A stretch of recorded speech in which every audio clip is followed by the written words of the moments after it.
It's trying to check if we're streaming. Yes, you How are. much time should I give for Q&As, please?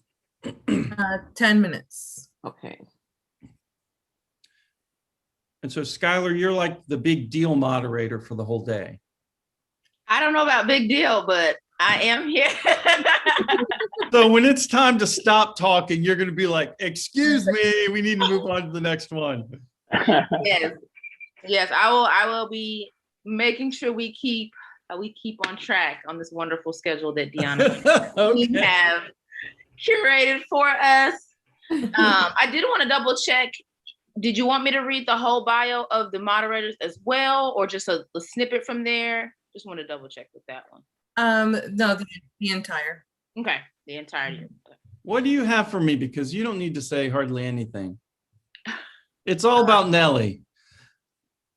We have, I can see, hold on. I probably just sent you my basic thing that's probably way too long. No, it's not way too long. I don't think any of them were extremely long, so I just wanted to. You cut out whatever you want, and it's totally okay. Okay. We are gonna start in 6 minutes. So run and fill your coffee cups. Get ready. Can they see us now? You're live? Yes, they can. Oh, and they can hear us. And they can hear us. I am not talking. Yeah.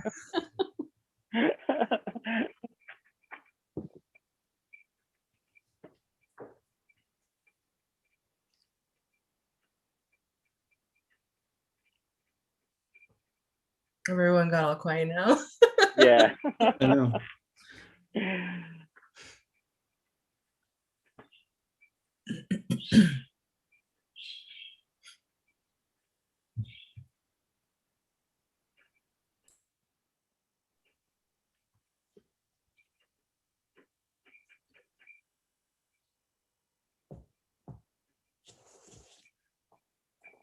Um.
Nobody is trying to have any slip ups before we get started. We can all breathe. We were so chatty before she told us that everybody could hear us. Oh man, yeah, we won't let everybody think we're not going to be talking because I'm sure it's going to be some great conversations today. But we are going to kind of hang on for the next 2 minutes or so, and we told everybody 10 o'clock, so we'll give them some time. But again, for those who have just joined us and just tuned in, my name is Skylar Carter. I just want to welcome you guys and just say good morning before we get started. So if you just hang on with us for a couple more minutes, we will get started shortly.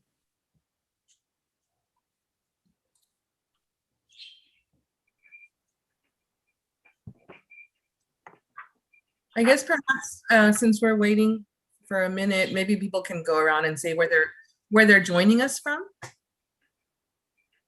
Yeah, we'll see who's the farthest. I am the farthest. I am from Guam. Guam, wow. About 9,000 miles away. There's Nellie. I'm in Houston. North Carolina. Louisiana. Dubuque, Iowa. Hello. I'm in College Station, Bryan's College Station, Texas. So let's see.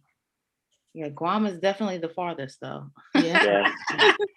and it's 2 o'clock in the morning on a Oh, Saturday wow. morning. Oh, really? Yes.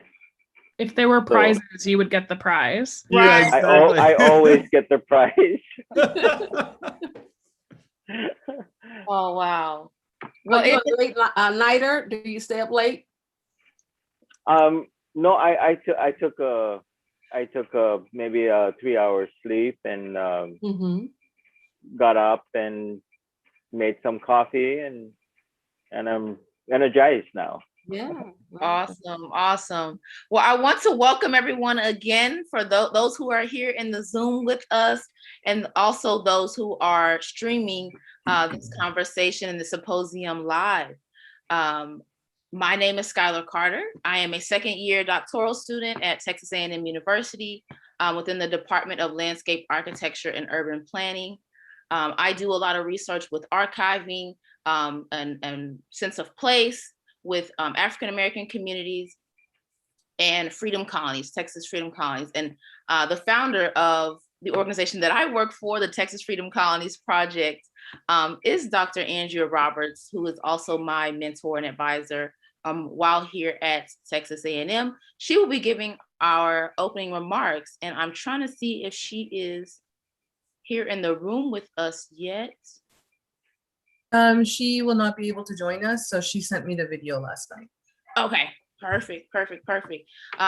Well, that is just a little snippet about me. And I will be here for the first part of the symposium today.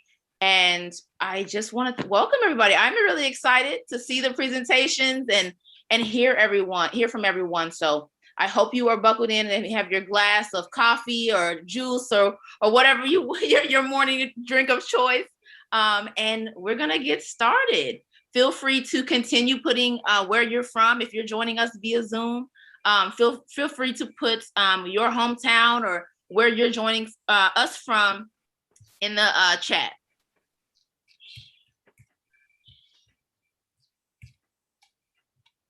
And I am going to turn it over to Deanna to handle the video. Well, I think maybe we should start with a bio on Dr. Roberts for those that don't know who she is. Oh man, guys, I'm so sorry. I'm getting excited and getting ahead of myself. Sorry about that. All righty. Dr. Andrea Roberts is an assistant professor of landscape architecture and urban planning and the Texas Freedom Colonies project director. Her research frames planning and historic preservation practices as avenues to social justice. She holds a PhD in community and regional planning from the University of Texas at Austin. She also holds a MA in Government Administration from the University of Pennsylvania and a bachelor's in political science from Vassar College.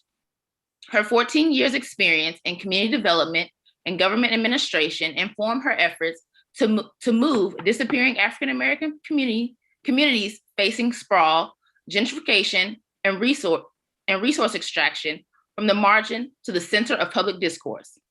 In 2014, she founded the Texas Freedom Colonies Project, a research and social justice initiative. Through its student researchers, ethnographic methodologies, community-based collaboration, and online atlas, the project makes visible to the public, practitioners, and policymakers disparate ecological and development impacts on historic Black communities. She is also the consultant and owner of Freedom Colonies Project, LLC.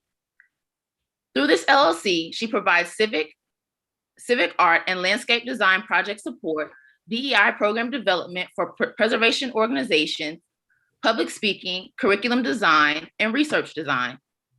Her consulting projects are primarily concerned with serving BIPOC communities, including the greater African diaspora. She is published in numerous journals, including the Journal of Planning History, Buildings and Landscapes, the Forum Journal, the Journal of American Planning Association, the Journal of Community Archaeology and Heritage, Planning Theory and Practice, and Environmental Justice. She has received awards for her engaged scholarship from the Vernacular Architecture Forum and the Urban Affairs Association.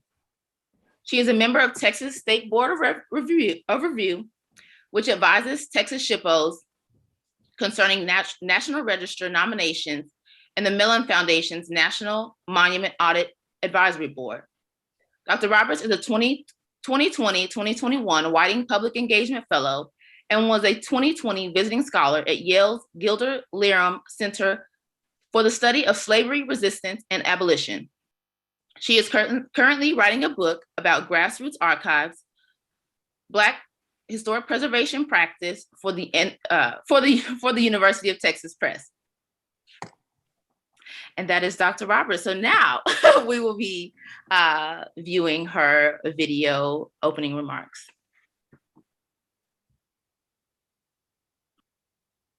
Good morning. My name is Dr. Andrea Roberts.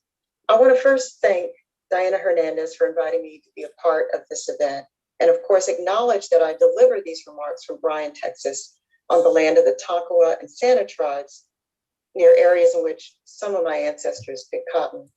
I'm the director and founder of the Texas Freedom Colonies Project, an assistant professor of urban planning at Texas A&M, a seventh generation Texan, a Fort Bend County native, Miss Pat's daughter, and owner of Freedom Colonies Project, LLC, a growing national consultancy. Freedom Colonies Project, LLC partners with institutions, foundations, professional associations, and grassroots groups, supports civic art, museum, and landscape design projects, and advises critical engagement strategies and DEI programs for preservation organizations and public agencies. My consultancy focuses on advancing bottom-up place preservation in BIPOC communities in the US and throughout the world. And we're proud to support this conference in partnership with my alma mater, UT School of Architecture. I'm excited to welcome you to today's symposium and encourage you to enjoy all of the presentations and Dean Addington's concluding remarks. This event's goal, or rather its theme, is around the issues that are common to much of the work of those who are participating in this conference, and that of my student researchers. It's the work they undertake daily as part of Texas Freedom Colonies Project. The Texas Freedom Colonies Project is an educational social justice initiative and is dedicated to supporting place preservation of Black settlements, landscapes, heritage, and grassroots preservation practices through research. We accomplish this through three strategies, which also inform our theory of change. We connect with communities and we facilitate connection among descendants of the communities through programming, crowdsourcing, and safeguarding data, which counters the supremacy of sanctioned planning data about places. We then countermap these ontologies of place to propagate in the public sphere and among cultural resource managers and planners the existence of an African-American land heritage and constituencies which extend beyond the state's urban centers. The purpose? To translate the experience, memory, and story-based constructions of place into data, which can interrupt planning and preservation as usual, and that can lead to preventing the destruction and desecration of Black cemeteries, buildings, and sacred places. Our projects include public and peer-reviewed scholarship, service projects, community-based archive training, an online talk show called Coffee Talk, a cemetery registry project, and expanding our intersectional preservation model into other states, such as Louisiana and Florida. Like the organizers of today's events, we endeavor to honor the ancestors who created freedom colonies by advancing the principles behind their placemaking and Black placekeeping. For example, we don't merely study communities, but pursue justice and center existing BIPOC approaches to planning disaster recovery and preservation. Today's event advances this conversation on the role of memory and current struggles for justice. The organizers explain that this event continues the discussion that the Necropolitics Symposium started in October 2020. And this informs this spring's symposium, Ciclos, Rebirth, Migration, and Placemaking. This event's symbol, the monarch butterfly, flies from Canada to Mexico and arrives just in time for the Day of the Dead. The event organizers posit that monarchs are the souls of our dearly departed returning to visit us, creating a cycle of rebirth, migration, and placemaking. Consequently, this event is also dedicated to celebrating life. On the second day of the symposium, the presenters will share agency, resilience, and survival histories through interdisciplinary presentations and dialogues with scholars, artists, activists, and community members. We will hear from outstanding scholars who foreground people's lives, the stories of people from Guam, on the people in Afro-Mexican cultural landscapes, First Nations people, queer folks, and African-American life from the Reconstruction era to the present. Our scholars and practitioners include Antoinette Harrell, Franklin Fagnon, artists and thinkers such as Monica Villarreal, Dr. Doyle, Laura Rios Ramirez, and Natalie Sylvester. They will not simply report out, but rather they're going to deliver through innovative mediums the relevance of our ancestors' stories and homelands to the present. And like our organizational symbol, the Sankofa bird, the monarch butterfly signals a celebration of life grounded in a critical reflection on our recent and distant past. I believe we would be remiss if we didn't take this opportunity while reflecting on and engaging with the brilliant papers presented to consider how we want to learn from a pandemic, virtual work life, electoral chaos, insurrection, and the murder of George Floyd. What might we glean from all of this in terms of how we create scholarship, who we create it for, and the transformational communities of meaning making that we want to foster while engaged in doing what some call memory work, others call conjuring, and others call their medicine.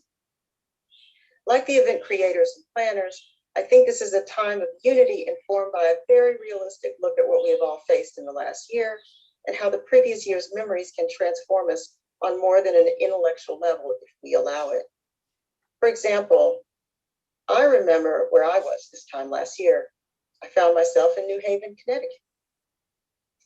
Through my fellowship, though my fellowship was cut short by the announcement that New York, New Jersey, and Connecticut would be shut down due to COVID spread, I do count my brief time at Yale's Gilder Larimer Center for the Study of Slavery Resistance and Abolition as having yielded new insights about the implications of interdisciplinary memory scholarship that pursues justice.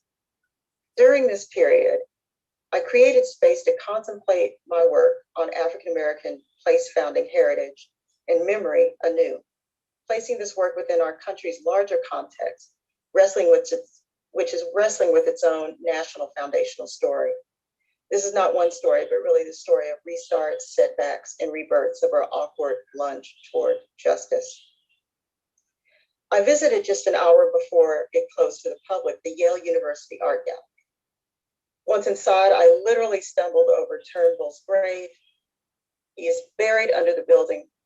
And I also saw the British Guyana-born artist John Wilson's rendering of lynching, shaped by his time at the Mexican National Art School. Wilson's Martin Luther King sculpture would later grace the same rotunda in which we find Turnbull's work. Endangered in the rotunda the day of the insurrection, both Turnbull paintings and John Wilson's bust of Dr. King's coexist in the rotunda, a building built by enslaved peoples. This complexity and the awkward confluence of these histories in one building require civic memory work. This work requires that we embrace and honor transnational connection. This work requires that we embrace border crossing, creolization, hybridity, and invite this new consciousness to engender our perspectives on our own identities and each other's. Our presenters' memory work is just that important. This is the work of the remaking of America's founding, our ideas about citizenship, and even the concept of nationhood in the world. This is work foundational to any movement for change. We advance this healing work with every revelation, boundary crossing, intimate recollection, or trace on the landscape made by our brilliant presenters today. But it takes cobbling, unpacking, and palimpsest revealing cadre of memory workers intent on rebirth and not merely laying bare loss and death for others to feed on. I conclude my remarks with a call to enact new guiding principles for memory activism, scholarship, and artistic expression in an honest, critical spirit of rebirth. If we are to honor the lives lost and our own experiences over the last year, we must first know we cannot return to scholarship, engagement, research, or pedagogy as usual. We must engage in all of our work with an ethics of care for ourselves and community, respect the sacred nature of both our intellectual and physical labor, and demand that of others. See innovation and possibilities in the stories of the past, all of our thinking about Black and free futures. Note that this thinking didn't begin with us. They will not end with us. Revisit our ancestors' life stories as not just romantic tales about survival, but rather as guideposts from visionaries. Remember the inconvenient, the suppressed, and the repressed, because much of our ability to share and unpack the gravity of the loss experience in 2020, we did alone. Continue to make space for this work in academia and all workplaces. And all of this requires embracing the emotional terrain of engagement, research, planning, and preserving BIPOC memory. And honor those who come from or live in places you believe you are discovering. This is one of the essential steps in decolonizing our work, understanding that behind each of our inquiries, collecting and writing are living, breathing parties to your revelations and creation. Honor them in all you do. Thank you. And join our community of practice and intellectual activism. Please contact us at Texas Freedom Colonies Project to learn more about the Texas-based work we're doing. And we have a phone number. So we invite you and encourage you to contact us and join our work to place Freedom Colonies on the map, on policy agendas, and at the center of Texas history. Thank you.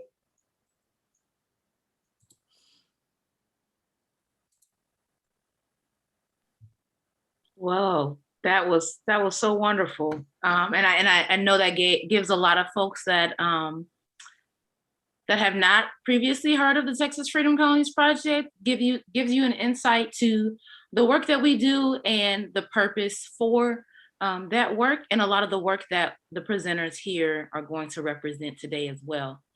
And so I don't want to keep us any longer from our wonderful presentation. So our first presenter is Joseph E.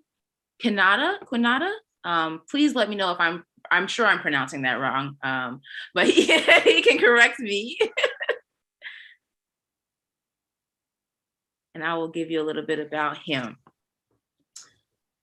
So I'm gonna refer to him as Mr. Joe, and as I read his bio, Yes, so that's fine with me. So- Yes. It's Kinata. Yeah. Okay, awesome. He grew up in the Humatak village located in the southern part of the island of Guam in the Mariana Archipelago. Rich in history, were the most sacred place associated with the legend of Guam's creation story and the sibling gods, and where traditions claim the landing of Magellan in 1521, the first Pacific island to be visited by Europeans. Mr. Joe is currently the Chief Program Officer of the Guam Preservation Trust and is the founding and board member for the Humatak Community Foundation and the Asian and Pacific Islanders American and Historic Preservation. His career in historic preservation started 28 years ago when he opened the office of the Guam Preservation Trust, a nonprofit public corporation. He is a member of the Advisory Council for the National Trust for Historic Preservation and board member of the National Historic Preservation Partners Network.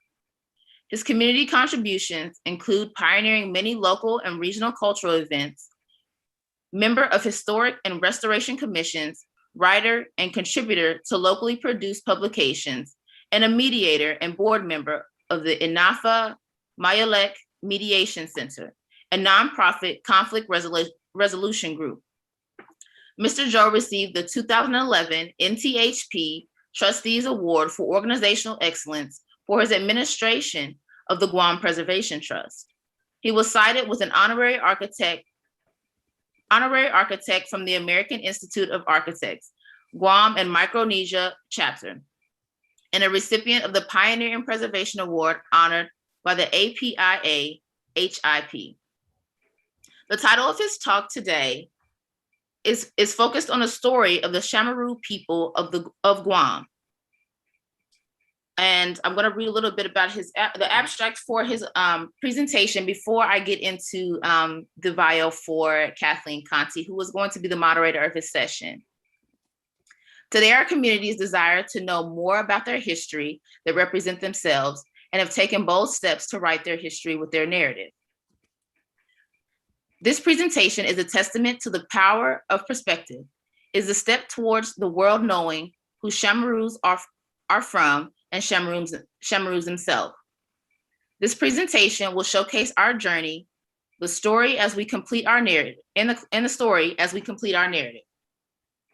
From innovative and synergized language, classroom lessons, to teach with historic places, to commissioning young scholars to write 500 years of the Shamaru history through the power of perspective, the Guam Preservation Trust has partnered and collaborated with teachers, musicians, scholars, traditional practitioners, artists, and other nonprofit organizations to continue the journey of generational rebirth and placemaking that represents who we are as Indigenous people of Guam. The moderator for this session, Kathleen Conti, is a public historian and preservation professional. Kathleen consults on projects across the US and is an experienced educator. She is a doctoral candidate in architecture and historic preservation at the University of Texas, Austin, where her dissertation interrogates how historic preservation can perpetuate racial inequality in public spaces. Through innovative and in-depth case studies focusing on the American South, she argues that preservation can instead work as restorative justice. The US Department of Education, the National Park Service, the Association for Preservation Technology, PEO International, the Graham Foundation, and the Ford Foundation have recognized and supported her research. Proficient in Russian and Kazakh, I know I'm mispronouncing that. Her research spans across the Americas and the former Soviet Union, focusing on how to preserve and interpret places of difficult, quote unquote, difficult heritage, sites of trauma, contested history, and atrocities. Kathleen has published several book chapters and authored several cultural resource management documents as a senior architectural historian at a national consulting firm. In light of her work, the president of the National Council on Public History appointed her to their consultants committee to develop guidelines for best practices for consulting historians. Okay, now you guys have heard enough from me. I know I I hope that gives you a snippet about our presenters, but I want to hand the floor over to Mr. Joe. Thank you. Thank you. I would have to say a very a warm day from the island of Guam. And hello to everyone, whether you are, it is a good morning, is it a good afternoon, or is it good evening to people that have that are on this session.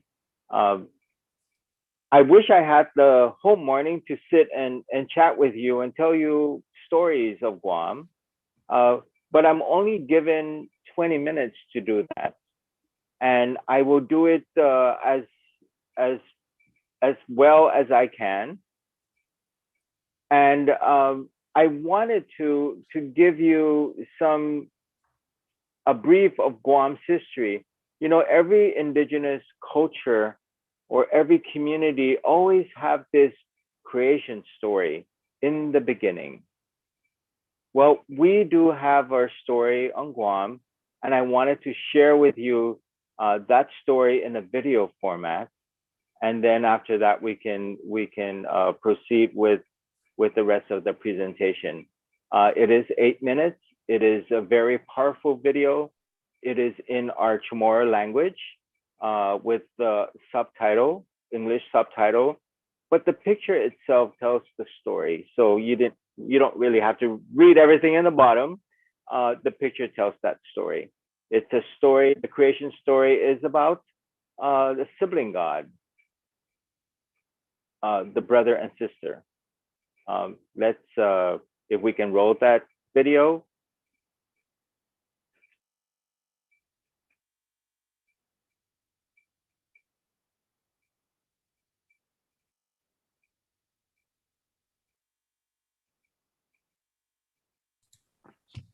While we're getting the technical while we're getting that situated, I want to invite anybody who has any questions for Mr. Joe as the presentation goes on. Remind you can put those in the chat and we will get those during the Q&A session.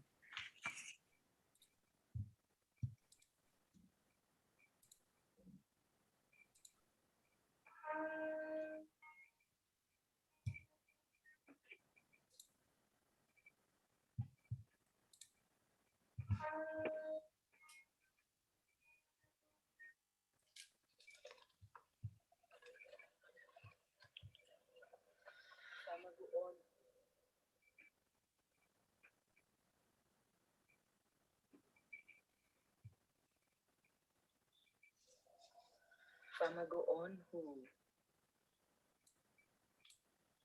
Maila za in Ekumu by Husangani Hamzu Purihina Nauta Gitinatuan Taza Tano Zen Longin Taza Pulan Zen Atau Dos Tumeluha Guaha Un Palauan Zen Un Lahi. Oh, sorry.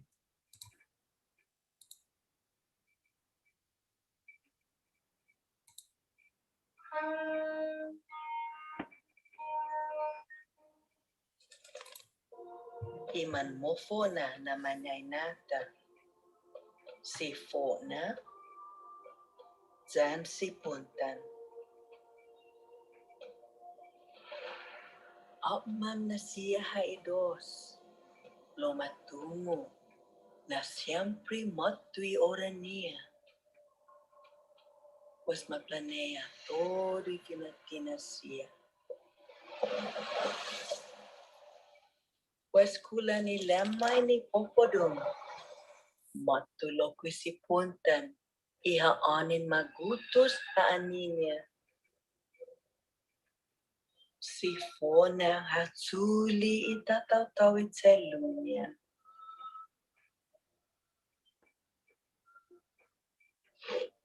Ginin ihaof niya, hafatinas ilangit. Ginin itatalo niya, itan. Iatadongnya na humuzong di ataw zanipilan. Isehasnya iisa. Anay munhozan si Fona hafatina si Quinahanitano zanilangit.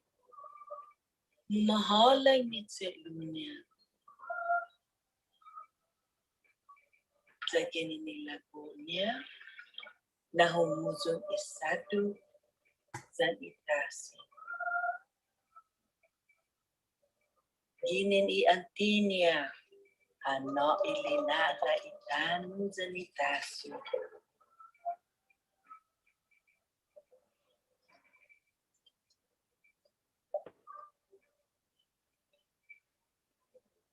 Zaginin adso na manhuzon iman mofo na taw-taw siya. Disdi man malofan na haani siya zal hobi. Masasangan na gigit sa umota. Ilasufua na manhuzon itaw-taw tano. Zaman matsalapon ki entero itano.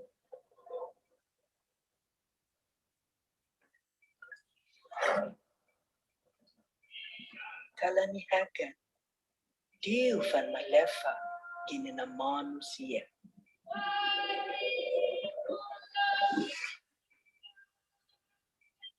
Después megay años, manmat tutati imanotati na famaguun niya.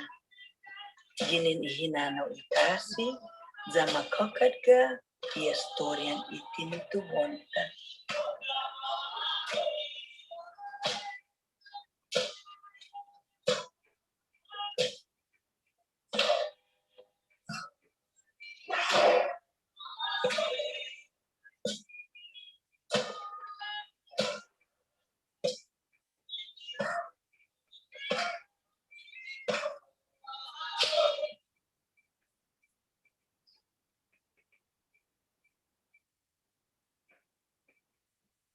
Mansen men halong, magof tungu ipution, iadaw, zanipilan, nitsumatsalani siya mona, magof tungu itasi, zanimanglo, ninumafanlaksi isazania siya.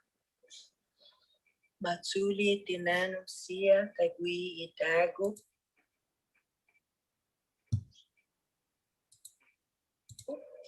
Isini imendioka zan ipigwa siya. Siya ifenene na mananyata ni tsogu inanaw niya gitasi. Man mabira siya tati zamanyoga gi izaguan zani Marianas.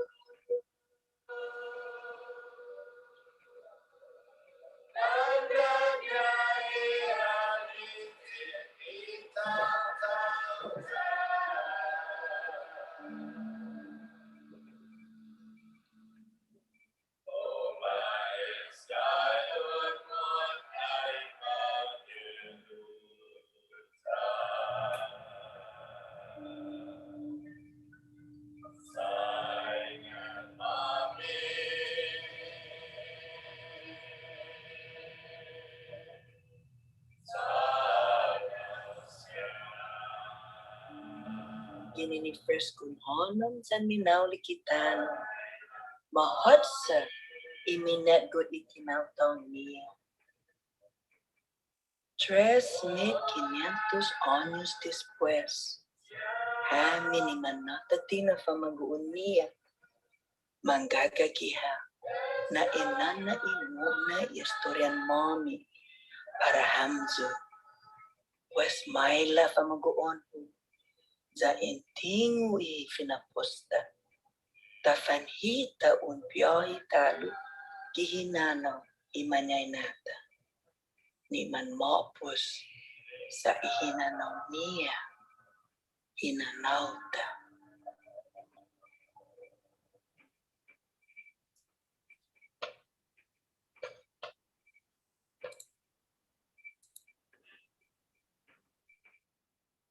Thank you. So that video was produced on Guam, written by the Chamorro people, and filmed on location. In fact, that location is where I'm from, the village of Humatek. And it is a video that is shown at our Guam Museum. It's a video, the orientation video that is shown when you visit the Guam Museum. So it gives you that sort of mindset that you are here on Guam. And if we can go to the next slide.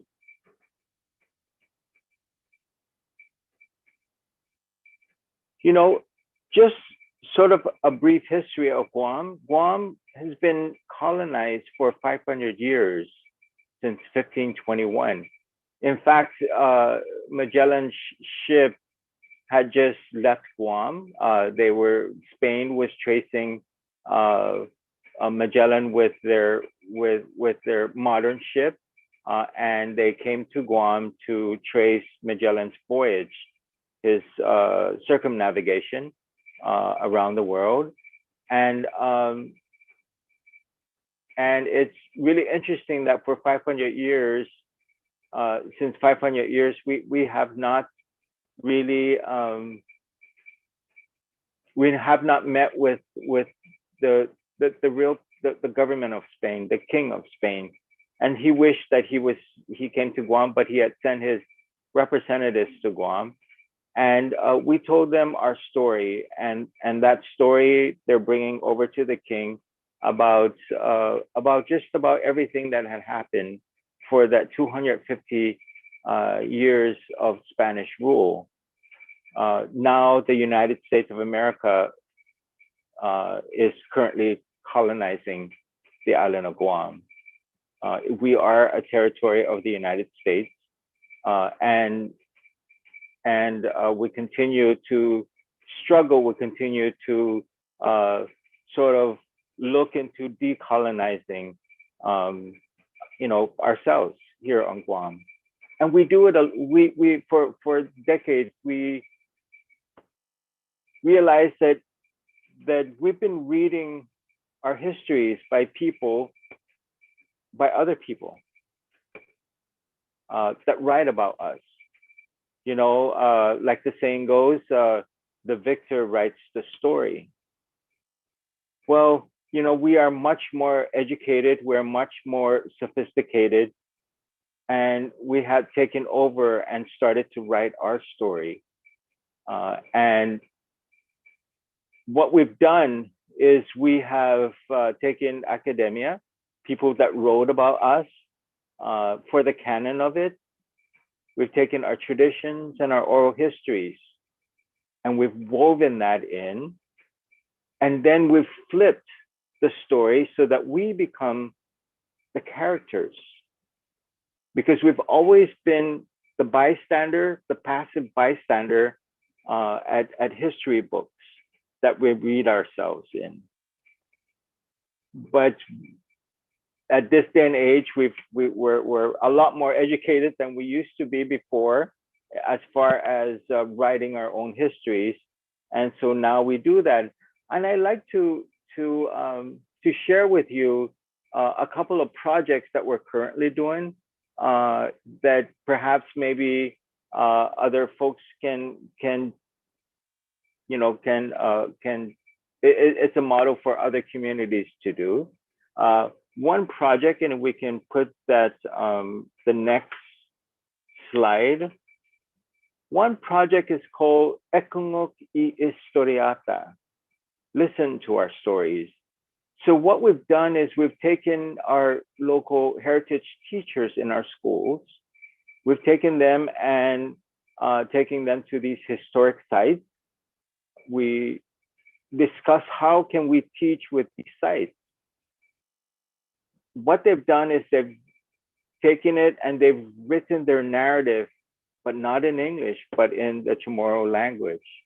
They've written their narrative and they've taken that narrative and passed it on to musicians, local musicians. These local musicians would compose and write songs about that site, telling that story.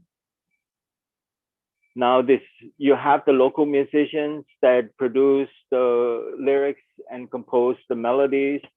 They take their music and they pass it to the cultural dancers. These cultural dancers now choreograph a story about that site using the music and then the teacher narrating the story. We've taken PBS Guam filmmakers, and we're currently now doing virtual field trips, producing virtual field trips for our students in the school. So they're actually recording all of these things that were created. You can go online at guampreservationtrust.org and you can take a look at the songs that were created, learn about the sites that teachers have put their narratives to it, because these sites are actually registered sites, again using that standard quite boring narrative of the canon of that site, meaning in you looking at dates, looking at people that made it a significance,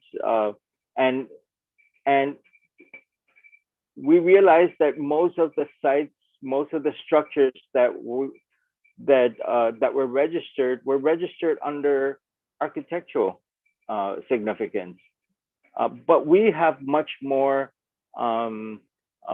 greater significance of that structure with the stories that we would like to tell rather than the architecture of it. And so that's what our heritage teachers are doing.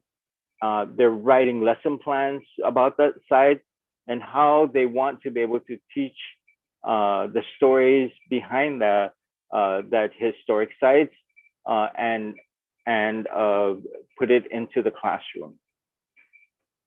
And so we have a total now of 20 sites that we've identified that musicians, heritage teachers have written the narratives in our language, and musicians have composed music in our language, and cultural dancers have choreographed the dances telling the story.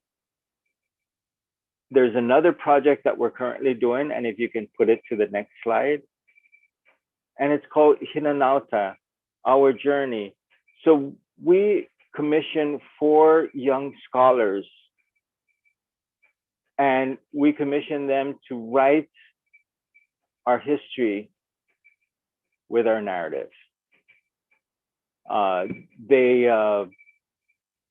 It took them 6 months to do research work, taking the academia work, weaving in traditions and oral histories. And these are all local young scholars, traditions and oral histories, and then they're flipping the narratives so that we become the main characters and no longer the passive bystander. So these scripts that they've written are going to be exhibited at the Guam Museum. And so we have the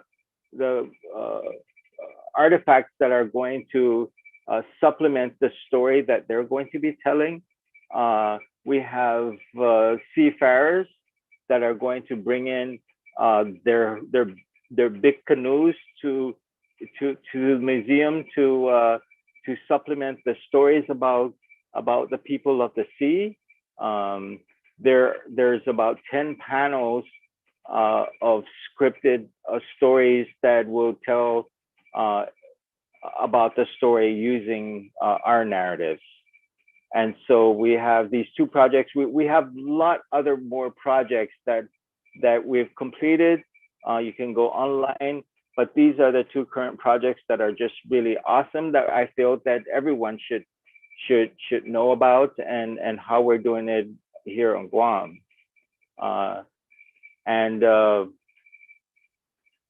Next slide. And that sort of concludes my presentation. I wish that I can spend a couple more hours to just talk about the other stuff that we're doing. And by the way, that's my village, the village of Humatak that you're looking at. Quite small village, but that's where Magellan had landed. Okay, so that concludes my presentation, and I'm open to questions. Thank you so much, Mr. Joe. I'm gonna turn it over to Kathleen Conti, and she will take over for the Q&A from this point. Hi, Kathleen. Hi.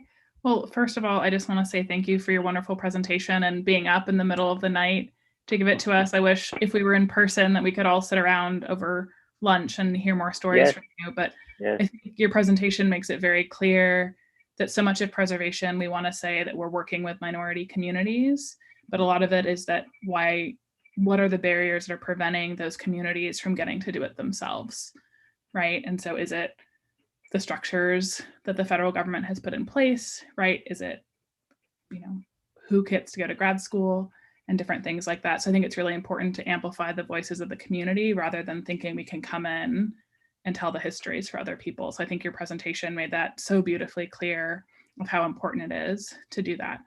So on that note, I'll open it up to any questions. I see we have a lot going on in the chat. Does anyone want to start off with a question?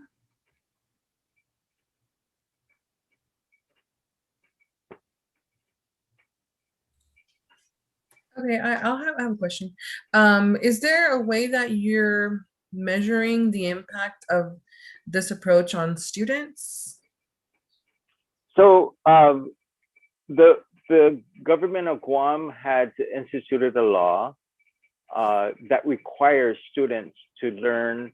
So there is a course from K to 12 on Guam's heritage and language.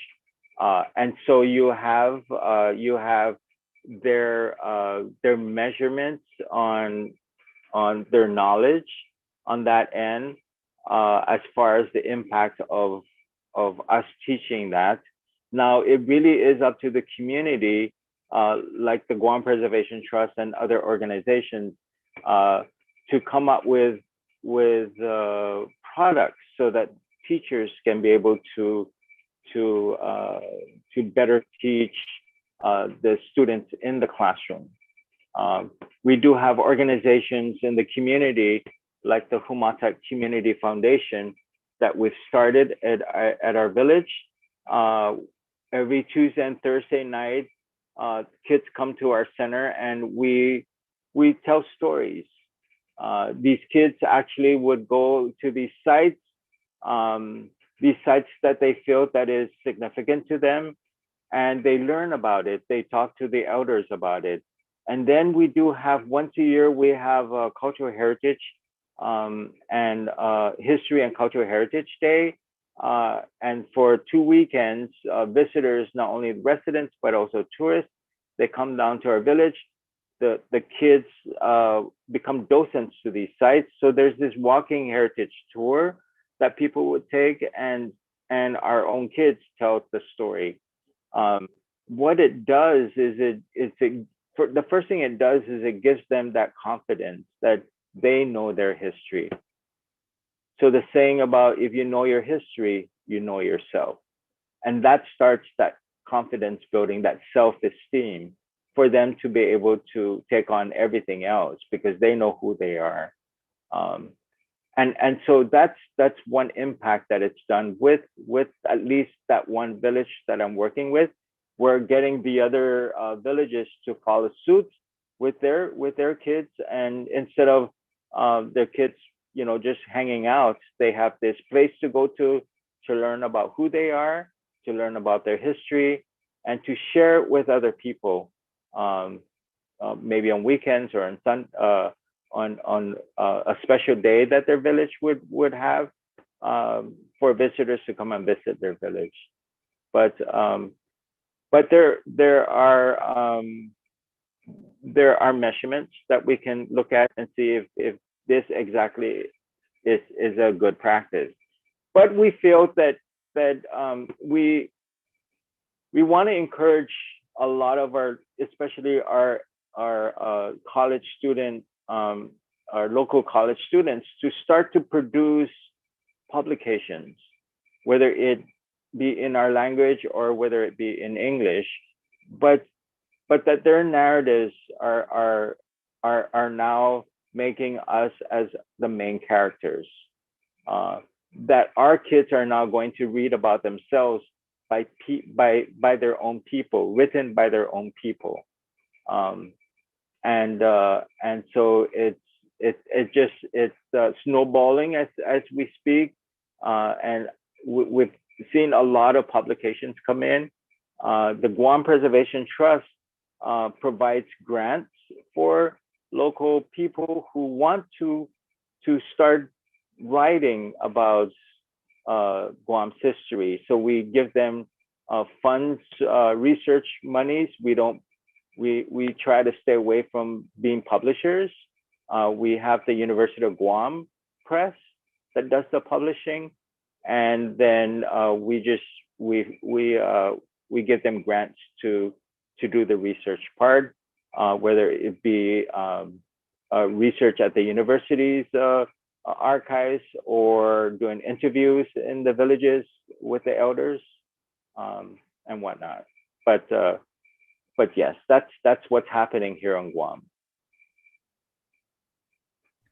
Do we have time for one more question? Okay. So we have two that are somewhat connected. So Franklin asks, is there any resistance to preservation on Guam? And Antoinette follows up with, what was your hardest challenge in trying to preserve and tell your own stories and preserving your own history? So I think those two go well together. I think here on Guam, we don't call it preservation. We don't call it historic. We call it heritage. And heritage is in the forefront, not only in our families, but it's in the forefront in our governments. It's in the forefront in our church. It's really the resistance really is quite minimal.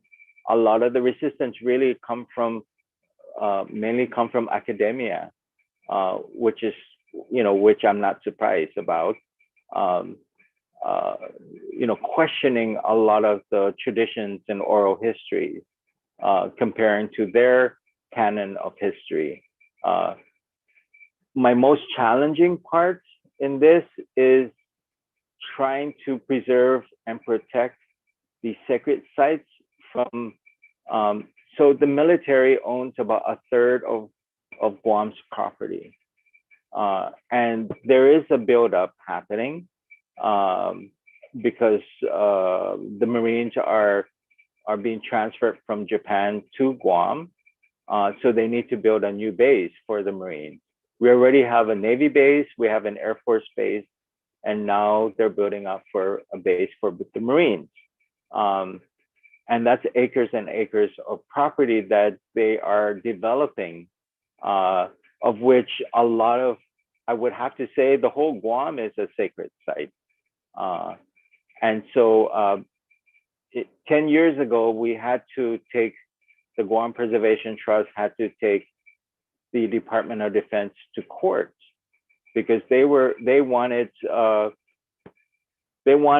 take away sacred properties from the government of Guam. And so we took them to court.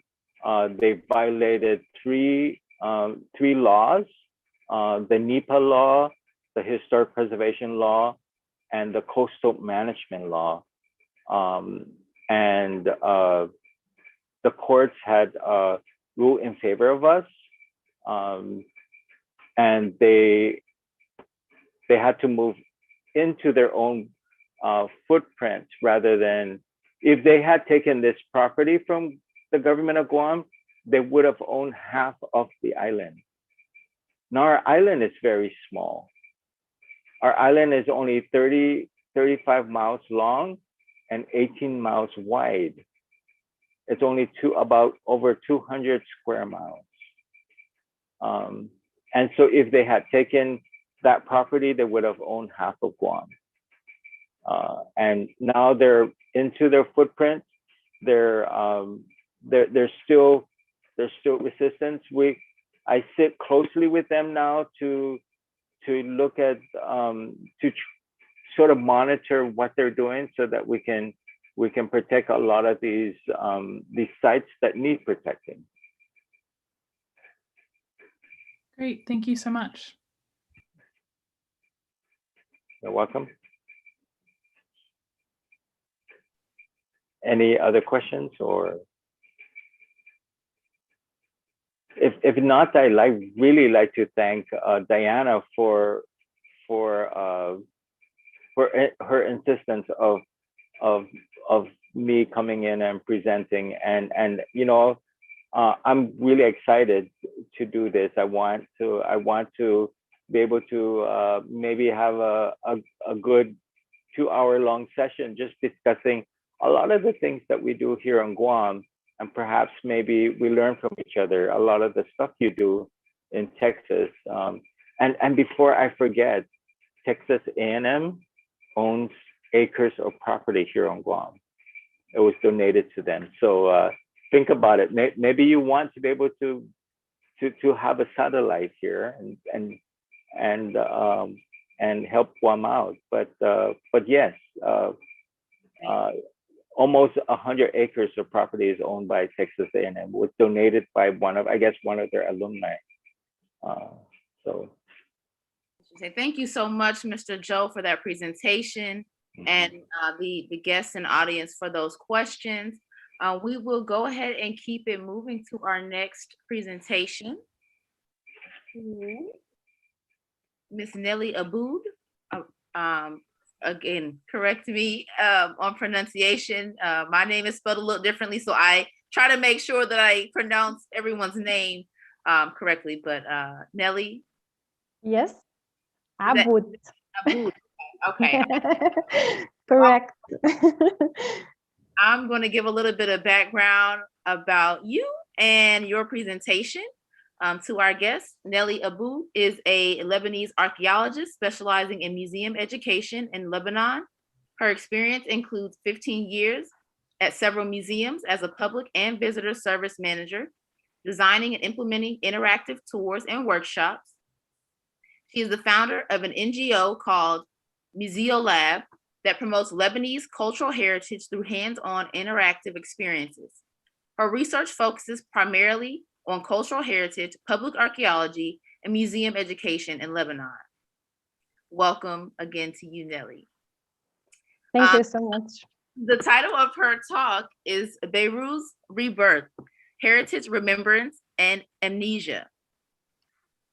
Popular legend has it that Beirut is like a phoenix that burned several times to be reborn again from the ashes. Beirut, capital of Lebanon, a city of contrast that has suffered from several destructions throughout the course of its ancient and modern history. The city is still struggling to pick up its debris and rebuild what was damaged. But does reconstruction and restoration help heal the wounds? Is grievance and remembrance an essential part of rebirth? And what does it take to achieve a more stable and healthy rebirth? Can we rebuild and resist without any historical grounds? Why do we remember and why do we forget? I want to give a round of applause and welcome Miss Nelly, and I will turn the floor over to you. Thank you so much. I will be sharing my screen, right? Not Diana. Okay.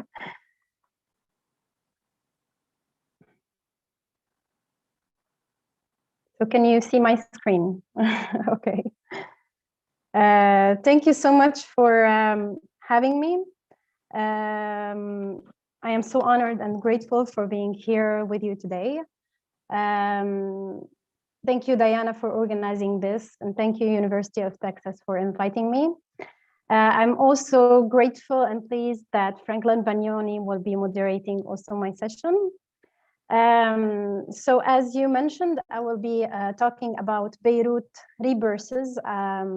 So when Diana first mentioned the theme for the symposium, I was a bit worried that I do not have any of my works or research that might fit in this theme, but later on I decided to talk about something really recent related to Beirut, the several destructions and reconstructions that this city endured over the course of its ancient and modern history, and lately the 4th of August explosion that destroyed the capital, destroyed the city.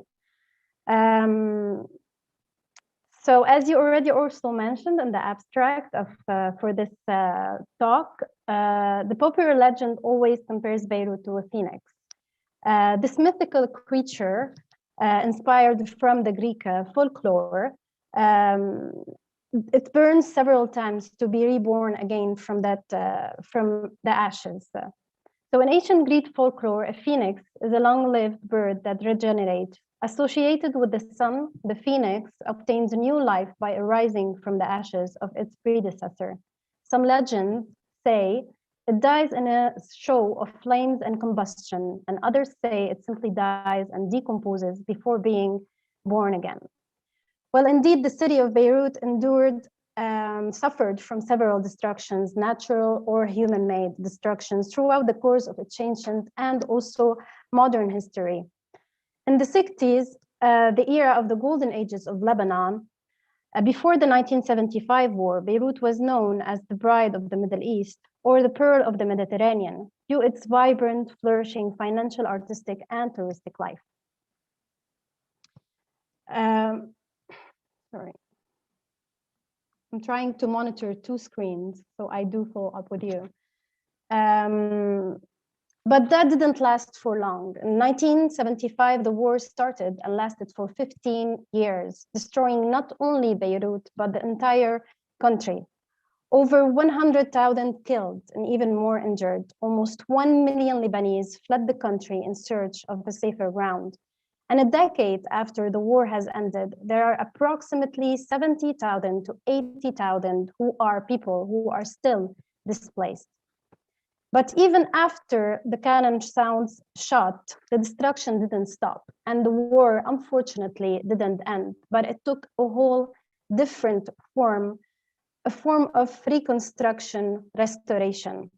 Earlier in 1983, 7 years before the end of the war, already Auger Liban, later became known under her French acronym Solidaire, it's a private company, became involved in plans for the reconstruction of Beirut.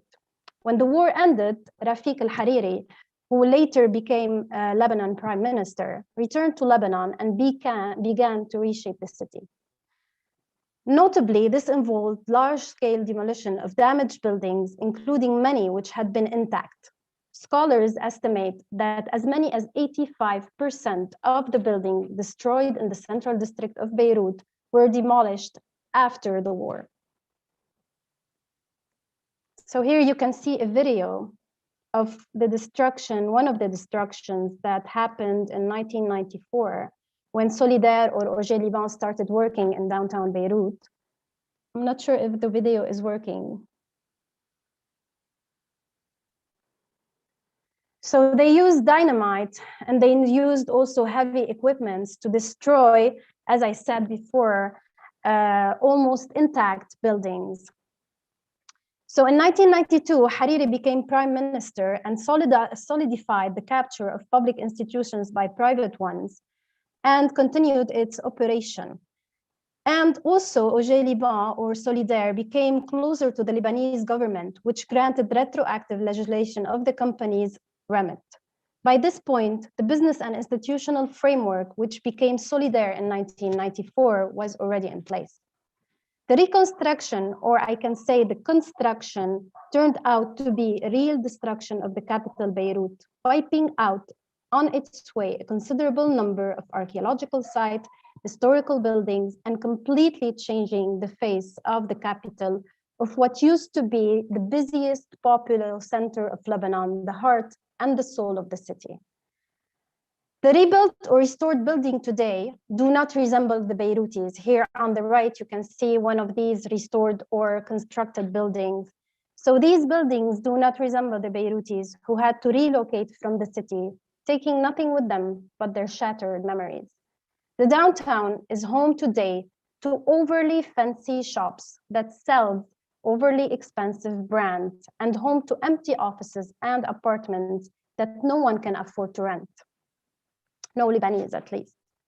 Following this period, the country managed to hide the wounds under the carpet in an attempt to move on and try to survive. But that didn't last for long. The struggle of the Phoenix is nothing but over. From the assassination of the Prime Minister Rafiq al-Mahariri, already mentioned, the assassination of the Cedar Revolution leaders, writers, journalists, that led to the withdrawal of the Syrian army from Lebanon in April 2005, and later the 2006 Israeli war, the rebirth of the Phoenix is yet to be anticipated.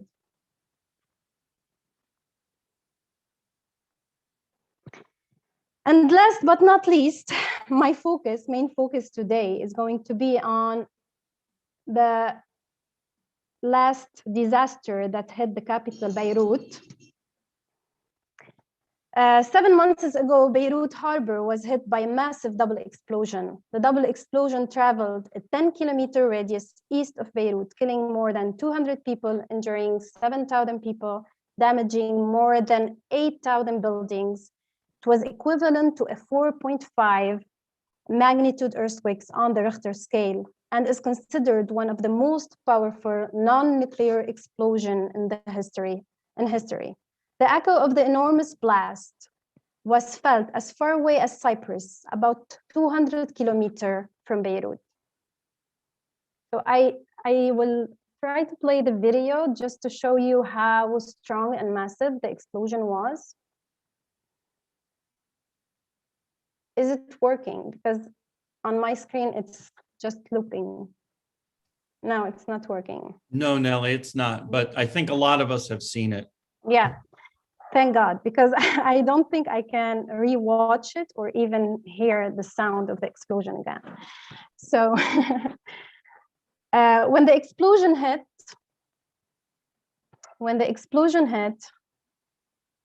people rushed to help each other, carrying injured people and helping by cleaning the streets and also cleaning the damaged buildings, as you can see here in the two pictures. One is on the left is from the day of the explosion, and the other one is from the second day after the explosion. So people carried injured people to hospitals and were looking for days and days for missing persons also under the rubble. And the day after, the streets were filled with volunteers, young and adults, helping clean the debris, drawing graffiti on destroyed buildings, and putting out banners on damaged buildings, posting on social media under the slogan, "We will rise again, stronger," and organizing protests and performances, giving hope and love for the city and its residents. So here in the next slide, you can see banners were put on buildings that says, "We rise again like a phoenix again." And also on the right here, you can see "Rebuild with love." It was a projection on one of the buildings that were damaged also. And it says "Rebuild with love."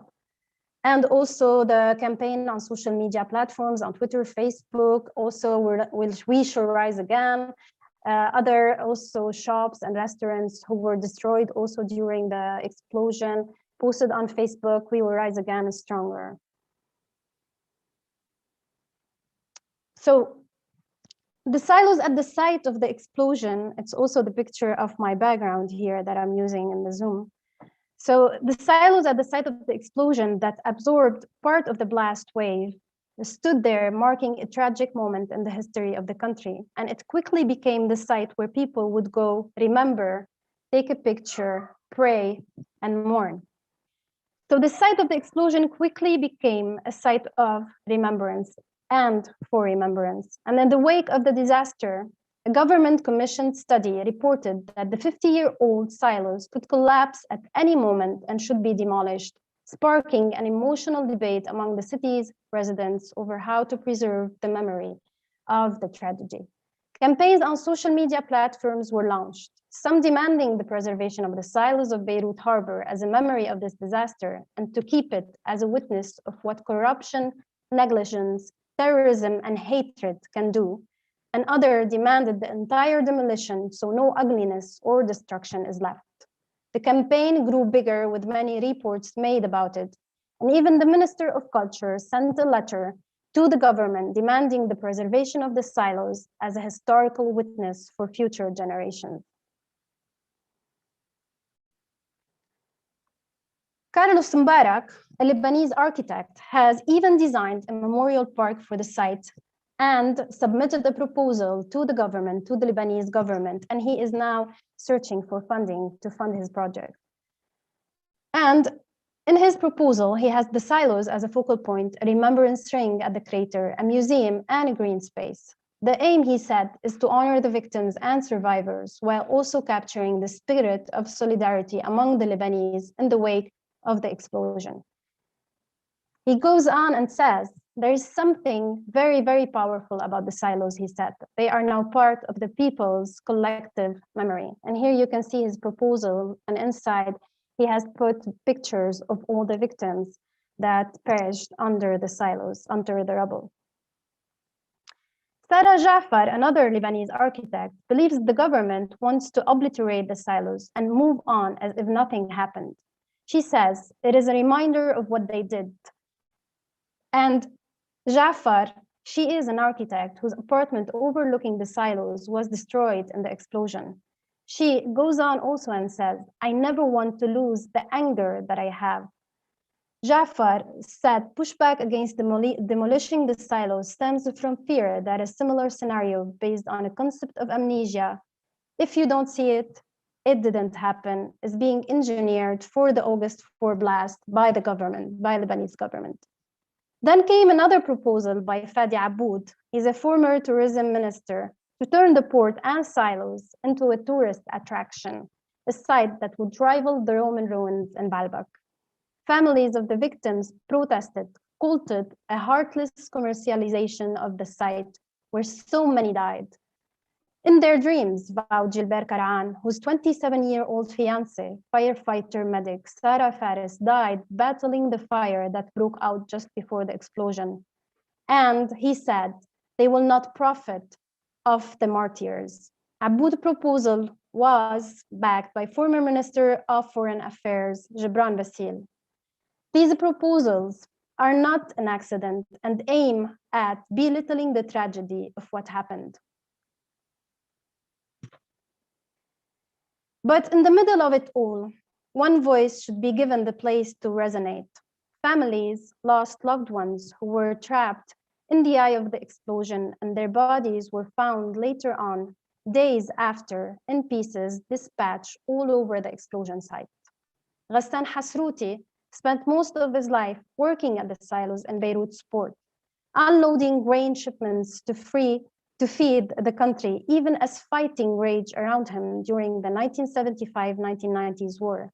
Decades later, he perished under the same silos. Hasrouti's son, Eli, wants justice for his father and thinks the silos should stay as a mark of shame and reminder of the corruption and negligence of politicians that many Lebanese blame for the tragedy. He adds, the silos should stay on as a witness to corruption so we can learn. And Hasrouti concluded, something must change. The army has plans to demolish the silos with the equipment that crushes concrete and rebar. Kuwait, which financed the building of the silos in the 1970s, has offered to donate to rebuild them. There are real threats that the port blast could be treated in the same way as Lebanese 15-year war. The war is not taught in school books. There is not one single memorial for the 17,000 missing from the war. A general amnesty allowed warlords and militia leaders to dominate the country's post-war politics. In Lebanon, a culture of impunity has long prevailed, and those behind violent attacks, bombings, and assassinations have rarely been brought to justice, unfortunately. A campaign on Instagram under the hashtag Talk About August 4 also was launched in an effort to preserve the memory of the Beirut explosion. And it's an oral history project where they are collecting memories from the survivors and also from families of the victims. And here you can see a picture of some of these survivors holding banners saying, talk about August 4 and we won't forget. So, do we need to preserve the memory of the explosion, as painful as it is? John Gass, the director of Museum of African American Culture, said, in a different context, but still it's still relevant, healing comes from taking control of negatively impactful symbols and turning them into teaching opportunities to help ensure they never have power again. While trauma is, in Lebanon, unfortunately, while trauma is cumulative and gratuitous,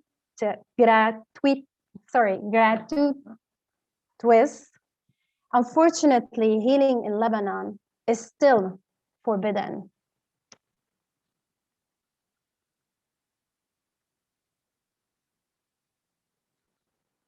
The country is enduring a staggering tally of traumas and an abuse of every aspect of living at a shameless intensity. Here on your right, for example, this is 6 months after the blast. You can still see one of the doors with blood spots on it from one of the homes buildings in downtown Beirut. Since October 2019, people are protesting and demanding basic human rights and real change in the corrupt system.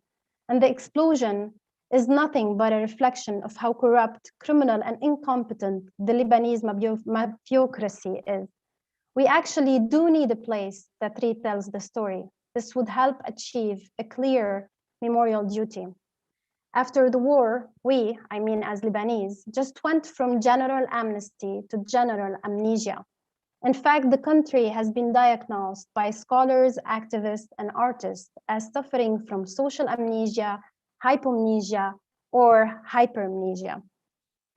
And although the act of solidarity shown by the population in cleaning and rebuilding the city was a spontaneous act of resilience, showing love to the city and its people, it still shows how desperate people were to clean and erase any sign of the disaster, because this is what we do. This is what we do as a defense mechanism, and when the pain is simply unbearable. But does forgetting really help in the healing process? Can we just move on after such a trauma without any reconciliation? And does reconstruction and restoration really help heal the wounds?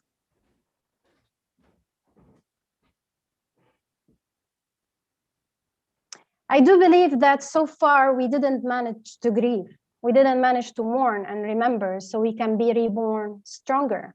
Pain and suffering is an essential part of a rebirth or a birth, and it is even sometimes an inevitable part of any rebirth. One cannot move on without reviewing its history, remembering its past, and finding ways to carry on and evolve. It is by remembering and dealing with the memories. It is by remembering and dealing with these memories that one can heal its wound and deal with the trauma. By doing so, you do not only remember the sad memories, but also you get to keep cherishing the happy ones. So how about this time? We start by cleaning out the debris without forgetting nor forgiving, and we find time to mourn and reflect upon the tragedy. So hopefully one day, the phoenix can be reborn this time and to rise again, hopefully for the very last time. And I would like to leave you with a video, but I will try to play it from outside my presentation so it will work perfectly. So this video, it shows you it's aerial footage that was shot after the explosion done by Johnny Azer. It doesn't only show, I will stop sharing this one.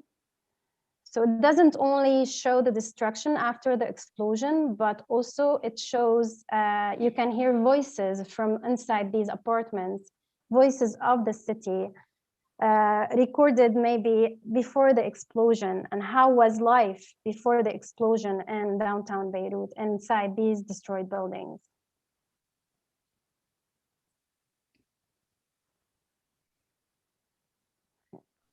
While Nelly is getting that video, I want to make sure everybody can get their questions into the chat, and then we will get into the moderated Q&A after the video. Here you go.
Thank you so much, Nelly, for that presentation. We have about 5 or so minutes for questions, but I just wanted to quickly introduce our moderator for that Q&A period, Franklin Vegnon. That's good. Okay. He's a public historian and CEO of Old Salem Museums and Gardens, and the Museum of Early Southern Decorative Arts. His professional practice concentrates on marginalized narratives and cultural institution innovations. He has a lot of accolades that I could include, but I'm sure we'll have another opportunity to hear about that. But I think he really wants to get into Q&A with Nelly, so I'm going to hand the floor over to Franklin. Thank you, Skylar. I so appreciate it. And Nelly, I'm so happy to be here with you, but if we could just give a few seconds in recognition of those who have died.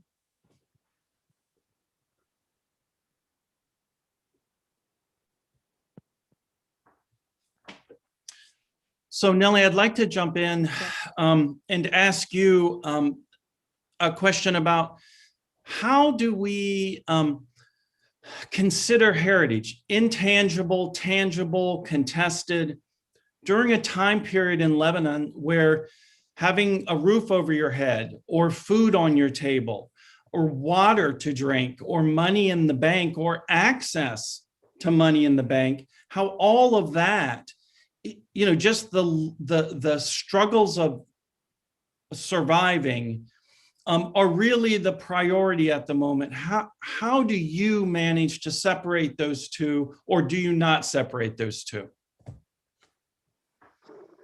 Well, I'm not sure that we can separate these two, unfortunately, in Lebanon, because as you said, the priority now is to find food and to be able maybe to withdraw money from banks. So and it's getting harder every day.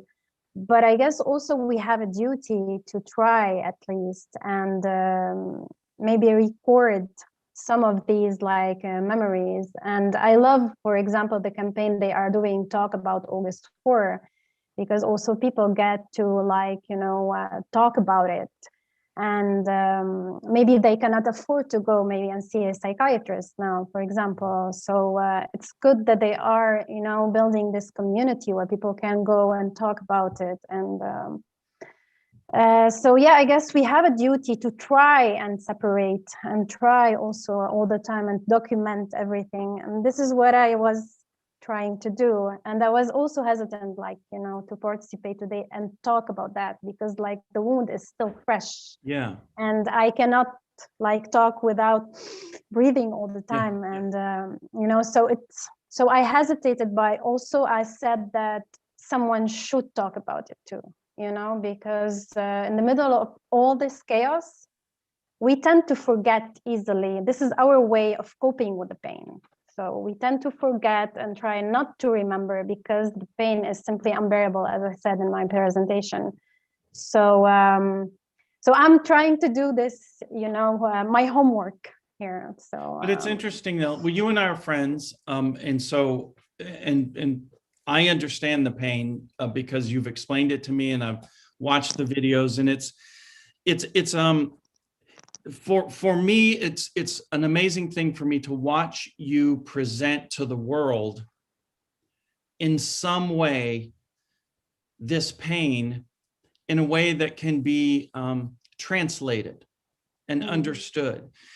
In many ways, we've talked about it. You've said that heritage can move emotions, that for us to really understand what all of this is about, and in your case it's everything you presented, that it should make you cry, that it should make you understand. Talk a little bit about that, because I know you have some real sense about the placement of heritage in healing. Wow. So mainly I work in museums, and I do think that museums, especially heritage and history museums in Lebanon, they can have this mission, healing mission, because when you enter a museum, and like many studies are being published now, that how museums can be emotional, and if you are not, having this emotional experience inside the museum, you will not remember the museum. And any of the museum, so you will not come back. So like many museums are focusing on that now. So, and I always think like, this is emotional. This is, you can easily put inside like, a museum, and people would go and learn actually something and interact with each other maybe, and interact with people who suffered, or who lost a loved one. So I do believe that this is like, part of the healing process, especially in a country like Lebanon, when I said healing is forbidden in Lebanon. So you either cannot like go and to a psychiatrist because you cannot afford it. You maybe cannot talk about it because like, people will say, just, shut up, because this is so painful and I do not want to hear about it. But if you go to a museum or to a memorial park, you are there, you have like people like you coming also to find answers, maybe what happened during this day.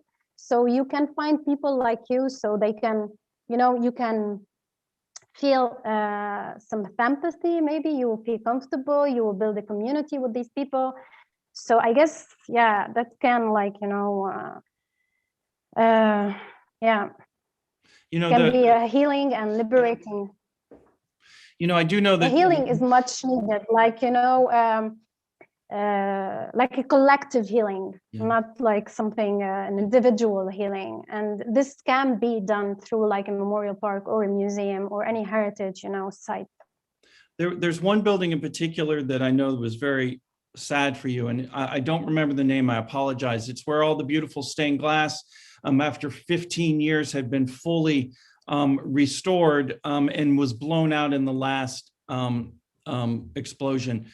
Talk a little bit about how heritage sites can be that place of healing, but even when you get that now, that's pulled back from you.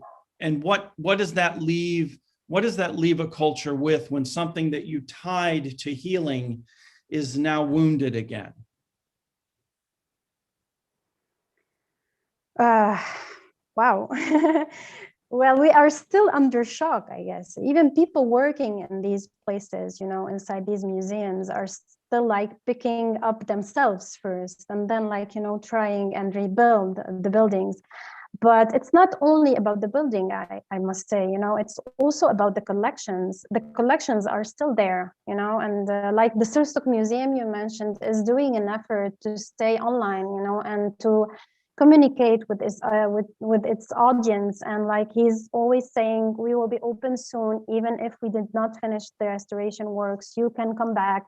So I like what they are doing online, especially now we are on lockdown for the 4th time, maybe, or the 5th time. Yeah. Also, the pandemic hit us hard and made all us moving to Beirut is difficult. I live 35 kilometers away from the capital where all the museums are there, and all the museums were destroyed. But also, thankfully, that many of these museums were not severely hit.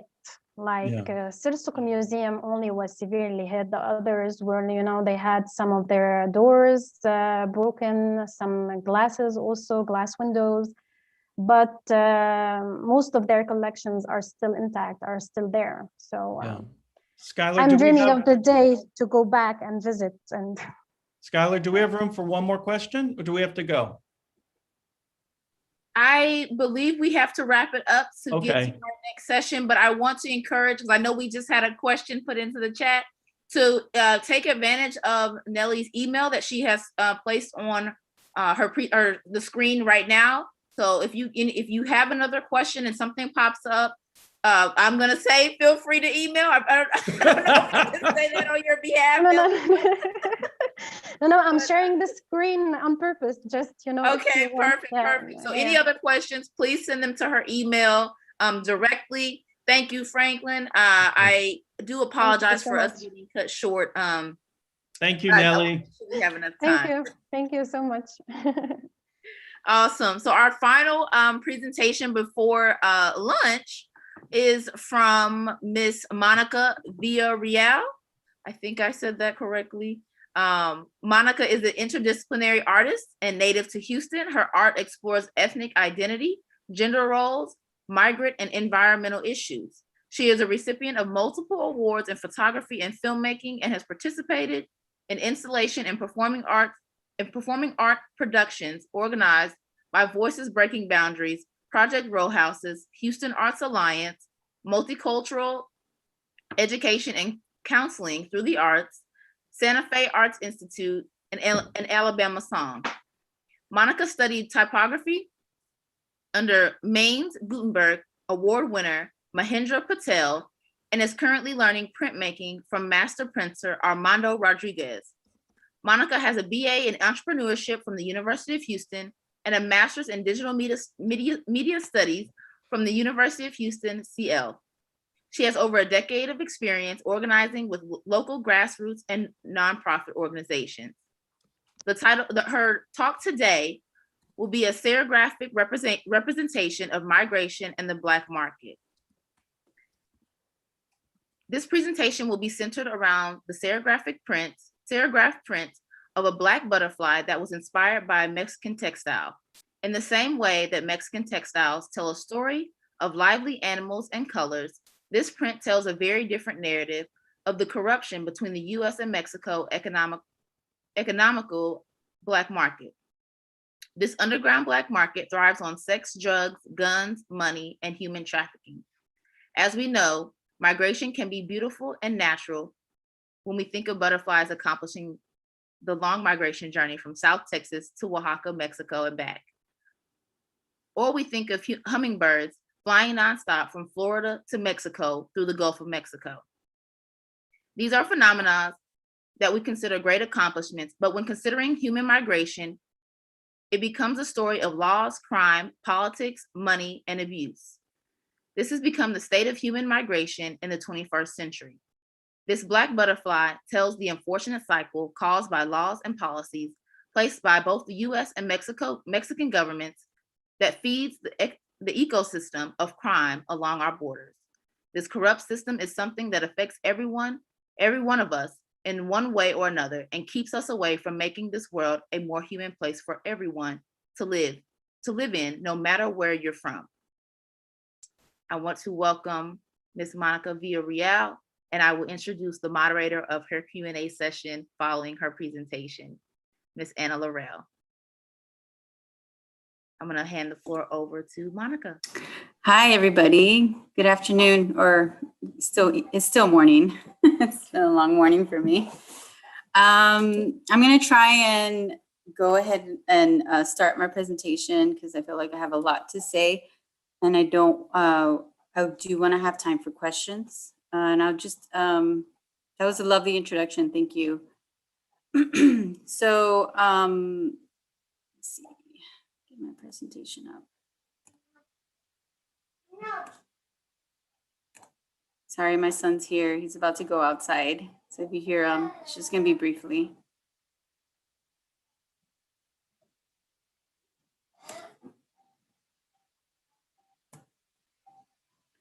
Okay. So my presentation is not only going to be talking about this print that I created around migration, but it'll be along the lines of a lot of the work that I've done around immigration rights and the research and the work, hands-on work that I've done with organizations locally and in Texas as well. This piece here actually became pretty famous on social media. Sorry, my dog. Became pretty famous on social media because of I think the message within itself saying we didn't cross the borders, the borders crossed us. And I created this piece when I began to learn about not only immigration issues locally, but internationally. A friend of mine, Hadil Asali, was as the founder of Palestine Film Festivals, began to do film or introduce films to us about the Palestine struggle, from filmmakers from Palestine telling their stories or just even creating art around film. And it really exposed a lot of us to a lot of the things that were going on. And I really felt certain similarities, just even learning about our indigenous backgrounds and how a lot of this region that we live now, Texas, Arizona, New Mexico, and California used to be in Mexico, and how the border expanded and ended up, a lot of people were displaced because of that. So this piece was part of that introduction for me on how this issue about migrating is not just locally, it's international. In 2013, I was invited to go to El Calabos, Texas, by Margot Thomas, who is a scholar and a poet. She's also the founder of Lipan Apache Women Defense.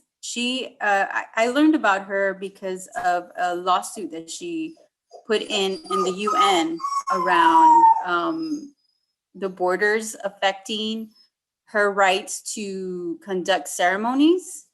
It was in the pathways of her conducting ceremonies from the waters and into and from her land. And so it was affecting their way of life when we talk about indigenous way of life. And this lawsuit actually was able to, with the help of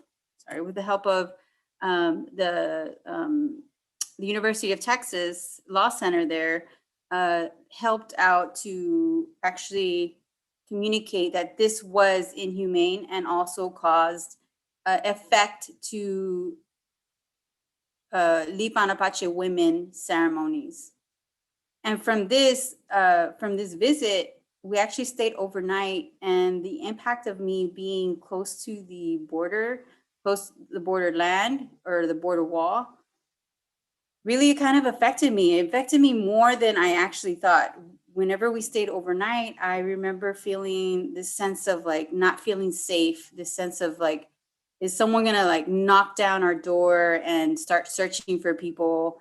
And I couldn't even sleep. The surveillance around there was Border Patrol constantly passing by. There was cameras all over the place. And there was a sense of militarization, like overly militarization, felt sort of like a war zone. And after visiting there, it really made me feel like I wanted to create something impactful that really spoke about that feeling that I felt, the feeling of unsafe, the feeling that this wall created an over militarization environment for the people who lived in that community. And so with the help of Voices Breaking Boundaries, I was able to create like a full space, a full fence of M96, I forgot what gun this was. Anyways, M16s, yes, M16s guns all across the home of this fence, and send the message of stopping the theft and the militarization of indigenous lands and to honor the treaties. This was my first piece around that work, and even working with Margot Thomas and coming up with ideas of how to communicate these feelings. In 2014, I had the privilege of doing a Project Row House. They gave me a home, and I really wanted to ask the question of what migration is with this home. There were different ideas that I had around not only exposing what migrants may experience, but also giving a picture to people of what is really going on in the state of like our borders. The Virgen Guadalupe and the altar was really the symbolism of the beginning of a migrant. There is a town called Altar in Mexico, along the border from Arizona, that people visit before they pass or cross the border, and they pray and they ask for safe journey. That was the centerpiece of the home. And I also utilized the windows as window boxes to kind of light up images that I just like searched on Google around migrants migrating. And I also I began to do more work even locally on learning even about the work of South Texas Human Rights Center and the beautiful work that they were doing around providing water for migrants along the border. Because throughout this research, I realized that a lot of the deaths that were happening were just about, were really dehydration.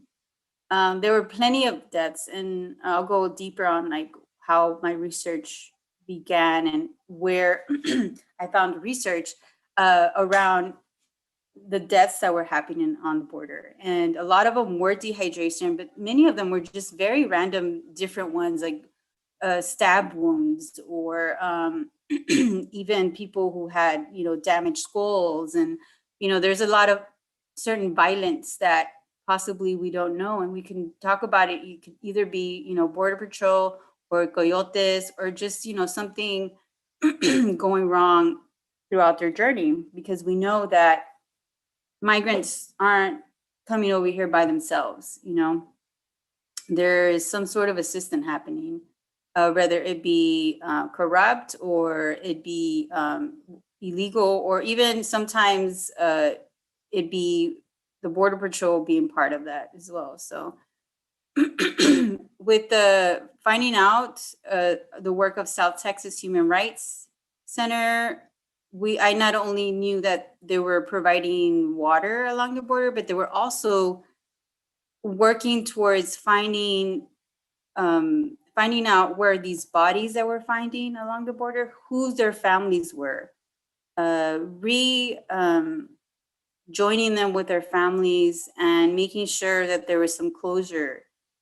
There were a lot of unknown remains that were being found as well. And some of them were even mass graves of people that they didn't know like how they died or where they came from. And so there was a lot of forensic work that was being done through South Texas Human Rights Center. And I really wanted to highlight their work in my exhibition. And so I actually did a piece where I put sand down and created a space of where we can talk about this, you know, all these mass graves or even unknown graves that are along the border of people who lost a family member and they've never been found. And how a lot of these deaths could even be prevented by just providing water and the work that they're doing around that.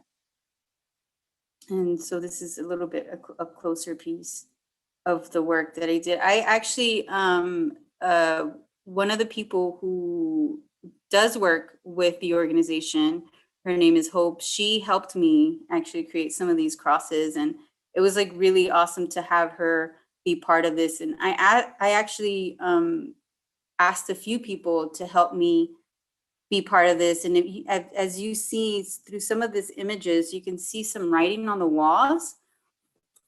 Well, the writing on the walls are actually information that I got from the Colección de Derechos Humanos. So this alliance is Indígenas Sin Fronteras, Ángeles de Desierto. All of these organizations actually help each other to accumulate information and come up with a log. It's even online of people who have been found along the border. And this is to provide some sort of archive as well as a timeline for people who are looking for loved ones who have been missing to be able to find them. And they give dates on here. They give when the person was found, how they looked, possibly their names if they were able to find some ID on them. And they put this all online so that if family members are looking for them, they can find them. And these organizations are mainly like in Arizona and Los Angeles, and they're doing similar work to what South Texas Human Rights Center is doing. And I wanted to highlight this type of work because I don't feel like we know too much about the work that's being done and how a lot of these organizations are, again, being overworked, doing this important work and not being provided resources, not through the government or anything. They're doing it on their own. And so I feel like a lot of this work needs to be done through the government. You know, all the forensic work, all the research that needs to be done. It's like the state doesn't care about these people. So it's not important. And so I through this exhibition, I wanted to highlight some of this work. This cardboard box that you find here is many times when people are reunited, if they're lucky enough to be reunited, their bodies would be sent back home in a cardboard box, similar to this. And so I don't think that a lot of people are realizing how dehumanizing a lot of this is, not only by people just being buried without any names or even in mass graves, not trying to be identified by anybody or care less about that, or even just being sent home in cardboard boxes. And the day that I had people come by and write names on the wall, it was actually the opening of the exhibition. And I really wanted to invite people who I had been working with around this, this research that I've been doing, as well as trying to, not only trying to accumulate information, but also do hands-on grassroots work, because it's something that's very important to me. As a person who comes from a family of migrant workers, this is something that I am personally affected with and I can identify with. So it was really important for me to do work around something that's centered with something that affected me personally. So this was my journey around coming up with ideas of how to communicate to people the importance of figuring out ways to dehumanize migration, you know, giving people an image of what is going on along the borders. And a lot of the people who are writing the names here really helped me out through that, you know. You can see here, actually, Anna's writing some here. You can see Gloria, Gloria and Hope and Maria Jimenez, who is no longer with us. She was she played a very important role on educating me on this type of work that's been being done along the border, and even just making sure that we know that these people are humans. You know, all of these people are not only just could be one of our family members, at least for me, myself, but they're humans and they matter. So this piece was actually directly outside of the home. And this was my other attempt of trying to communicate to people the militarization of the wall. And with the help of Margot Dames, she actually suggested it to me. She's like, what if you just create the wall or recreate the wall itself? And it could probably give a better image to people of what it looks like and what it feels like. And so you could see that this wall is sort of incarcerating the home. It's sort of, you know, it's protruding and you're unable to clearly see the home because the wall is there. And that's mainly usually how it feels along the border. You know, these are many times right in the center, in the middle of people's lands, and they can't even access their lands.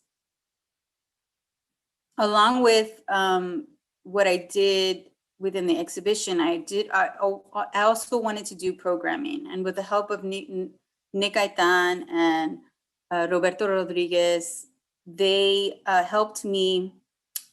They sang some songs that are corrido songs that were actually written by migrants or for migrants. With them talking about a little bit of the history of corridos and the music of conjuntos, we were also I also was able to tell certain stories. I interviewed a few people who actually experienced crossing the border in the hot deserts, and I was able to tell their stories. And I think that for me, it was really important for me to speak about people's stories, because many times we don't hear those type of stories. And in between that, hear the history of how this has continued to go on. The final thing that I did at the home was create the scintigraphs that we saw on the program here. And all of the research that I did, everything that ended up accumulating to the point for me to create the scintigraph actually was important for me to cope with or to understand in order for me to actually create that print. And this was something I collaborated with my mentor. And we created, not only did I create that print, but we also created different small prints along the top of the home, so that when people open the home, it would be the air and the free flowing of the people would move the pieces at top, and sort of the idea of like this free flowing migration would be sort of something that you could probably think about. I hate to jump in, Monica, but I do want to make sure that we reserve enough time for our viewers to ask some questions. So we have a few minutes before lunch, but okay. Well, I'm pretty much done.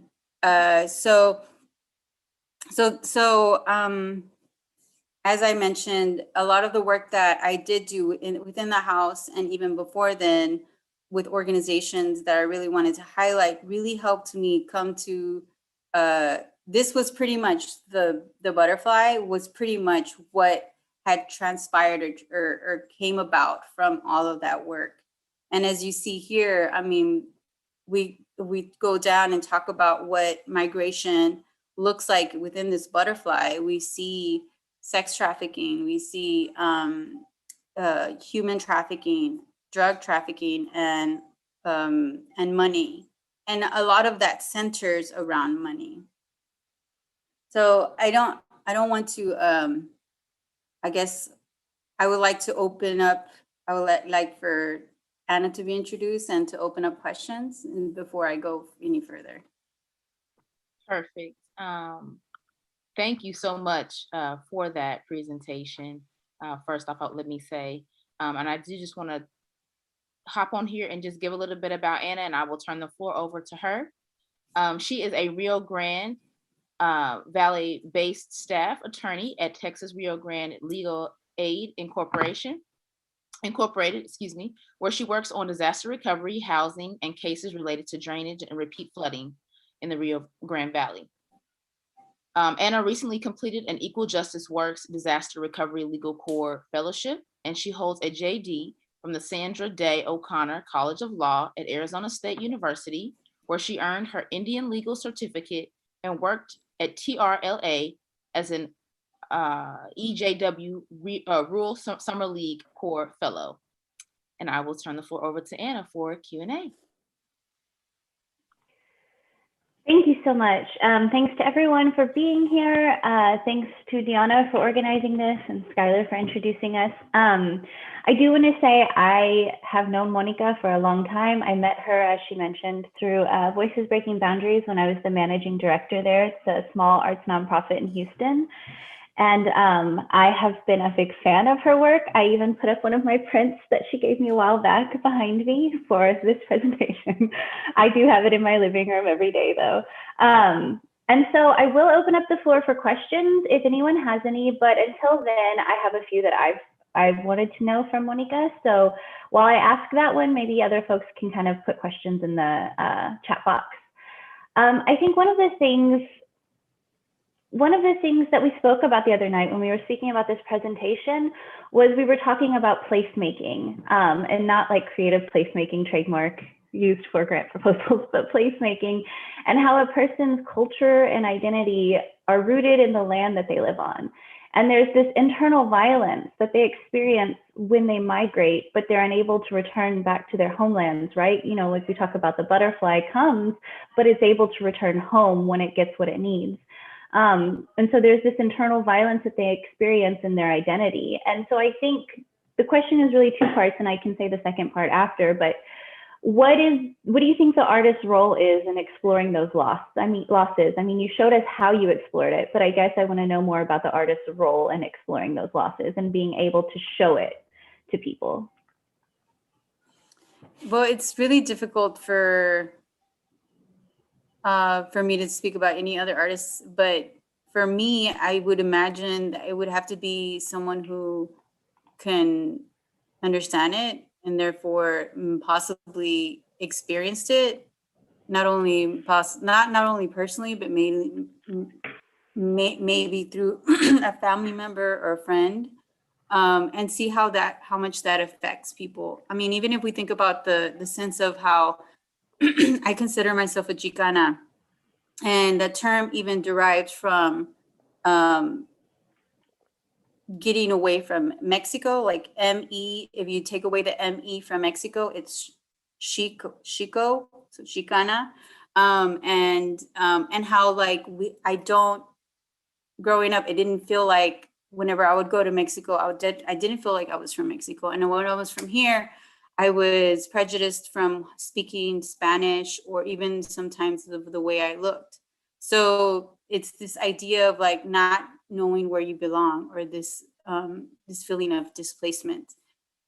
So I personally, since I feel like I've had some sort of experience from that, I feel like I can give some sort of perspective, and through art has been something that I've created an avenue for that, for me to advocate for myself. I think think related to that, the other part of my question is, and I want to get back to that point, but the other part of my question was, what do you think is the artist's role in reimagining a future self? So if folks can't return home and their identity experiences this chasm within them, like how can the artist serve to like metamorphosize like what that could look like without being able to return home? Well, it's been very important to create community. Creating community would be something, could be, especially right now, it's really difficult to even imagine what that looks like because under COVID, not being able to unite with certain family members or certain communities have been something that really is changed, you know? So for myself, I feel like what's been helpful for me is creating a sanctuary within my home, knowing that my home is like a safe space and something that I can always return to and feel some sort of love and safety. And outside of COVID, I think how has helped me is creating community, and the danza community has been really helpful for me and very healing as well. People that I can definitely identify with, who have my interests at heart, who have our interests at heart. And even when I think about building a home with safety, also being involved in community, my neighborhood community has been something that's created safety for my neighborhood too, knowing who my neighbors are, making sure that we're all fine and communicating and creating resources for ourselves has been something that I feel has created that sense of belonging. And if I have time for one more question. Yeah, I think we have time for one more question before we let out for lunch. Okay. This question, since we talked a lot about art, and as we saw in your introduction, you've had an opportunity to work with a lot of really great Houston organizations. One of the things we spoke about the other night was how your exhibition at Project Row Houses really represented that culmination for you of the years of work that you'd been doing, both organizing and creating art. They were two separate spheres, and at Project Row Houses, they really kind of came together. And through that, you were kind of able to uncover your artistic voice that you'd been searching for. And I guess my question then is, like, what advice might you have for other burgeoning artists who are struggling to find their voices in the same way, and or like spaces like Project Row Houses that affirm that experience for them?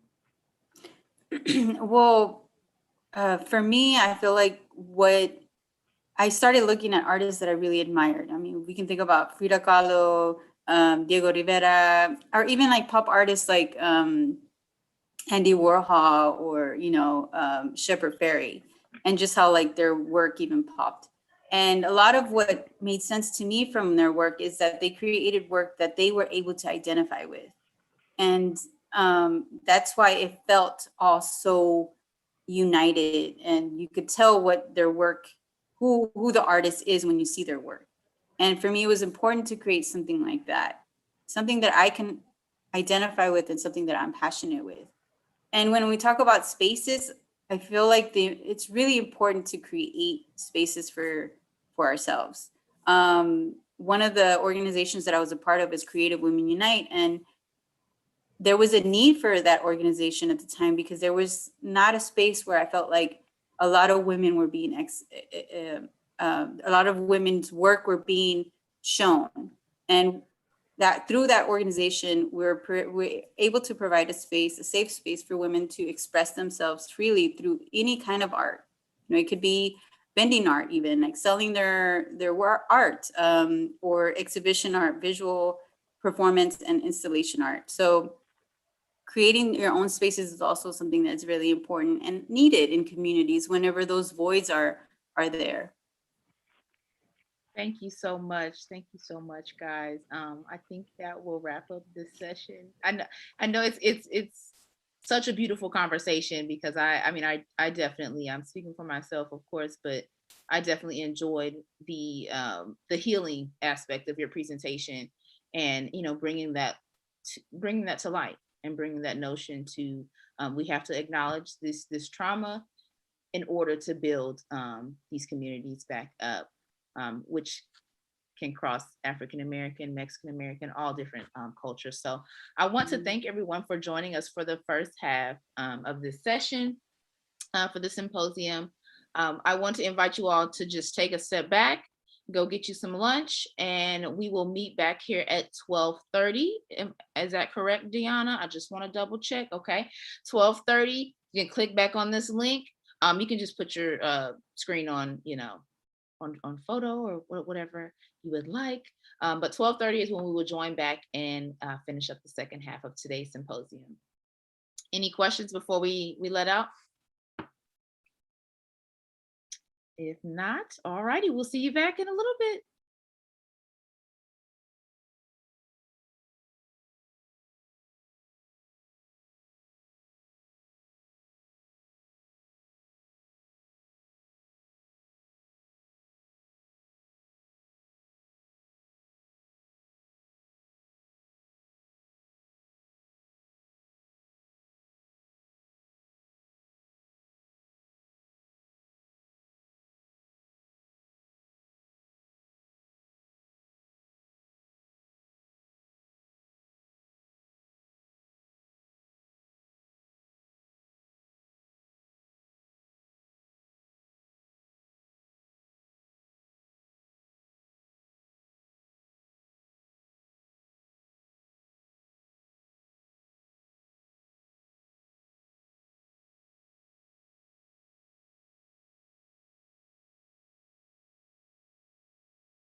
Welcome back, everyone. We're gonna now resume the Ciclos Symposium. And we're gonna start today or this afternoon with Mr. Sebastian Bonsi. I'm going to read over his bio and the bio of our moderator today, Jason Dibley. Sebastian Bonsi was born and raised in Port-au-Prince, Haiti. Sebastian Bonsi has called Houston home since the late 90s. He received a BFA from the University of Houston, followed by a detour in public education, then earned an MFA in photography from the University of North Texas. In the last decade, he's maintained a hyperlocal practice centered around an online photographic archive of the city, Purple Time Space Swamp. He has taught classes, held talks, and exhibited artworks at U of H, Lone Star, HCP, Houston Center for Photography, Art Institute of Houston, SAM, Houston University, Project Row House, HCC, Oak Cliff Cultural Center, Flats, and San Jacinto College. His reviews and essays have been published in Glass Tire, Not That But This, Sugar and Rice, Found Me, Art and Culture, and Fototazo. His talk today is titled Memory Needs Fuel. Our moderator for today, Jason Dibley, is an artist and reader based in Houston, Texas. When not making pictures of brooms, drawing, and reading, he works as collection manager in prints, drawings, and photographs at the Museum of Fine Arts, Houston. Welcome to you both. And I will now give you the floor. Thanks, Sam. Appreciate it. Hello, good peoples. Good afternoon. Well, as you all know by now, I am originally from Haiti. I've been here for a very long time, and there is very little in terms of like objects and images in my home today of my childhood in Haiti. You know, I can remember things, but like the edges of those memories sort of like fuzz out into pleasant colors, like the edges of an Alice Neal painting. And that's kind of problematic. You know, I have very few people I can talk to about those times. Like if I think about friends' homes and the places that we went to and sort of like everyday rituals, since I have nobody to speak to about these things on a daily basis or even on a weekly basis or even on a monthly basis, and I have no images and no objects, those memories are in large part gone. There's been no maintenance. And even if I could refer to family albums, there are limitations in the family album. Unless you have like a very sort of like idiosyncratic family with a particular mode of imaging the family, there will be a lot missing.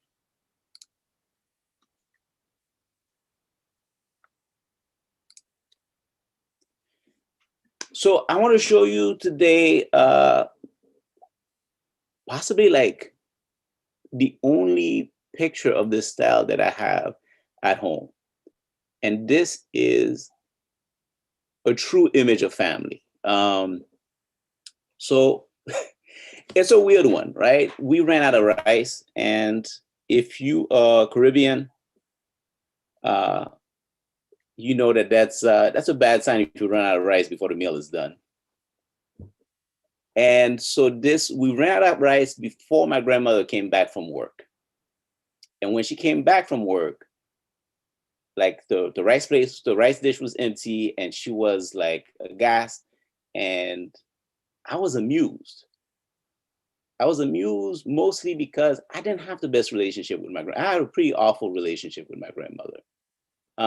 And that's why I took the picture. It's a petty picture that I took exactly for that reason.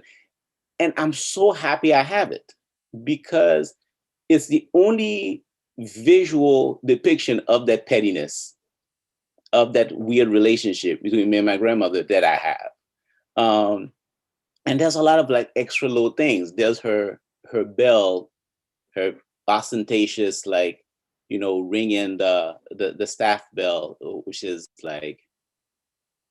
which again reminds me of sort of like a position in class in Haiti, which is not the same that I have neither in sort of like my material life here in the US, or even in sort of like my personal politics and ethics. But this is where I was. And it's also a good reminder. It's like, oh yeah, you were, you came from a very bourgeois background, even those little like Jaguar, like knife holders. The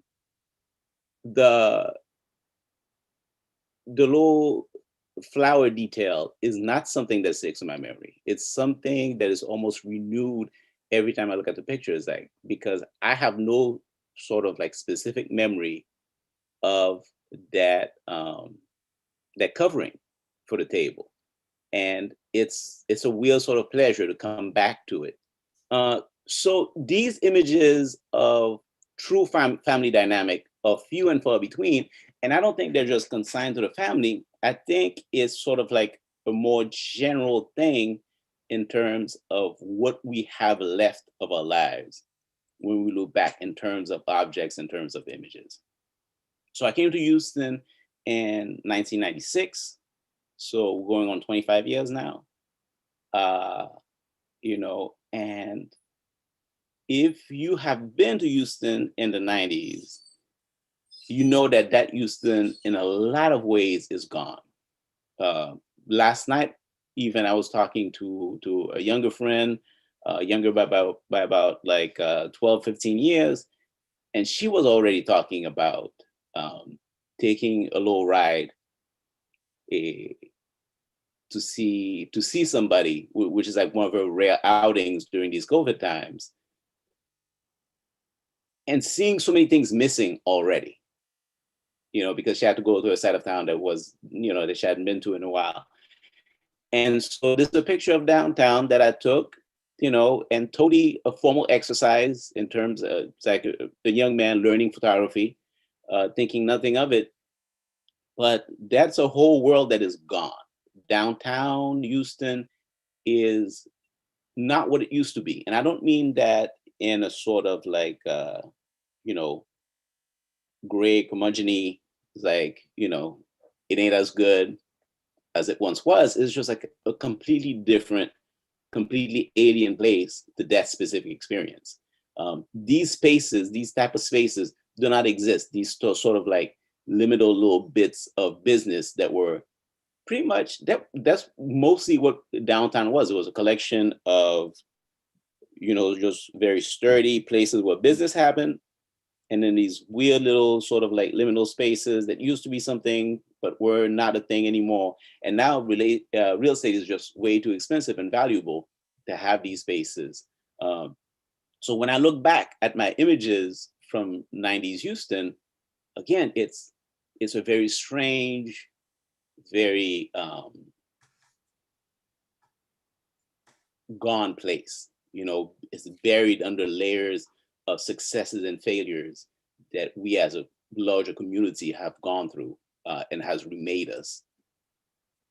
And again, like these images, like it's weird to sort of stuff that they can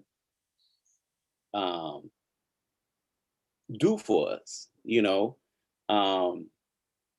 So this is an image of broker younger days, like fun times, where, my wife and I would drive over to our friend Kenesha's house, and from Kenesha's house, we'd maybe like walk over to Wes's house, which was in the neighborhood, and Monarchs was more affordable back then, for young broke people. And, we had to kind of time in our lives because we didn't have that many sort of like family or professional obligations to spend the day having cocktails and talking shit. And that is just, and all that for me is inscribed in the picture. And I can't speak to what the picture will do for other people.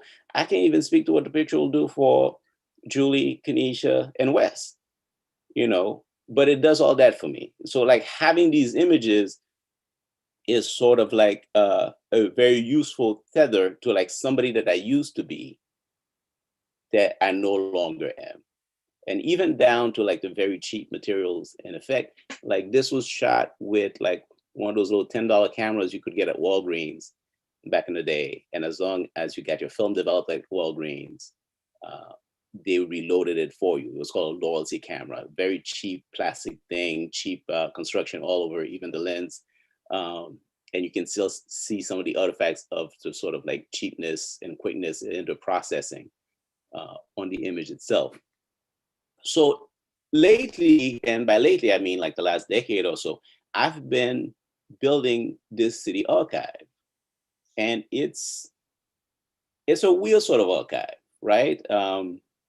I mean, if you've attended the first day or this morning, and you certainly talked to a lot of academics with very rich and in some ways sort of rigorous methodologies. And I'm afraid I don't have much rigor to offer through Purple Time Space One. Purple Time Space One is a collection of pictures of the city, period.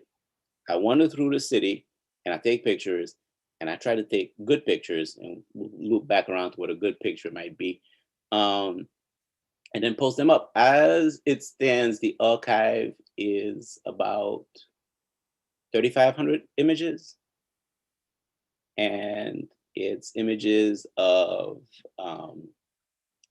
Bissonnette, and it's images of like the Denver Harbor, and it's images of a Third Ward, and it's images of downtown, and it's images of Montrose. It's just, I'm trying to fit in the whole sort of sprawling mess that is Houston into sort of one block of images. And it's interesting, and it's tricky, and it's also kind of impossible, because as I go forward, I say it's already been a decade. The action that I described with my family and with downtown Houston is already happening within the archive, where some of these images are very of the moment, and some of these images are already depicting a gone world. And there are places I haven't been to right now. When I get to them, I won't be imaging the use, so it won't be like the archive will be at odds with itself whenever I decide to end it, or whenever it gets ended for me. It's a weird process. I don't deny it, but I think it's a fairly useful one, because I think we need these things. We do not get enough people that lovingly take pictures of bottles of urine by the side of the road, I think, and can't tell you, this was a hard picture to make. I shot so many pictures of, it's really hard to make a picture of a bottle of urine that doesn't just sort of like, that's not just a picture of a bottle of urine. But at the same time, if you are a pedestrian in Houston, or you spend a lot of time on foot, that's a sort of, and not just Houston, obviously. I also have one of those pictures in Mexico City. It's part of the fabric of life. It's part of the sort of like material nature of the world. It's part of looking at something as, I say, unavoidable as our bodies and the ways that they function, and also thinking about the way that the city is planned out, that somebody would have to piss in a bottle and throw it in the bush. What are the options? It's like, how much of this is thought out? And hopefully I've made what is like a beautiful picture of a bottle of urine by the side of the road. But it's not all, it's not all body waste. A lot of it is just capturing these little sort of like daily pleasures. And I already used the word capture, and I already feel bad about it. It feels, I don't know, unnecessarily violent for what it is. But again, sort of like daily little actions. And this was a particularly gorgeous evening, and we had some like wonderful food at the night market. And it was one of those things where again, it's a memory that could dissipate so quickly, not just in its particulars. Oh yeah, it's like, oh, we went to the Indonesian night market, we had some like good soups, but just in the way that the evening felt, you know. And again, there are these things that are very specific to my experience, my sort of like physical experience of standing in the world, feeling the world, looking at the world. But the thing is, I don't consider myself particularly special. So the idea is that even though these are very specific to me, I'm not such a specific human being that this is not happening. Whatever happens to me across the city is not happening to so many different people across the city, sometimes at the same time, sometimes at other times, and even beyond.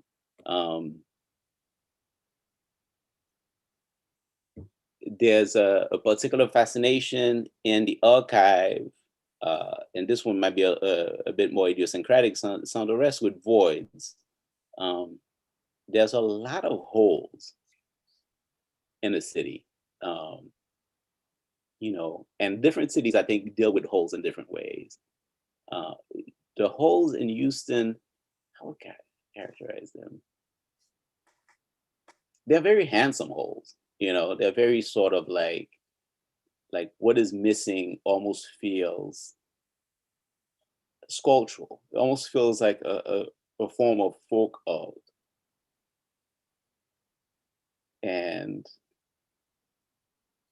the shape of voids is always so interesting to me, because you end up sort of like delineating, it's a sort of like weird reverse map making that, again, it's something I think functions to a certain level in every city that you might visit, but there are certain cities where it has, because of like the particular nature of the city and the way that its denizens like negotiate space, has very different characteristics, you know. And Houston is a very like sprawly space. There are not a lot of people outside at any given time. If you're not from here, for example, and you walk around downtown, you might wonder where are all the people, and it's like they're underground, you know, because as much as possible, the people that work downtown use the tunnels to like travel from building to building, to like, you know, have lunch, etc. So you don't see as many people like on a regular weekday on the streets in downtown. So there's a lot of like wide open spaces. There's a lot of emptiness, and there's a lot of distance. You know, you always see somebody, and you see somebody at a certain distance, and they see you, and it's sort of like a very specific way that the city has to just really contrast humanity, just emphasize like your humanity. Like you'll go to walking cities, and there's a lot of things that I love about walking cities, you know, not the least of it street food, but you get lost in the sort of wave. You're just like one more drop in the wave. You know what I mean? It's like every little drop of humanity in Houston, in most of the areas, really feels like just like one drop of water on like just a clear slab of concrete. It's a very distinct feeling. So all this looking, I think has to be very careful, because we're always, especially in a world of constant sales, where you're not just being sold objects and services, but really you're being sold a sense of self. You know, you're being sold like not just what to have, but who to be. I think it's very careful when we are looking at things that we approach it from a way that as much as possible can either short circuit that constant push of, you know, the surface of the world, the surface of the city, to sell us on something, and also, you know, just short circuit it, question it, have a chance to look at it. you know. So sometimes, yes, I like to think about, for example, the idea of monuments. You know, we have like these David Adam monuments. Are they really for us? They're not for us. This is how we see them. You know, we just see them crowded, like crowded objects behind some fences. I think about the monuments that matter to us, such as like the Transformers at Lucky Land, you know, which is something that is like so weird and specific to Houston. I think about the monuments that come from us. You know, this is from the gas station nearest to my house. And of course, it used to be a payphone. And now it's an accumulation of individuals waiting. You know, it's like passing time, frustrations, nervous tics. That to me is an important monument. So every picture is a picture of like a changing world. I particularly hate the cliche, like, you know, how pictures freeze time. They never freeze time. They, if anything, they foreground time. They just like show us like the changes happening in the neighborhood. You know, and just to end, because I, you know, don't want to overstay my welcome, and I'm very curious about well, a number of things that might come from like an audience rather than just from me, is that these things are games, right? There's a certain idea of rightness. I mentioned images being good. And to me, good still connects to memories. And a picture is going to be memorable. And if it's not memorable, like if there aren't enough like games or certain rightness of form and color and movement, then you've documented something that nobody will want to look at again. So I have many pictures of interesting things or important things that I end up deleting because they are nothing pictures, and pictures of random restaurant back walls, which sort of like still trigger my pleasure centers. And from what I've been told, other people's pleasure centers. All right. We're now gonna open it up to questions and let Mr. Jason Dibley moderate. Thanks, Sebastian. Hey. Hey. Hello.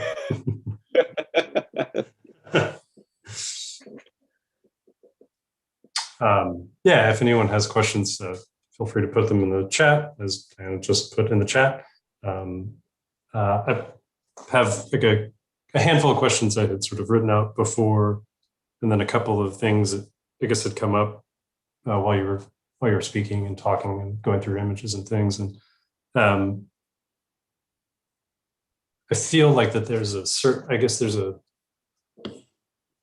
I don't know what like a general like non-Sebastian Houston picture looks like to the world, like how those things are projected. I appreciate looking at Houston through your pictures, and I feel like they're the Houston that I want to look at.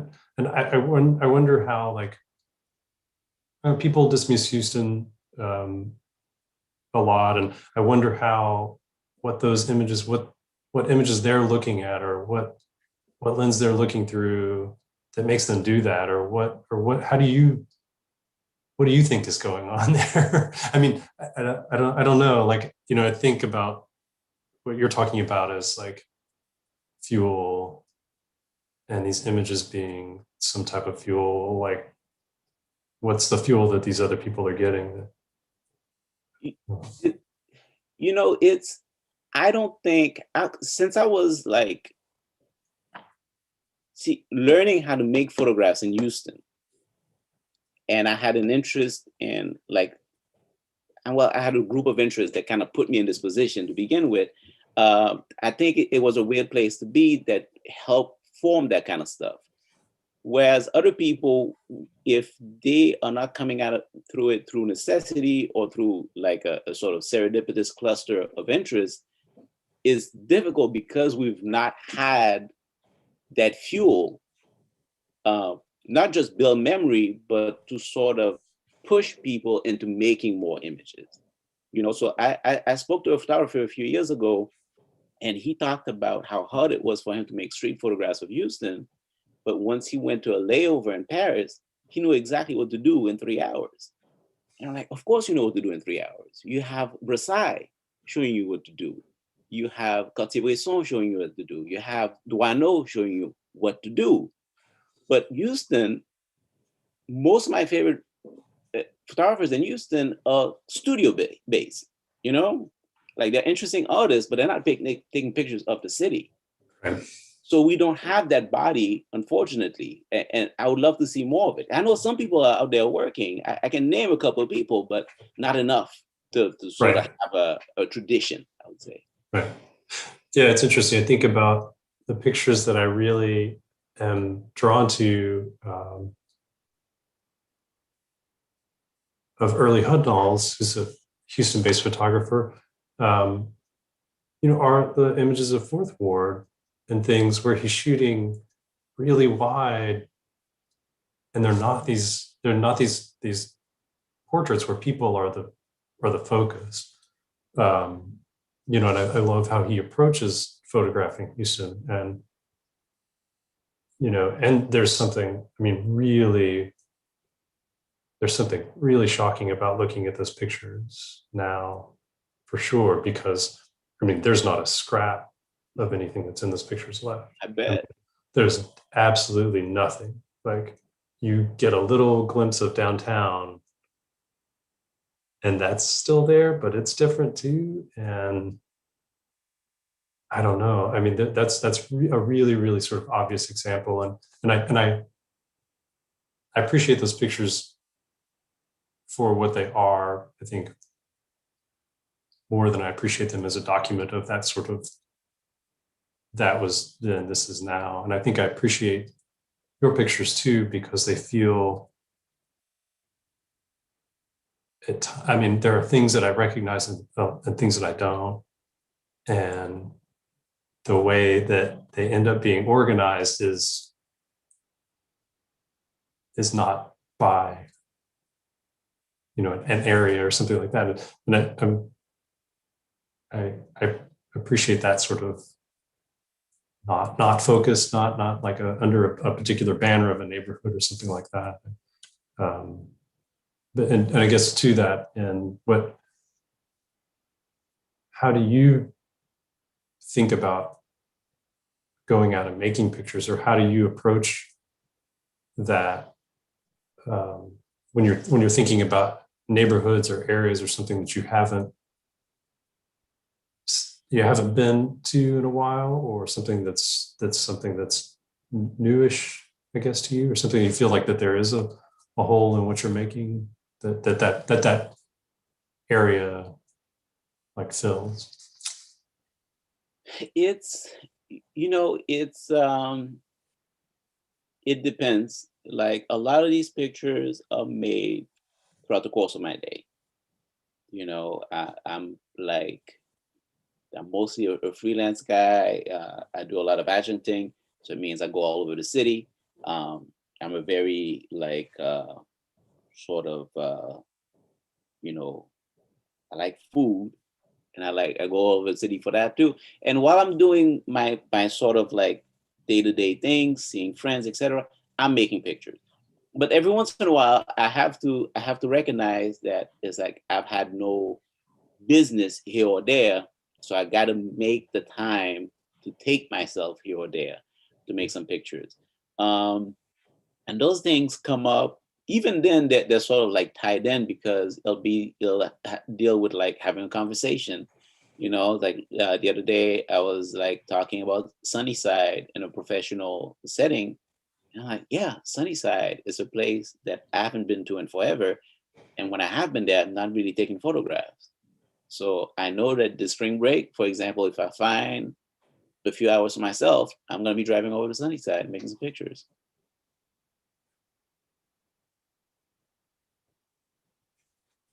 I also take requests. You know, every once in a while somebody would be like, hey, how about this street or this neighborhood? And say, all right, I got you. How come I haven't seen any how come I haven't seen any Joe V's pictures in a while? Like, you know, the grocery store. Well, you know, for the obvious reasons. No, I know. And it's fun. Yeah, it's funny because we'd gone on an excursion and hit a couple of grocery stores making pictures some time ago. And I think about how I used to just wander and look in grocery stores. And now, I mean, that's just not a thing that's not the right thing to do. And definitely not making pictures. You know, it's like you're really amplifying yourself in a really bad way. I think if you're doing that right now. Oh yeah. Yeah, that's yeah. I don't know where I was going with that, but yeah, grocery stores and looking at things like in that way that are incidental and things that aren't the big and bold capital H Houston, I think are like what you're saying are really important. And the more people that make those pictures and the more that people look at those types of pictures, I think that we're all better off as far as an understanding of the city, for sure. So. Thank you. Diana, to answer your questions, and she asked me if my process is different when I travel to other cities. Yes and no. You know, I'm not interested in building archives of other cities, but you know, a definite part of my practice is using the camera to see, but also to sort of like center my, you know, there are different layers. So like how I take pictures in different cities stays very similar because of those other layers. It's just that the Houston stuff doesn't come into play, like, you know, documenting a very specific place to which I have a very specific relationship, and in a way for like an audience of my, you know, fellow co-livers, you know, which is like my community. But yeah, a lot of things that I get out of photography remain the same wherever I'm at, you know. And yeah, I'm never without a camera. It's like I've even dropped the camera in the bathtub once or twice because I'm never without a camera. I did have one more question, and how much of your process, I guess, what is, how can I phrase this? Do you try to balance, like, for example, when I take a picture, I don't have technique like you do. I don't have the professional background that you do, obviously. And so I rely a lot on my emotional register for taking pictures. How much of your process is drawing from emotional registers versus like your technique? Is there a balance that you try to? Technique is something that is not very conscious. You know, I've seen it described in a couple of ways over the years in terms of like musicians that talk about when they're performing, they're not thinking about technique. And, you know, it's like people that do martial arts, when they're fighting, they're not thinking about technique.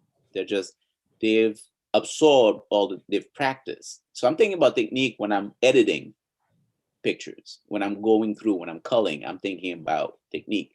When I'm actually taking the picture, I'm probably in a very similar space as you are. I'm like, ooh, you know, what's this, what's that? I'm being curious. I'm being excited. I'm like being open to being excited and challenged and sort of like titillated by concrete and, you know, green spaces. That's, yeah, it comes from a very intuitive place.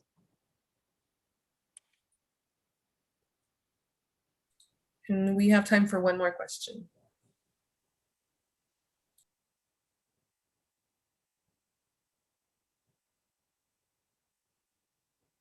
Oh, come on now, folks.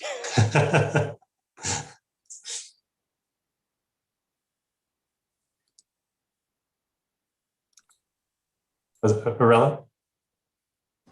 Yeah, hi, Bonsi and Jason. It's good to see you both. Thanks, Good. Bonsi, for sharing your work. I was gonna ask, you mentioned that, you know, you don't know when you're gonna end this project or if it's gonna be ended for you. So I'm just wondering what your thoughts are about like the future of this archive and what you think that looks like.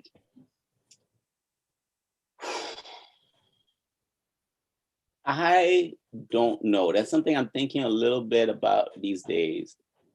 Every once in a while, I'll make a copy of the archive and just give it to somebody. You know, because especially since I'm shooting JPEG, these are really tiny files. I can fit like the whole, I can fit 1,000 pictures and I just give it to somebody. So I like the idea that they're existing here and there and that maybe somebody else will figure out something to do with it. If it, you know, I'm on Tumblr right now and I'm on Tumblr because that's the Wild West in terms of like social media.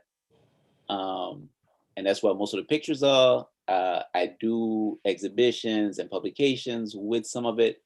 But really for me, it's like, it's about that whole body kind of staying together. And I don't have any sort of like institutional plans for it or anything like that. I'm just going forward. And it's something that, again, like I think most of the way I approach making things, if nobody wants it, it should go away, you know? So as long as somebody wants it, I will make it available. But I'm not super interested in preserving something myself. I think if there's an interest in it being preserved, somebody else will take care of that. I'm just trying to keep it alive until that happens. Or if it doesn't happen at some point, yeah, it just ends. I hope that answered your question. I feel like I might have like taken a couple of swerves. Oh, no, it did. Yeah, thank you. Thank you. It was good to hear from you too. Well, thank you both for your time. We're now going to move on to the next presentation with Dr. Antoinette Harrell. Welcome, Dr. Antoinette Harrell. I'm going to start with your bio. Dr. Antoinette Harrell is a renowned genealogist and historian. She's the producer and host of Nurturing Our Roots Genealogy television talk show and author of several books, including children genealogy activities books. Her research has been featured in many media publications on the subjects of peonage and involuntary servitude research. Vice produced a documentary film on her peonage research. She's committed to preserving the oral histories and images of African-American people, cultural schools, churches, businesses, civic organizations of prominent and influential African-American families and leaders of the Louisiana, Florida parishes. Harrell is a documentary producer and a community activist that addresses social justice. She's the author of Images of America, African Americans in Tangipahoa and did I say that right? And St. Helena parishes. Dr. Harrell recorded 9 African American cemeteries in Tangipahoa and St. Helena parishes, Louisiana. She was appointed Honorary Attorney General in 2003 for her studies in genealogy and reparations. Dr. Harrell has 2 African American collections, one at the Center for Southeast Louisiana Studies at Southeastern University and the Amistad Research Center in New Orleans, Louisiana. Welcome, Dr. Harrell. Thank you for having me. And thank you also for this wonderful, informative symposium. Okay, if you would allow me to please share the screen, I'm just gonna get right into it because I have a lot to share in a little short period of time. I chose this subject of rebirth after the emancipation because I feel like I'm still in Reconstruction. This was the first picture that I can recall ever finding of my family after slavery was emancipated. And so that picture was very, very dear to me to share. 3.9 million, as they say, former slaves was freed on July 1865. What came next for Robert Harrell and his family, which is my family line? Like I said, I feel like I'm still in Reconstruction, still putting the pieces together. 152 years later, I'm still researching family members. The Freeman Bureau Act on March 3rd, 1865, Congress passed, and just move this over a little bit. An act to establish the Bureau for Relief of Freedmen people, which was entitling them to receive some type of clothing, shelter, clothes, services for the land that they was working on. And that new form of slavery came during this time. This is the first contract I found for my family. Robert Harrell was my third great maternal great grandfather. He and his family signed a contract to work on Eliza Andrews Place, February 27, 1866. So at that time, Robert, my third great grandfather, and his wife and children entered into a new form of sharecropping. Could have been peonage, but it was not. I'm very grateful for that because they did save enough money to purchase land. Owning land meant freedom. After the Civil War ended, many newly freed African Americans saw the 40 acres and mule as a possible way of finally owning their own land. And this would give them some type of economic freedom and power. But not all of them was able to do so. The first time my family purchased land, Robert and his son Alexander purchased 200 acres of land in Tangipahoa Hope Parish in 1888.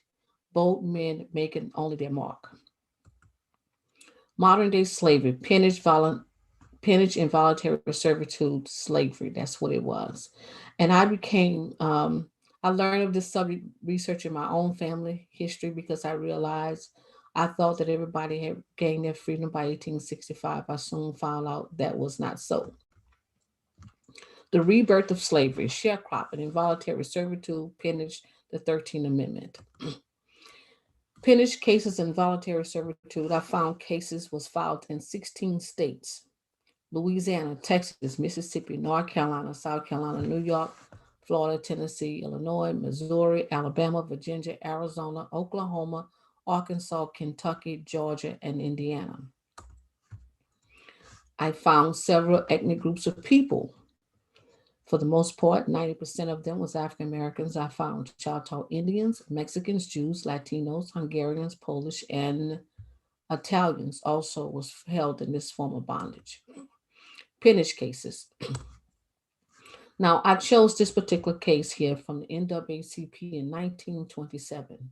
The peonage case charges in Attala County, Mississippi, a conspiracy to arrest colored as well as white people on trumped up charges to impose fines and have them to work in the timber camp, and those men could not get out. These men was discharged to work on other people's plantation, and I have you to know that this was in the childhood home of Oprah Winfrey.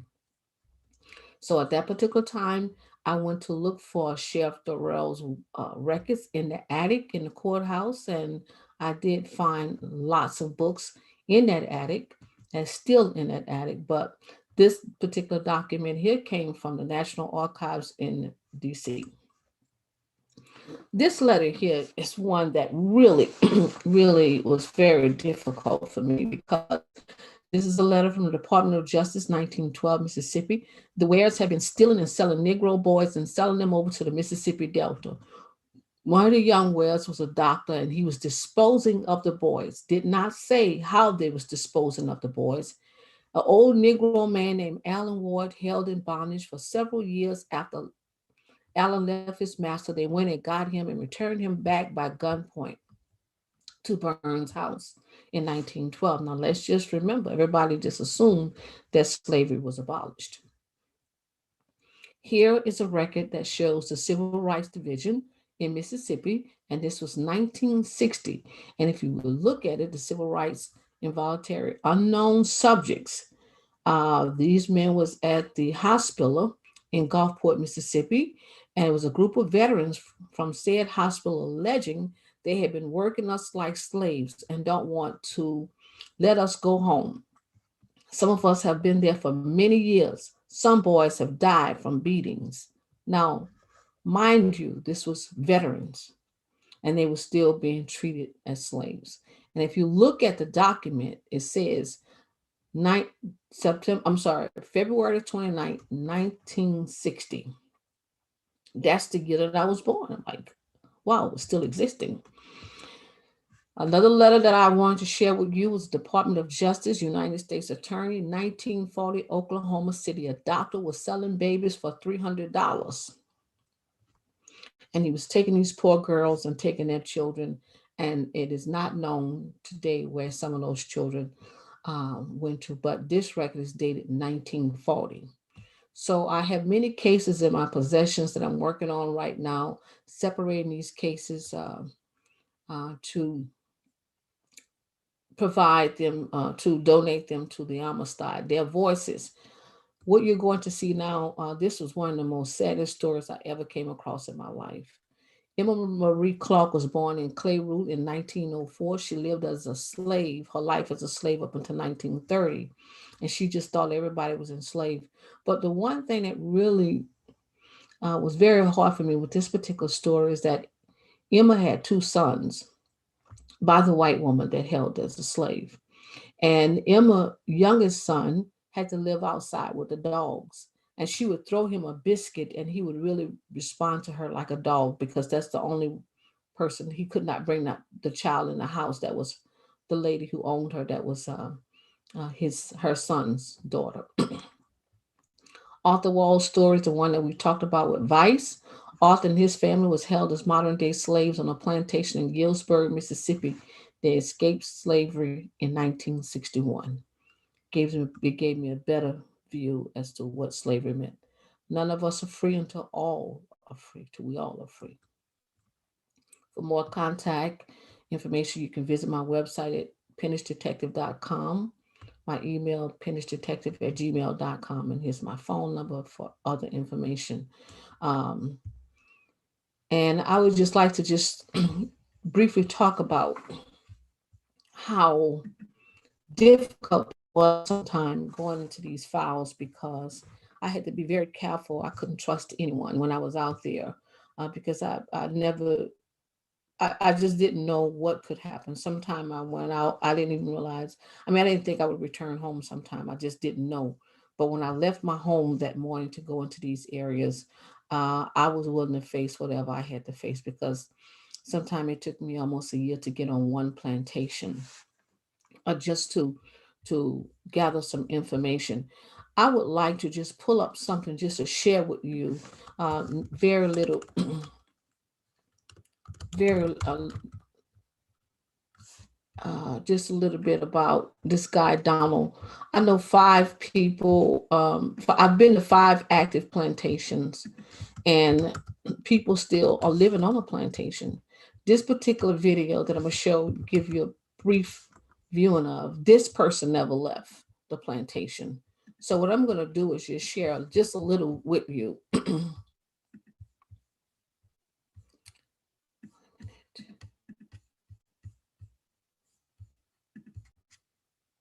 Just trying to pull it up.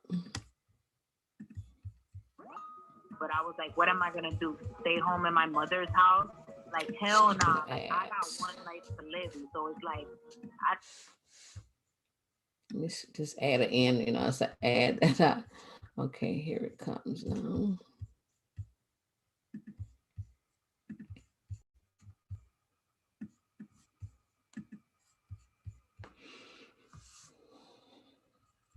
Donald never left the plantation. They have been on this plantation for 5 generations. Oh, what is that? For 5 generations. I guess I have to wait till that ad just pass over. But they lived on a plantation for 5 years. They never left. For 5 generations. Their whole family was held against their will. If you did leave, they either come get you or have somebody kill you, whatever. Jerry Dawson, he lived around the same place we lived on. He left. They went and got him, brought him back, carried him right down there from his house, killed him. Hung him up a tree, castorized him, and hung him up right from his house where his children, everybody could see him. I'm pretty sure it's 55, 56 when this happened. Most of us think that the end of the Civil War in 1865 closed the chapter on slavery in the American South, but that's far from the truth. Over the next 100 years, generations of Black Southerners were forced to labor against their will. This new form of slavery happened in the shadows of the first half of the 20th century. And even though the civil rights movement began advancing racial equality in the South in the 1950s, these practices continued secretly, making it a difficult history to prove. Today, there's one woman who's dedicated her life to finding this lost history of Black identity. She's been called the slavery detective of the South. So that video is available online for anyone to watch it, but I just wanted to let you know there was thousands of people, hundreds of thousands of people that did not get that freedom even when slavery was abolished. So I would like to turn it over to Dr. Dudley, and if there's any questions that I can answer. Thank you. And I will now just briefly introduce Dr. Dudley. Dr. Dudley is currently teaching as a lecturer for both the Interior Design History 1 and 2 courses in the School of Architecture's Interior Design program, as well as the American Architecture Topics course in the Architectural History program. She has a long-standing relationship with the School of Architecture, having obtained her doctorate in architectural history in 2012 and her master's degree in historic preservation in 2003. Dr. Dudley has also collaborated on interdepartmental preservation work, including preparing architectural descriptions and analyses for National Register for Historic Places nominations, such as that for St. Paul African Methodist Episcopal Church in Dallas, Texas. Her research methodology includes creative utilization of archival resources and conducting oral histories. Notably, she has applied this approach to her study of the architectural activities of New Orleans, Champs de Couleur Libre, I butchered that French, sorry, free people of color, their influence on the physical growth of New Orleans and the historical, cultural, and economic implications of their contributions to 19th century American architecture. Dr. Dudley has 15 years of professional experience as an architectural historian for HHM and Associates, a historic preservation and cultural resources management consulting firm located in Austin, Texas. Welcome, Dr. Dudley. Thank you, Deanna, and thank you, Antoinette, for that very informative but very difficult talk. And there are a number of things that I would like to ask you as we guide conversation, and please invite any participants to enter their questions into the chat or raise your hand so that we can have our wonderful speaker address those comments. My first question is, how did you get started in this kind of research, just very broadly before we get to the specifics?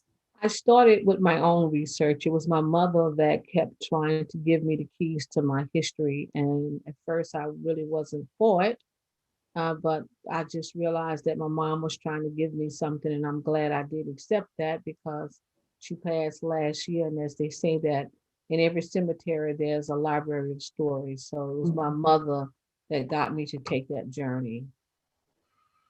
Wonderful. And thinking about this idea and theme of rebirth, I think it's a wonderful way, and the methods in which you incorporate to bring these stories to life, whether it's individuals who are no longer with us or these stories that you've shared with us today of peonage. And it's really interesting to me because I'm a native of Louisiana. I'm from Lafayette.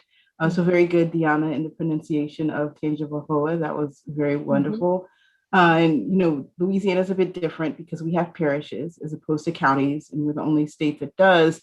But could you explain what the Florida parishes are? I feel like we might have some guests who aren't aware of what that means exactly. Yeah, the Florida parishes, the East Florida parishes the Southeast Florida parishes where I just focus my interest on, and there's Tangipahoa, St. Helena, Washington Parish, and East Feliciana is where I focus my interest on the Southeast Florida parishes of Louisiana.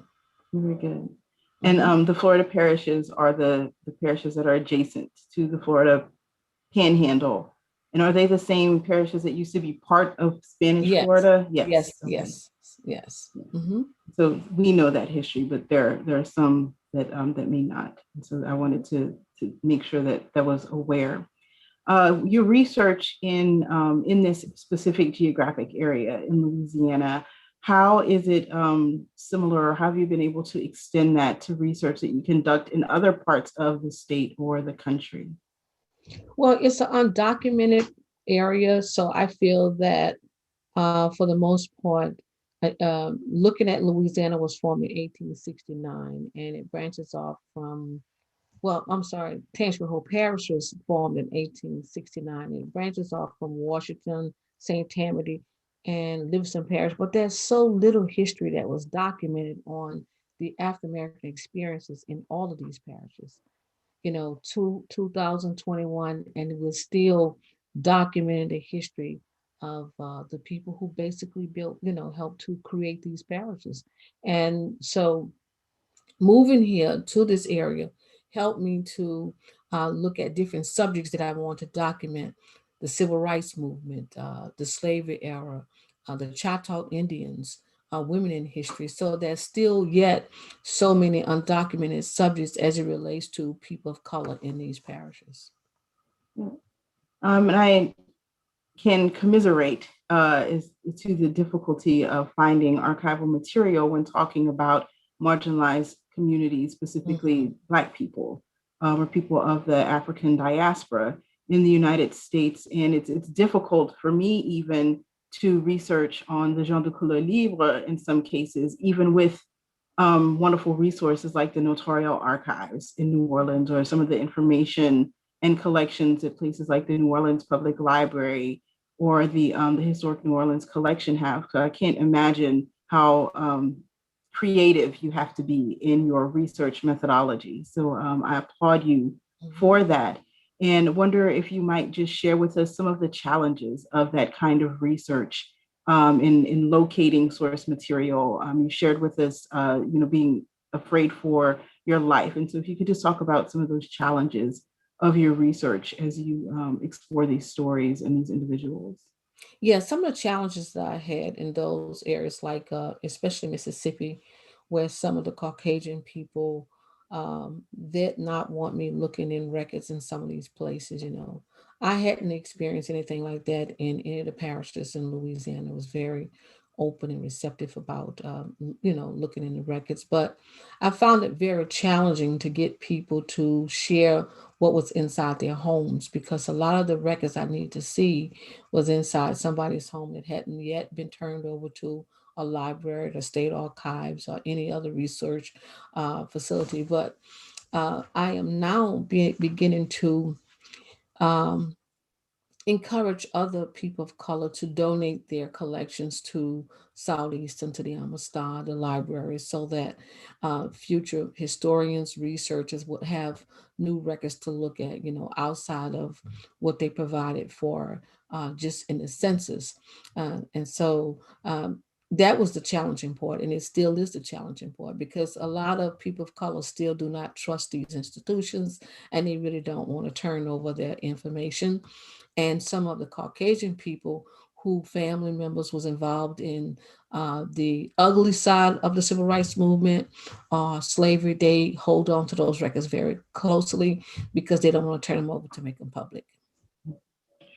And that was going to be my next question, is why you felt that people were reluctant to turn over material. So thank you for addressing that. And for those families that have been willing to share information or turn over information, how did they come to that conclusion?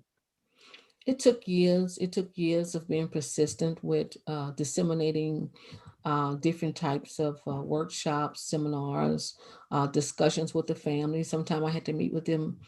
I've met with one family for 3 years to really convince them to turn over the file, the records. And after looking and doing an assessment of what is inside someone's home, I start the conversation right then. And most of them are elderly people. And I do realize that upon their death, they need to look at what do they want to do with their collection. So I start the conversation. Sometimes I take them to the places and let them see what some of these collections look like, and have them sit down and talk with the executive directors to let them know what would happen to the collection, how it would be indexed, how it would be available for the internet or whatever. So I am very happy to announce that just recently I did get Richardson's Funeral Home to donate an extensive collection of obituaries, family funeral programs to Southeastern, and I think it was over 300.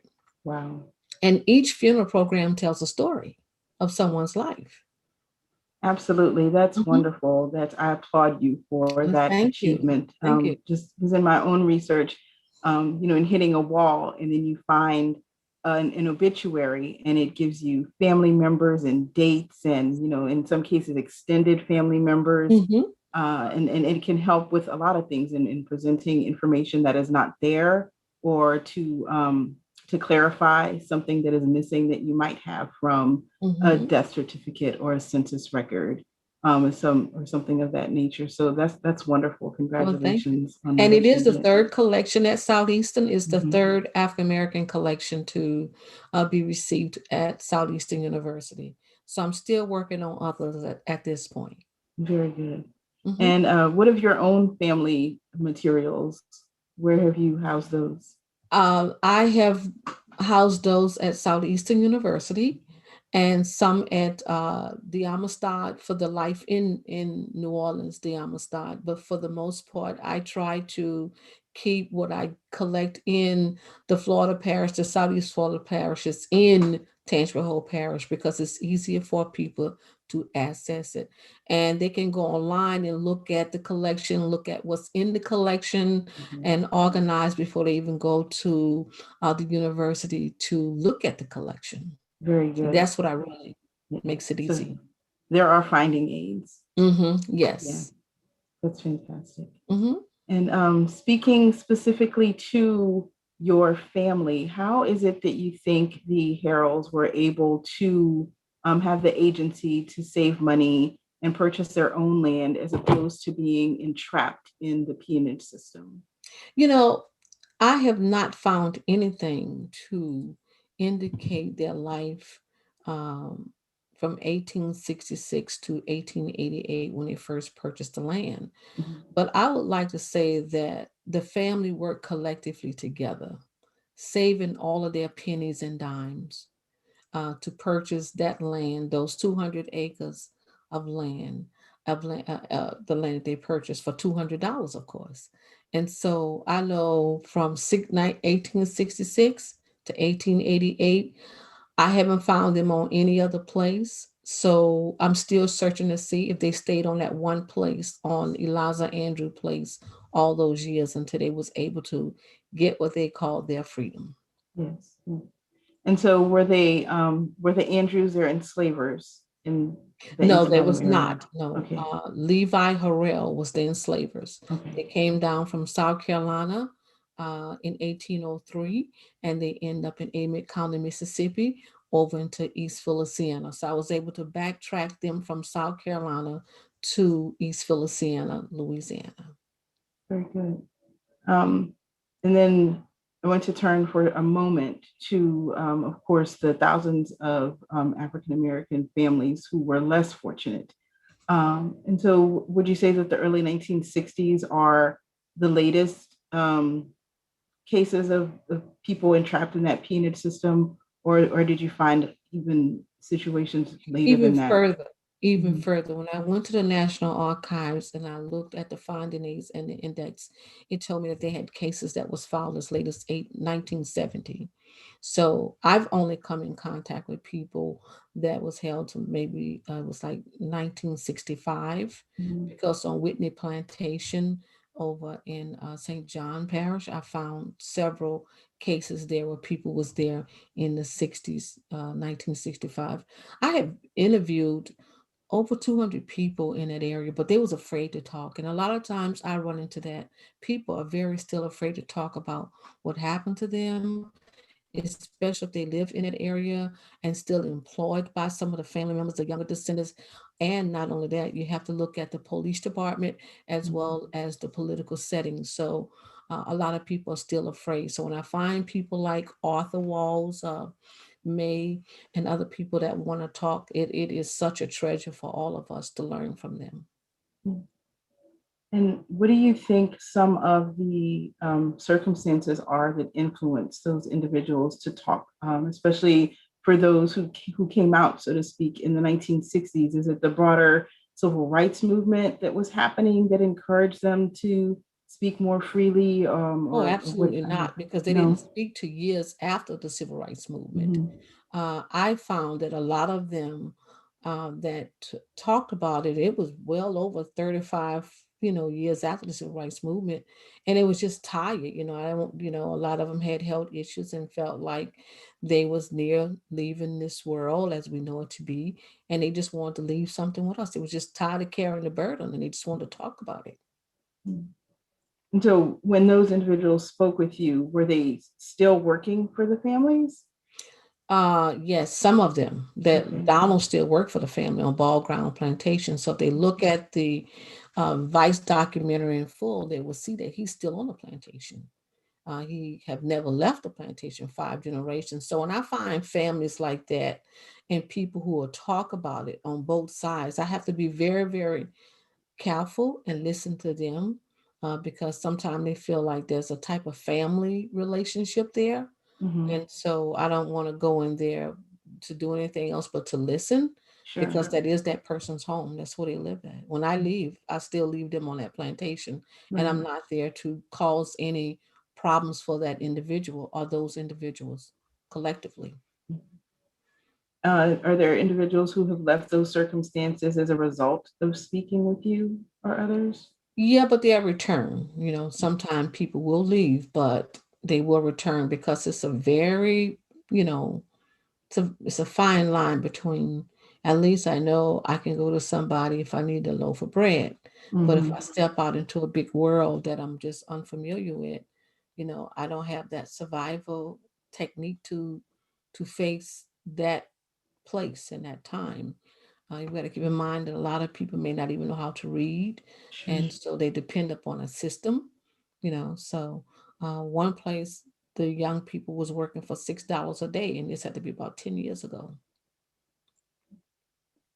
So speaking, I'm sorry? $6 a day. Yeah, I can't even fathom that, imagine that. And is it, so in speaking about the compensation or lack thereof, is it the same kind of system where you're sharecropping, where you end up owing funds? So you're making that $6 a day, but at the end, for your tools and your portion of whatever, are some of these individuals in debt? No. It's a total different look. It may be a place to stay, like they may have a couple of Shanies on a place. And so if you stay in the Shaney, you work in a big house or you work the farm. Right. It's just a different look. It's not for the tools and like it used to be, but it can be for clothing and food. Yes. Those things, those necessities of life. Yeah. Okay. And one final question, in speaking more broadly to the theme of this weekend's conference, how do you think these circumstances for individuals who were able to move out of the penal system, and even for those who were still part of it, how do you think that affects their agency and resilience and survival? Could you speak to that? Yeah, I think that for the most part, they're resilient people, and if you can survive the worst atrocities of sharecropping and involuntary servitude, your family to survive slavery, I think they adjust to the environment that they're in. There's not a lot of migration, very little migration. If someone leave and go up north, then the entire family, for the most part, may do that. But I found that a lot of the people who remained on those places, if mother and dad stay, if mom stay, that's it. The children will basically stay around mother. But if they can get the mom out of the place and migrate somewhere else, then I find that to be that the entire family will follow the matriarch of the family. Well, Well, those are all the questions I have. Are there any questions from our audience or comments? We have Chris Hapalson. Yes, go ahead. Hi there. Well, Hi. thank you, Dr. Harrell. Thank you so much for sharing with us. I'm up in Dubuque, Iowa, and I found it interesting to hear, your focus around this system in the South. Here, I just attended a week or so ago. Ricky King is a genealogist here in Iowa, and she started out tracing her family back many generations on one side and probably 3 or 4 on the other. And she found that even here in the North, in our census records from the 1860s, 1870s, 1880s, the census records still list, they record the number of people of color, but then they also record the number of people that are free of color, they're the freed people that are color. Mm-hmm. And so she's able to show, that, at one point in our county, we had twice as many people that were not free than free. Mm-hmm. And it was such a surprise to me, but it's, although it wasn't called slavery, it's called servitude, or, there's other ways to be able to frame it. But I was surprised. I was like, wow, people are recording that on the census. They're actually revealing that, So it's interesting that it's not just a Southern thing, you Right. know. So Mm-hmm. Thank you for sharing. Well, thank you, Dr. Harrell, and thank you, Dr. Dudley, for the talk and the moderation. We're now going to move on to to the next talk with Dr. Doyle, Dr. Shane Doyle. Dr. Shane Doyle is a Crow tribal member who grew up in Crow Agency, Montana, and currently resides in Bozeman, Montana. He is involved in many educational interests, causes, and organizations. A singer of Northern Plains tribal style of music for 30 years.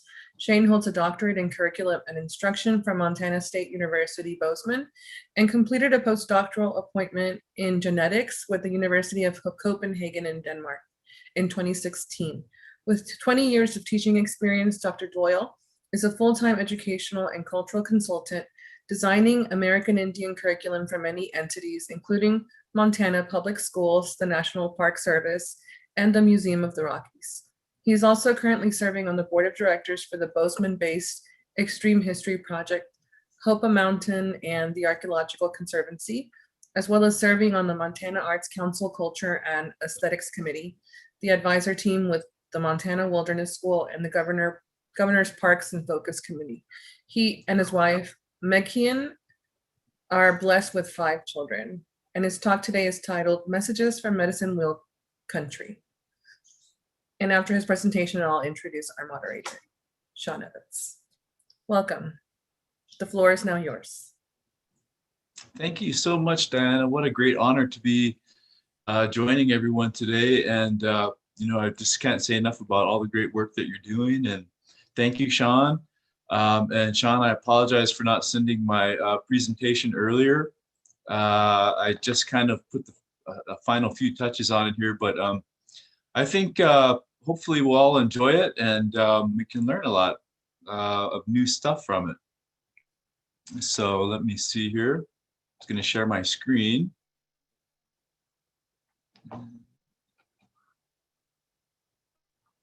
Let's see, can you see that? Yes. Okay, so in keeping with the theme of the conference, I wanted to tell the story about how my tribe, my nation, the Opsalagan Nation, was able to relocate, I guess, onto the Northern Plains, and upon their relocation, change their economic way of life in order to best match the climate and the conditions of their new home. And so this is a topic that I've been fascinated with and have studied for many years. I'm, again, as you mentioned in my introduction, involved with a lot of archaeology, but also as well have a great interest in oral traditions and histories that have been passed down since time immemorial from elders to the next generation. Here's a photo of the Bighorn Medicine Wheel. This is a National Historic Site, and it's located at about 9,000 feet altitude in the Bighorn Mountains. The view that from this photo here is looking to the north, and you can see a range off, a mountain range off in the distance there. That's the Pryor Mountain range. If we were able to take the camera and look to the, due to the west of here, we would see the Bighorn Basin, which is kind of a dry, large valley. And then just on the other side of that valley is what we know of as the world famous Yellowstone Park, the greater Yellowstone ecosystem. So this mountain range here just sits a valley away from that very prominent national place there, the Yellowstone Park. This medicine wheel here is both a scientific and a ceremonial creation. And it's estimated to be about 6,000 years old. The different cairns there, as you can see, that come from the center line up to different natural heavenly body important events, moments of the year, of the season, such as the rise of the sun on the solstice and the rise of the moon on the equinox and so forth. So there's a lot of science that, again, that can be drawn from this creation here. What most people don't know is that the Northern Plains have a lot of these features, have a lot of these medicine wheels. And there's probably over 100 that have been identified from Montana going up into Canada and over into the Dakotas.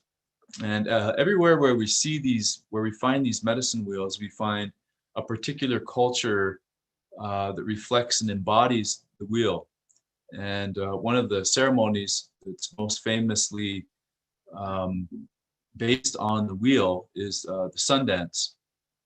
And the Sundance has been highlighted, I guess, and depicted in Hollywood films going back to the 1950s, and is pretty well known, I think, throughout Indian country.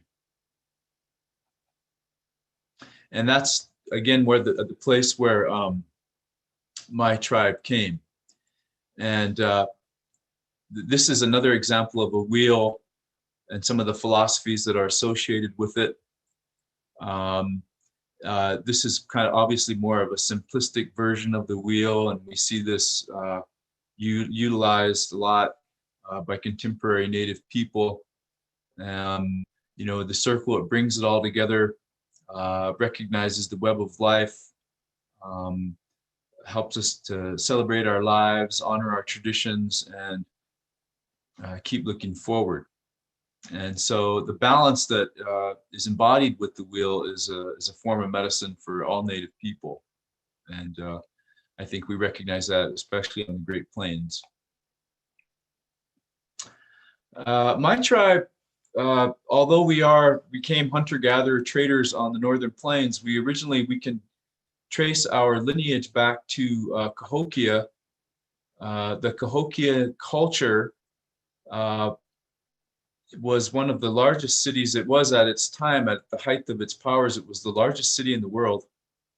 And it was based on an agriculture that had come from Mesoamerica, had come up from the Great Valley in South and Central America into what we now know of as Mexico, and then up over the highlands. And by 800,000 years ago, corn, beans, and squash had become endemic to areas all throughout North American continent. And no one did it better than Cahokia. You can see some of the structures that the folks built there along the Mississippi River. And their cities were all fueled by this agriculture. And all of these structures that they created were done without any kind of animal labor. So this was all manpower, all just shovels and buckets of earth that were moved by hand. They had no horses, no other beasts of burden. So really a lot of the structures that they created were pretty remarkable given the lack of resources, I guess you could say, for lack of a better term. And I think that's when we reflect back on the history of North America versus that of the Old World, that's probably the single biggest difference between those two ways of life on either side of the Atlantic. There were really no domesticated animals here in North America that were substantial. Dogs were not anything, of course, compared to horses or cows or oxen or pigs, sheep, and chickens. The list goes on. But again, although we did come from this city and we can trace our lineage, our linguistic roots back to this region here about 500 to 600 years ago, we left this area and we traveled northward into the Great Lakes region. As to why we left, I think that's kind of an open question. I've never heard the reason even discussed in ancient Crow history. The oral tradition of the Crow people does not stretch back to the Cahokian Mound era, as far as I'm aware. We know this because of linguistic research done by prominent Crow historians that do not use necessarily anecdotal stories, but actually trace the roots of where the language was most prominently found. So the golden age of Cahokia was about 1,000 years ago, but really the city, if you want to research it more and go online, there's some great information about it. The city really started around AD 600, and by the year 1600, it had fundamentally changed and was basically abandoned. There was a golden age where up to or over 20,000 people lived in the small area there, which today we know of as St. Louis. So this is basically where the city of St. Louis was. Although these types of structures and the culture that surrounded the structures here, the agriculture, went all up the Mississippi River and into Illinois and Ohio. So this was very prominent culture. The most famous mound that we know of is Monk's Mound. Again, it's still there, recognized as a state park. You can go and visit it if you're ever in the area. And this agricultural way of life here is something that's really not discussed very much when we talk about Native American history. I think most historians, and of course Hollywood, is really, I guess, enraptured with the idea of Native Americans on horseback, roaming over the plains and hunting bison. But that's just one small aspect of Native culture. As far as how my nation, my tribe, came to the Northern Plains, after we had relocated up to the Great Lakes area, a man by the name of No Vitals fasted several hundred years ago, is the story. And the fasting ceremony is still continued to this day. It's the most ancient and the most basic ceremony in my nation, and I think a lot of other Native American nations. When we go back in time, people have always fasted. And so the way my nation does it, our ceremonial tradition is to go without food and water for up to 3 or 4 days. And that's what this gentleman did. And he had a dream, and his brother fasted with him as well, around the Spirit Lake area is what many historians speculate where they fasted at. Now known, I think, as Devil's Lake in South Dakota. And they both had different dreams, but both of their dreams beckoned them to leave the area and travel to the west. And so there's quite a migration story, many different versions of it that exist in my tribe about when we all left that area over there in the Dakotas and the Great Lakes, around the edge of the Great Lakes, and ventured out onto the Great Plains and searching for the vision that No Vitals had in his dream. And the vision was of a sacred plant known today as tobacco, a sacred tobacco plant. Although the tobacco has no nicotine in it and is not used for any utilitarian purpose, it's not smoked or chewed, or it's not used for tea, it's not ingested in any way, which makes it probably the only plant that I know of in the world that is cultivated and harvested and not used for any other purpose other than ceremonially.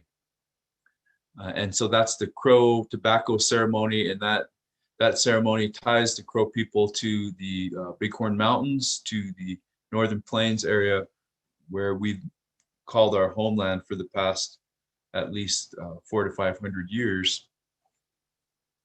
No Vital's brother, Red Scout, his dream was also of a seed, but it was of a corn seed. And this is the story, one story that is passed down in my tribe. And Red Scout and his group eventually do become corn farmers on the upper Missouri River in the present-day state of North Dakota. And that's as far north and as far inland into the Great Plains as we saw agriculture. And so very significant achievement for those folks there on the upper Missouri. These were the types of homes that the Crow people lived in around the Great Lakes area. Of course, as they came out onto the Great Plains, they moved from these earthen lodges here and moved into teepees. And the teepees, of course, made from lodgepole pines and bison hides, were much more mobile, and they were indicative of a way of life that was hunter, gatherer, and trader. And I really want to emphasize that a lot of times we hear anthropologists and archaeologists talk about hunting and gathering, but for all Native people, really, trading was just as a significant and important part of their economies as hunting and gathering. And although they may have made their day-to-day living from hunting and gathering, they did get tremendous wealth through trade, not just foodstuffs, but also other material possessions and beautiful, fine clothing and other items that were made by neighboring nations that they could trade for during the trade season. Again, this kind of summing up where the Crow people had come from and how they had left this type of earth lodge life as they ventured out onto the Northern Plains. Here we see the Bighorn Mountains from afar, the prairie as it rolls up against them. And this is the first range of the Rocky Mountains as someone travels from the east. And so they really are prominent. They really pop out of the ground and quite dramatic.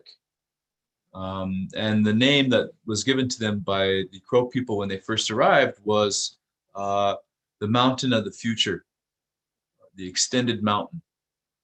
And the reason why they got that name was because when they arrived there, No Vitals, the man who had received the dream, could see the tobacco plant twinkling like stars all over the mountain. And in his dream, he had been told that when you arrive at this place, this is the place where you will have your future. This is the place where your grandchildren and many generations to come will call their homeland and will thrive here. And so it's also translated as extended mountain. The Bighorn Mountain, the name Bighorn came many, many years later from an experience that a Crow boy had with bighorn sheep up there in the mountains. And they gave him that knowledge to name the mountains after them. And so that's where that Bighorn name comes from. But the original name of the range and of the highest point there comes from the dream about the sacred tobacco.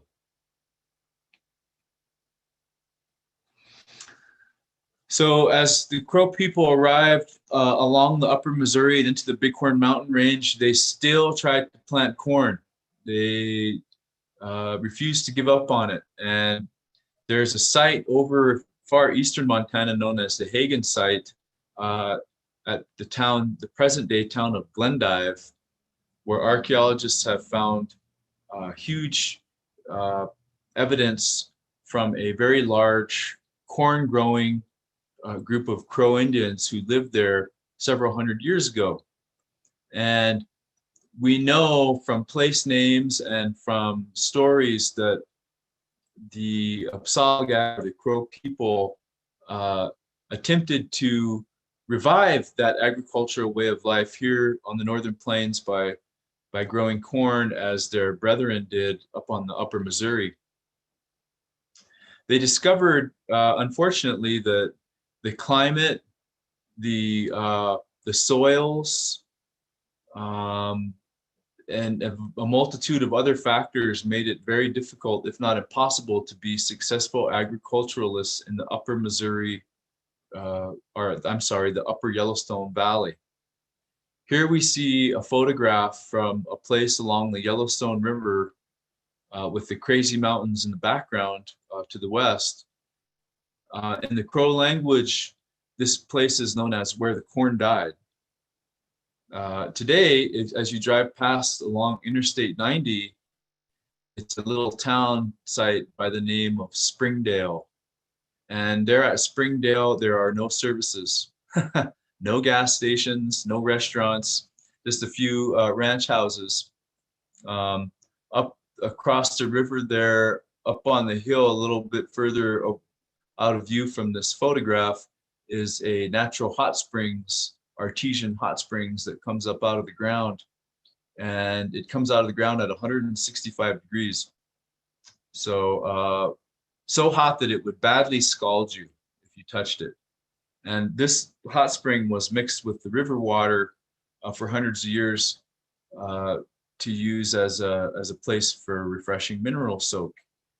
Later on, when white people came along the Bozeman Trail to the gold rush in Virginia City, they found this spot here at Springdale and claimed the spring for themselves and set up a little business there known as the Hunter Hot Springs. Just a little bit of background, I'm sorry, on the area there. But that site where the corn died signals a shift in the Crow way of thinking about themselves and about their future and about where they're at. And one important aspect of being an agriculturalist is staying in the same place all year. Having to stay seasonally to make sure that the crops are in the ground, that you protect them from pests and birds and other animals that could eat those crops. So there's a commitment to the food that you grow. When the corn died, the Crow people became full-time hunter-gatherers and traders, and no longer were bound to an agricultural way of life. And so they spent a great deal of time traveling throughout the region. And there were many different trade partners in all directions. And so they had a thriving trade network, one of the most impressive trade networks on the planet, and so successful that they were able to cultivate and innovate their own universal sign language, something that hasn't ever really been replicated anywhere else in the world. We're talking about the linguistic groups that represented 44 different separate heritages, all learning a single sign language in order to facilitate trade, not just trade goods, but trade of ideas, of course, ceremonies, songs, and everything else that people trade. So again, where the corn died is could also be a synonym to where a new life began. And the new life was a reinvention, again, holding with the theme of our symposium here. They reinvented themselves because they came to the conclusion through a lot of trial and error that growing corn here was not the best idea, and all the other crops that are associated with corn. And interestingly enough, if you look at what anthropologists have to say about this transition that the Crow people made, one of the terms that's used and to describe this whole circumstance is devolution. That's the word that they use, devolution. So they say that the Crow people, who were agriculturalists and farmers, and developed the whole economy based upon that, and had abundance and more than they needed,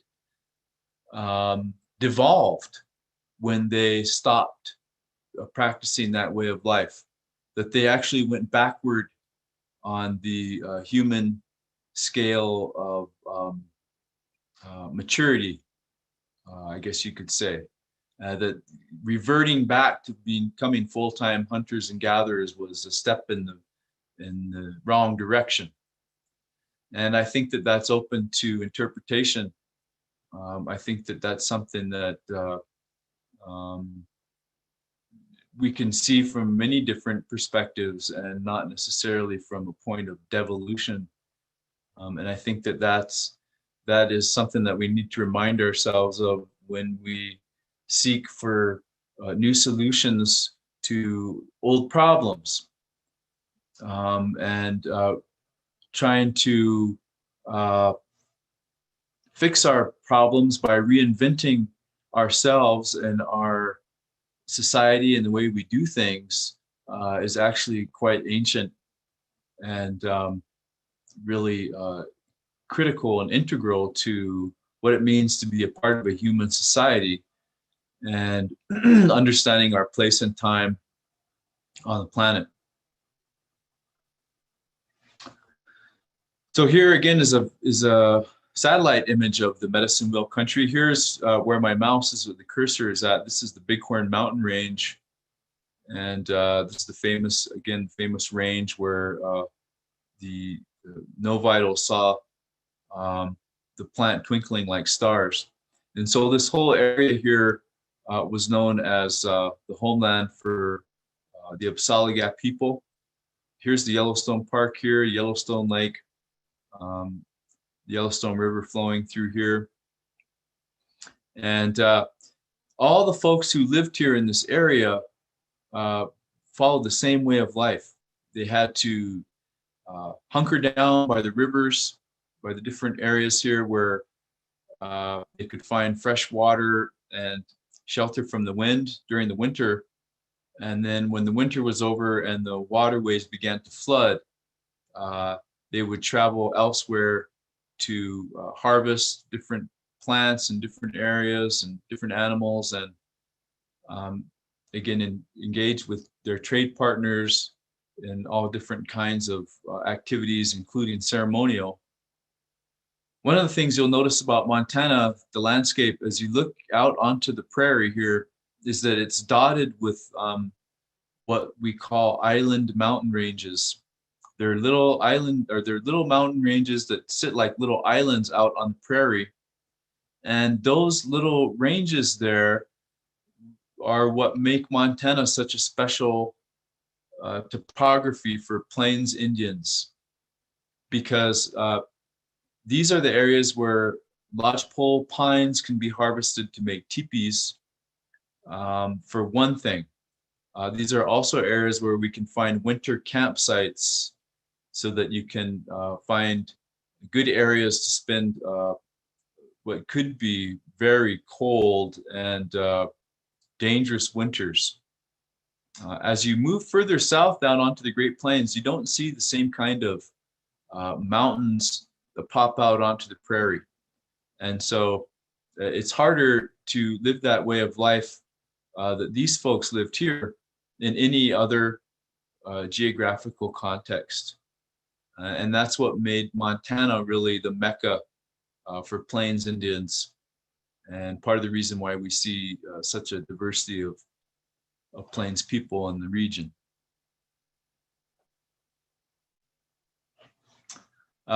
Just to kind of wrap up here, as the Crow Indians came out here, they walked out here many hundreds of years ago before they had horses. Now, of course, we have cars and self-driving electric Apple cars. But all in between there, we've used all the technological innovations that have come our way, including and especially the horse. And became very much a horse culture immediately upon acquiring the animal in the early 1700s. And that, again, was another process of reinvention, of rebirth. And today, we really don't have much of a collective memory of the time before we had horses. And the Crow historians, going back a long ways, refer to the time of horses. And there are stories of the time before horses, but most of the notable individuals that we know of are associated with these horses. This is a photograph from the Crow Fair Parade. And these young ladies here are dressed in their traditional attire. And this is how the Crow Indians historically would move camp, especially after they acquired horses, would dress in their finest attire, because each time they would get out and move, they were making themselves public, and they wanted to present and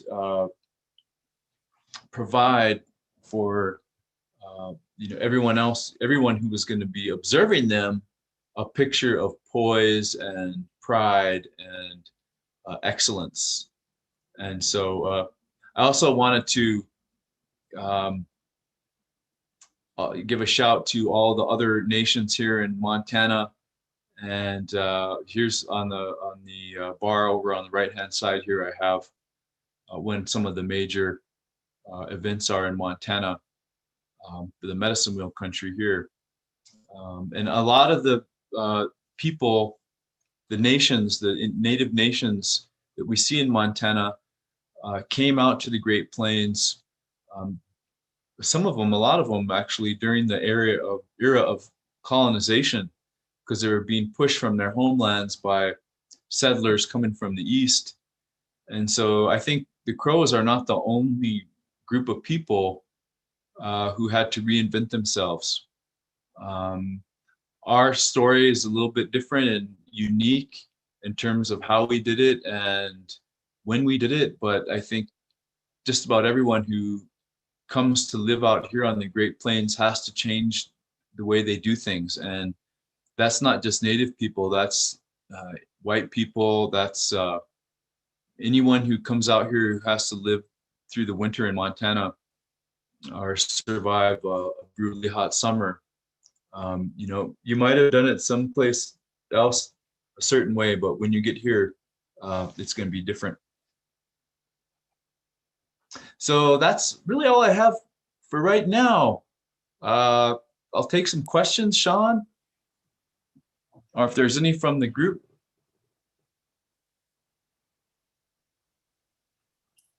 Yes, I'm going to go ahead and introduce Sean. Sean Evans is the principal in charge of the Santa Fe office of AOS Architects. AOS engages in a variety of projects pushing the envelopes of heritage, sustainability, and equity with a broad range of clients, including tribal communities, universities, and museums. A graduate of Texas A&M and the University of Pennsylvania, he has taught architecture and preservation at Temple, Penn, and the University of New Mexico. He's a past fellow of the James Marston Fitch Foundation. His work was featured in the 2018 Venice Biennial in an exhibit entitled A Future-Oriented Preservation. Last year, he focused his public speaking on systemic racism and historic preservation. Welcome, Sean. Thank you. Dr. Doyle, that was incredible. As someone who has focused his career on heritage, talks like yours always pull the rug out right from under me. It makes me kind of question everything I was taught to believe, everything I thought I believe. My practice as a preservation architect, I actually I hate that word. I don't like to use it, but it's what people understand.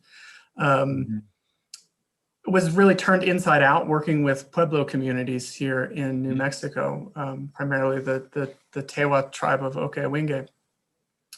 And it required me to unpack everything that I thought about historic preservation and heritage, and forced me to set my values aside and help Pueblo communities elevate their values over federal standards, which are too rigidly enforced in this country. I'm curious, you so quickly identified Bighorn Medicine Wheel as an historic site and Cahokia Mounds as a World Heritage Site. But of course, the Medicine Wheels are very active living and some might say contemporary places. And I imagine, I'm curious whether Cahokia is considered by the Apsaloke as a contemporary place, even though you are so far removed from it. And I fundamentally think that the larger American understanding of preservation and indeed the global understanding of preservation is broken. I see that we overemphasize the tangible to the deficit of culture and people, and that communities such as yours, who have had to migrate, who have had to leave their place, but it also, I know that it must still be a deeply contemporary place, and your reinvention. What lessons might you offer us on heritage preservation that are more grounded in what people need? Well, that's a great question, Sean. Great question. Yeah. You know, first of all, just to kind of go back just a little bit on that initial question about what the Crow people think about Cahokia. I don't think that, 99% of the Crow people know about our ties to that place, because the tribal historic preservation officer who developed that theory did so about 12 years ago. There was a grant from the state of Montana for different tribes to research language. Most tribes use that money to either develop language materials to teach the language in schools, or to interview elders that spoke the language. I mean, there was a lot of different things, but our tribe, our historic preservation officer, decided he wanted to trace the geographic lineage of our language. And that's why he came back to Cahokia, because he was able to identify, and I think this is no secret. I mean, anyone who's really interested can find out pretty easily that the Crow language is a Siouan language. We speak an offshoot of the Dakota and Lakota tongue. And of course, those groups are much larger than the Upsalagat. And so where did those folks come from, right? And so looking back and teaming up with their historians, they could find, you know, traces that took them back to Cahokia. So it wasn't just the Crows that came from Cahokia, it was all the Dakota-speaking people. And I don't think that, again, this knowledge, if you didn't really look into it or were aware of our historic preservation officer's research, it would have been easy to miss that. And I think now to follow up with that, you know, and kind of like the second part of your question, you know, what do we do with that? Well, I think you need to teach children, you know, I mean, maybe the adults need to know as well. But for us, you know, I think it's less of a matter of what do we do with the information and more of a matter of how do we feel about the information.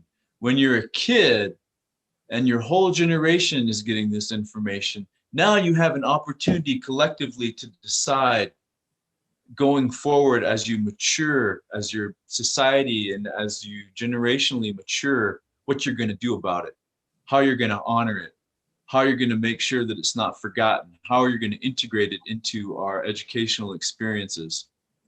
But I think as adults, we don't tend to think that deeply about it because I think, you know, I mean, we're so sucked up in the everyday processes of, you know, our professional or whatever lives that we live, that we don't have a lot of time to reflect and honestly try and do those kinds of things. Some of us do. Certainly some of us educators think about these things a lot. But I think we need more people thinking about it. We need not just some educators thinking about it. We need people in all kinds of public spheres thinking about it. We need our public officials, our representatives thinking about it. We need to decide what it means. And we can't decide what it means unless we have a discussion about it, unless we have some talking points. And all those things come through an educational experience. And I don't know really, Sean, where we have that educational experience outside of the school system. What about the medicine wheel? Are those are still used? Yes. Absolutely. Well, the one up in the Bighorn Mountains is used. I would say, you know, the medicine wheels are sacred, but the place there in the Bighorn Mountains where the wheel was set up identifies a sacred place from my way of thinking about it. It's not the wheel that makes that place sacred. That place was sacred before that wheel was built there. You know, those people understood this is a sacred place. Let's identify it and honor it by putting this wheel here. You see that wheel, that type of structure elsewhere, not just up there on the mountain. But people come there to pray. They come there to have ceremonies. It's very much a living monument. And in fact, for Native people who want to go and fast there and have ceremonies and have some type of privacy, all they have to do is approach the National Park Service and they can receive that type of protection if they plan in advance. So that's a really good thing. Well, and of course we still, oh, I'm sorry. Sorry, we just ran out of time.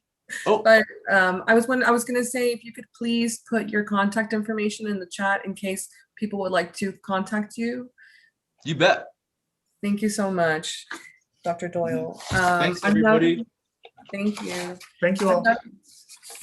Thank you, Sean. I'm now going to move on to our next presenters, Alexandra Salazar and Gabriel Sanchez. Alexandra Nicole Salazar is a queer Chicana from the Rio Grande Valley, a PhD student in Mexican American and Latino Studies program at UT Austin. She's also the host of Fotos y Recuerdos, a podcast dedicated to archiving queer stories, histories, pictures, and spaces from the borderlands. Gabriel Sanchez is a queer, non-binary native of the Rio Grande Valley. For the past several years, Gabriel has been researching documenting, sharing, and writing about the LGBTQ plus history of the Rio Grande borderlands. In sharing this rich but under-documented history, Gabriel has presented at museums and colleges and curated an annual exhibit highlighting local queer history and culture. Gabriel is currently co-directing Pansi Pachanga, a documentary on the history and evolution of the Valley's LGBTQIA+ community. Their talk is titled Digital Archiving, Queer Remembering and Placemaking in the Rio Grande Valley. Welcome. Thank you for having us, Diana. Thank you for all the previous presenters from day 1 and day 2. Each presentation has been very informative. Thank you for organizing this, Diana, along with your team. It's an honor to be able to be here and share a little bit of the archiving work that Gabriel and I have done. It's also a fun fact is Gabriel and I, although we're both from the Valley and do similar work, this is our first time presenting together. So it's really nice to be able to collaborate in this kind of space. So Gabriel, if that's okay with you, if you'd like to, yes, present our presentation, please.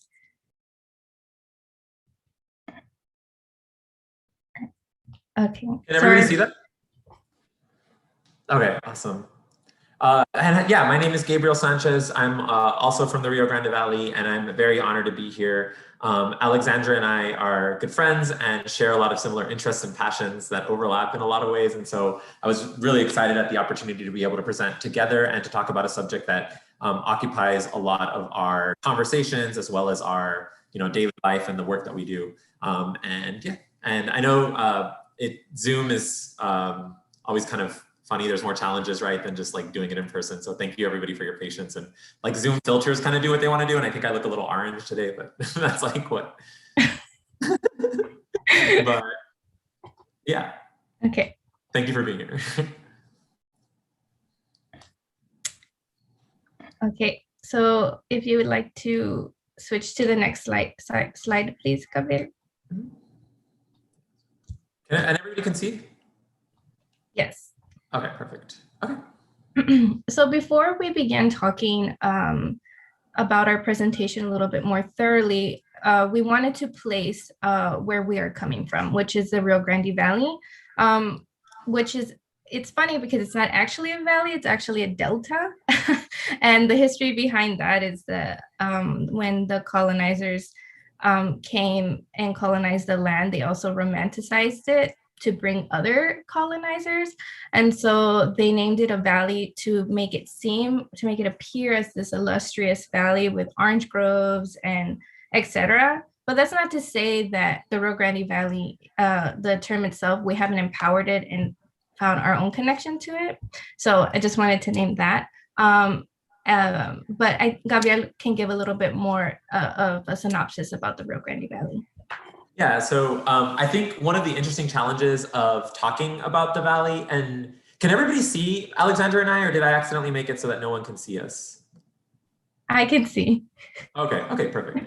On my end, I minimized it so that everybody could see the screen I was sharing, but okay. But yeah, the Rio Grande Valley, it's an interesting area to be from. It sort of sits at all these different intersections, not only geographical, but also political and cultural and historical. As Alexandra alluded to, there's a long history of overlapping colonizations and occupations. I think people try to simplify the region and say that it's bicultural, but I think it's multicultural. There's a lot of overlapping cultural layers. It's almost like a capirotada or like a layer cake with just all these different levels of layers of culture, whether you're talking about Tejano or more recent immigrant cultures, people in between, second generation, the Anglo culture, the mainstream American culture that shapes us. And I think most people in the Valley grow up somewhere in the middle of all of these different cultures. It's a very rural area. It's comprised of some of the poorest counties in the country, and it's primarily Latinx. And it consists of 4 counties that are, for the most part, very rural, with some clusters of cities and towns that actually formed mostly along the river. And that's something that goes back to early colonial times. Whenever people ask me where I'm from and I say South Texas, the joke is that people think San Antonio, right? And they're not even aware that there's something even further south. And so in a lot of ways, the Valley has been erased a lot from popular narratives and popular understandings of of the country. And it's often a place associated with violence or with the debate and rhetoric around immigration. And people often forget that there are complex and rich cultural histories and communities that make up the valley. Mm-hmm. Yeah, so those are all really important points. And as you can see, Texas is shaped like this. So we're sort of like the funnel at the very bottom. But on top of understanding the Rio Grande Valley as transnational, because it also includes Mexico, it also includes the water, right? Because if we think about the water as an archive, and the sort of the histories that it shares there, that is very tied into the valley experience. I could talk a little bit more about that later, but we wanted to place that the Rio Grande Valley is on the map, even though Good Morning America said, I think it was like last year when the hurricane hit, oh, this is a great place for the hurricane to hit. No, there's nothing there. Hello. Yeah. And also to add on to what Gabriel said is that there's a lot more to say about the valley besides violence and border violence. And while we're looking at a map, and some people might be learning or seeing a map of the valley for the first time, do you want to just talk about where specifically in the valley you're from, Alexandra? Right. So I am from FAR, which is right next to McAllen. McAllen is usually the big city that people know, or they'll know it as South Padre Island because a lot of winter Texans come and colonize the space for a little bit during the winter. But I am from FAR. Although I have roots in different parts of the valley. How about you, Gabriel? I am originally from Rio Grande City, which is right here, right on the border. I grew up in Mission, and I now live in McAllen. And my family, different parts of my family have deep roots in Rio Grande City, Roma, Mier, which is right here, Camargo, which is right here, and then in Brooks, just a little north of the valley. Mm-hmm. So. Give me a second, I think it froze up. Okay, so I think I skipped a slide by accident. Okay, so Alexandra, can you talk a little bit? Actually, wait, give me just 1 second, because I think. Yes, there's a slide before that. Yeah, it's freezing up. Give me just a second, I apologize. We all have technical issues. If you've ever been oh, there we go, okay. Okay, there we go. Give it just a second. It's okay. I'm so sorry, everybody. I don't know why it's. This is what happened. This is what comes with presenting through Zoom. Yeah, unfortunately. So Alexandra, I wanted to ask you a little bit more about the work that you do and the work that you're maybe introduce some of the work that you do, and while we're waiting for the slide to, there we go. Oh, hold on. Okay, yeah, so while you're setting up, I'll talk a little bit about Jotos y Recuerdos, which is the podcast that is dedicated to archiving the LGBTQ plus stories and spaces and experiences from the Rio Grande Valley. And so once Gabriel is able to get the slides up, I mean, I can also try as well. No, I'm gonna share it again. Just give me 1 second. I think that might help. You'll see part of what the main reason why I began this project is because, so I, like I said, was raised in the Rio Grande Valley by queer parents. And part of that experience to me was queer history. And I often didn't see that queer history anywhere in institutional archives, any kind of archive, mainstream media. While I was doing my undergrad at the New School in New York, I did not come across anything that resembled who I was and the histories and the stories that shaped me and my region. And so shortly after graduating, I read Gloria Anzaldua's book, Borderlands La Frontera. And that was perhaps like the first decolonial archive I ever saw of the Rio Grande Valley through a queer lens. Gloria Anzaldua is a queer Chicana from the Rio Grande Valley, and she documents our experience through her book. Of course, it's a theoretical book, and she also talks about borderlands in this in its entirety. But one important aspect is that she is placing herself in the valley. And so after reading that book, I started to think about Polaroid pictures that I have of my parents. And these Polaroid pictures are of my parents in 10th Avenue, which is a queer bar that no longer exists. But at the time, there was a photographer that would take Polaroid pictures of the folks. And so in a sense, they were archiving, right? They were documenting what it meant to be queer and of color from the Rio Grande Valley. And so I decided, well, how can I preserve this history? How can I preserve these Polaroid pictures? And at the same time, the history. And so I began Jotos y Recuerdos because it was a way for me to make it a little bit more accessible from just, an institutional archive, but also, I mean, at the time I didn't even know about institutional archives. And Gabriel, do you want me to share it on my end? Yeah, could you, because for some reason it just keeps freezing on my end. I apologize. That's okay. Yeah, let me send you the most updated version is the one that's still on the drive if you want to download it from there. Okay. I can also just I haven't had this issue yet, and I've had to do a lot of Zoom presentations. I can also do I think maybe it's the fact that it's through the PDF that's perhaps the issue. Through the PDF? Yeah. I downloaded it to my desktop, so that's the one I've been sharing. Okay. Do you want me to try one more time? I got it. Okay.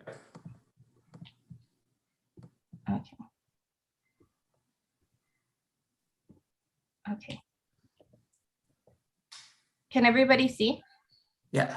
Okay. And so before I continue, let me just bring us towards Gloria Anzaldúa. So this is Gloria Anzaldúa.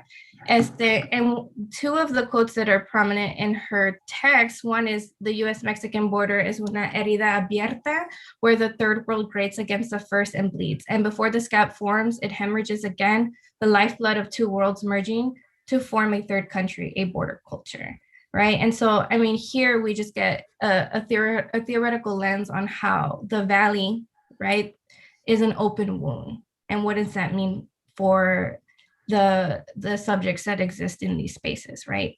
And part of that could be, what does that do to our psyche, right? And I think that leads to the next quote, I am a turtle, wherever I go, I carry home on my back.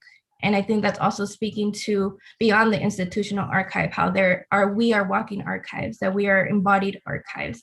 And it also pushes us to think about oral histories as a form of archiving.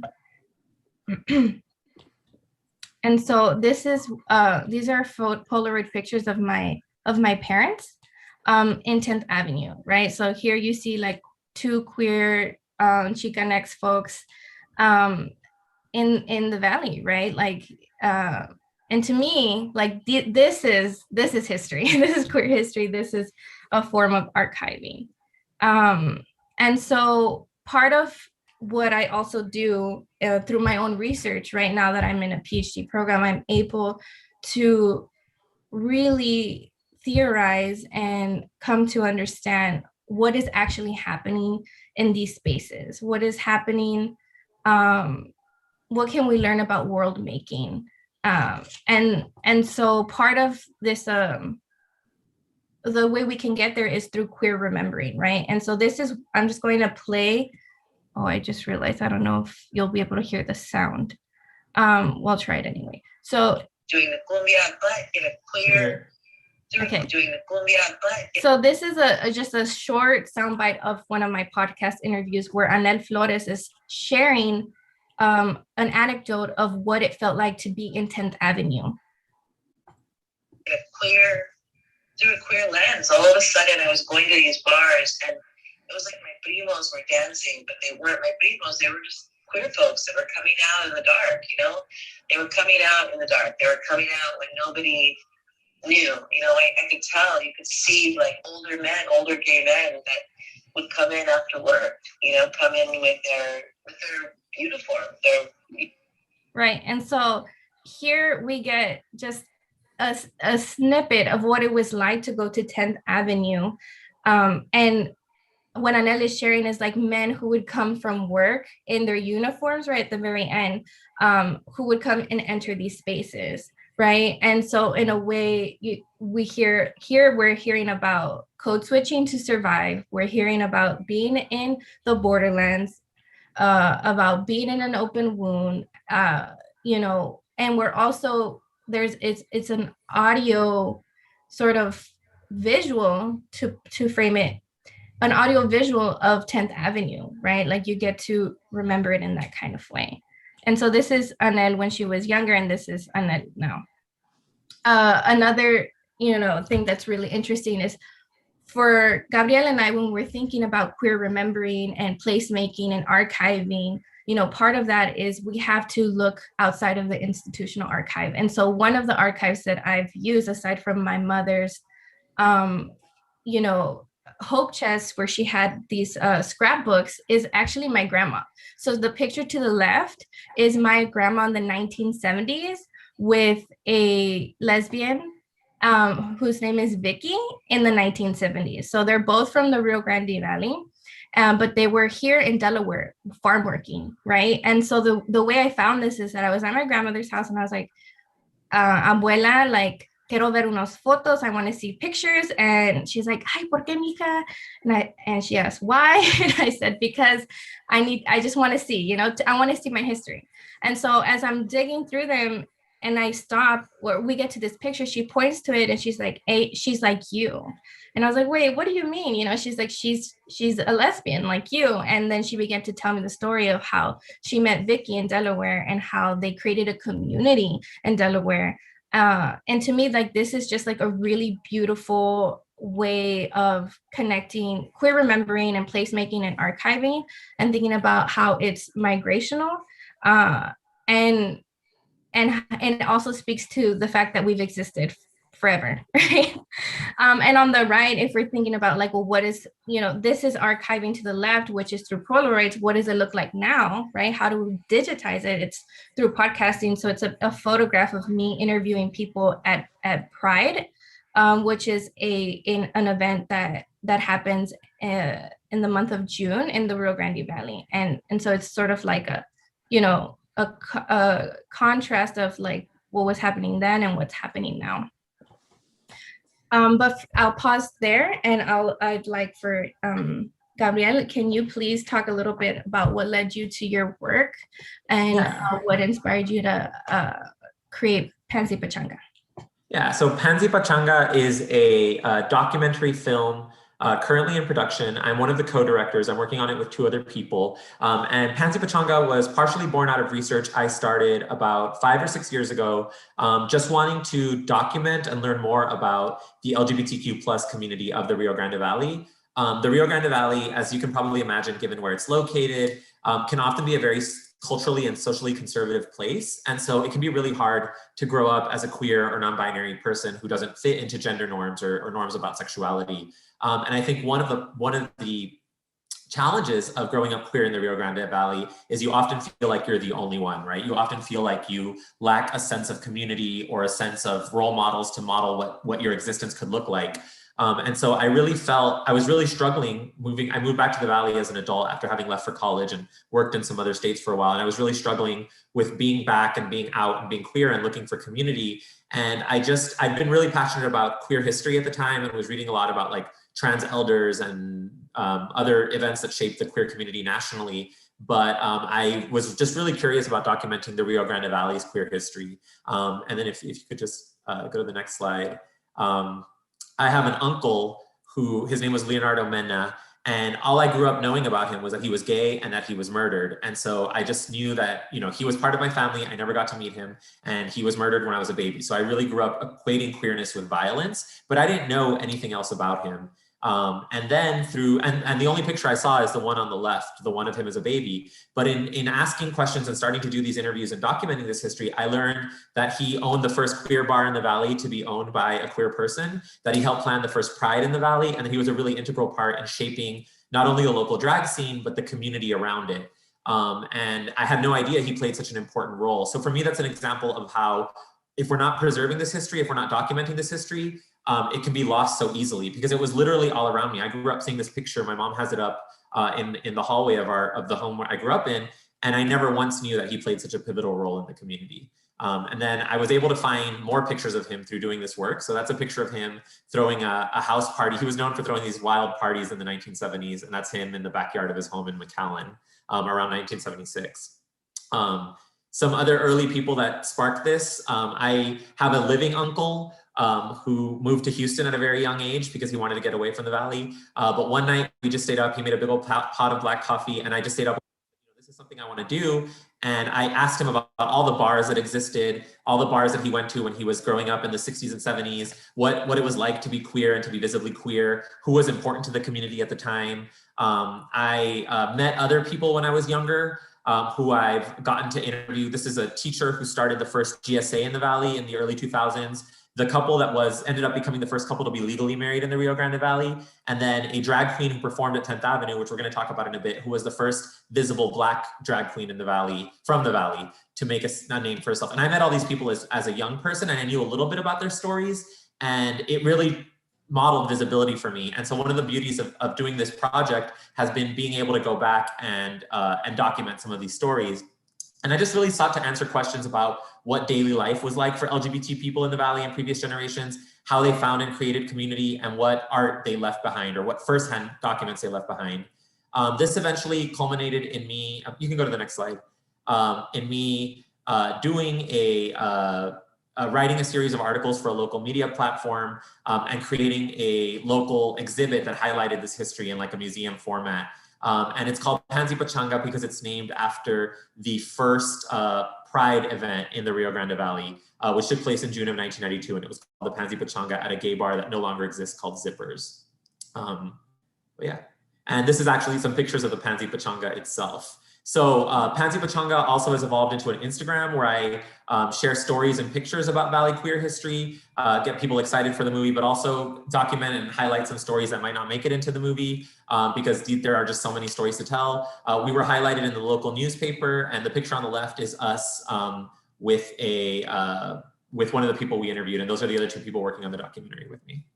That's me in drag, in case you couldn't tell. But yeah, follow us on Instagram, and I'll share the Instagram again a little later. But we wanted to talk in this presentation a little bit about queer placemaking. These are just some pictures from the Instagram. So Alexandra, do you want to talk a little bit about the importance of queer spaces and what it means to have a queer space in the Rio Grande Valley? Yeah, so thank you for that question. So, you know, as you can hear just from a little bit of what Gabriel and I have shared, is that through our queer remembering and queer archiving and queer documenting of these stories, we have found a way to locate ourselves, right? And locate our histories. So much of our histories have been erased or put under the rug, and because of that, it finds it difficult for us to place ourselves, but also to see ourselves in spaces, and it shapes our public memory, right? And so when you don't grow up hearing about 10th Avenue or the different bars, or looking at pictures of queer folks in the Valley dancing cumbia in these spaces, you know, you start, as Gabriel said, associate queerness with violence. You start to hear the other narrative, the other side that isn't told by the people who are part of the histories. And so the importance of queer spaces in the Valley is crucial, because it's part of survival, it's part of healing, it's part of history making, of collective memories.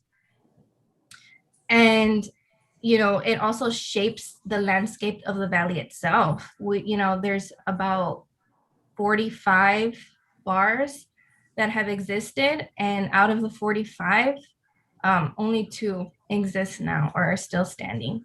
And even this, 10th Avenue, the picture on the left, we found it through looking at the Monitor. So that's a local newspaper. They have some digitized archives online, and we were able to find this picture on the left, which is now in an O'Reilly's.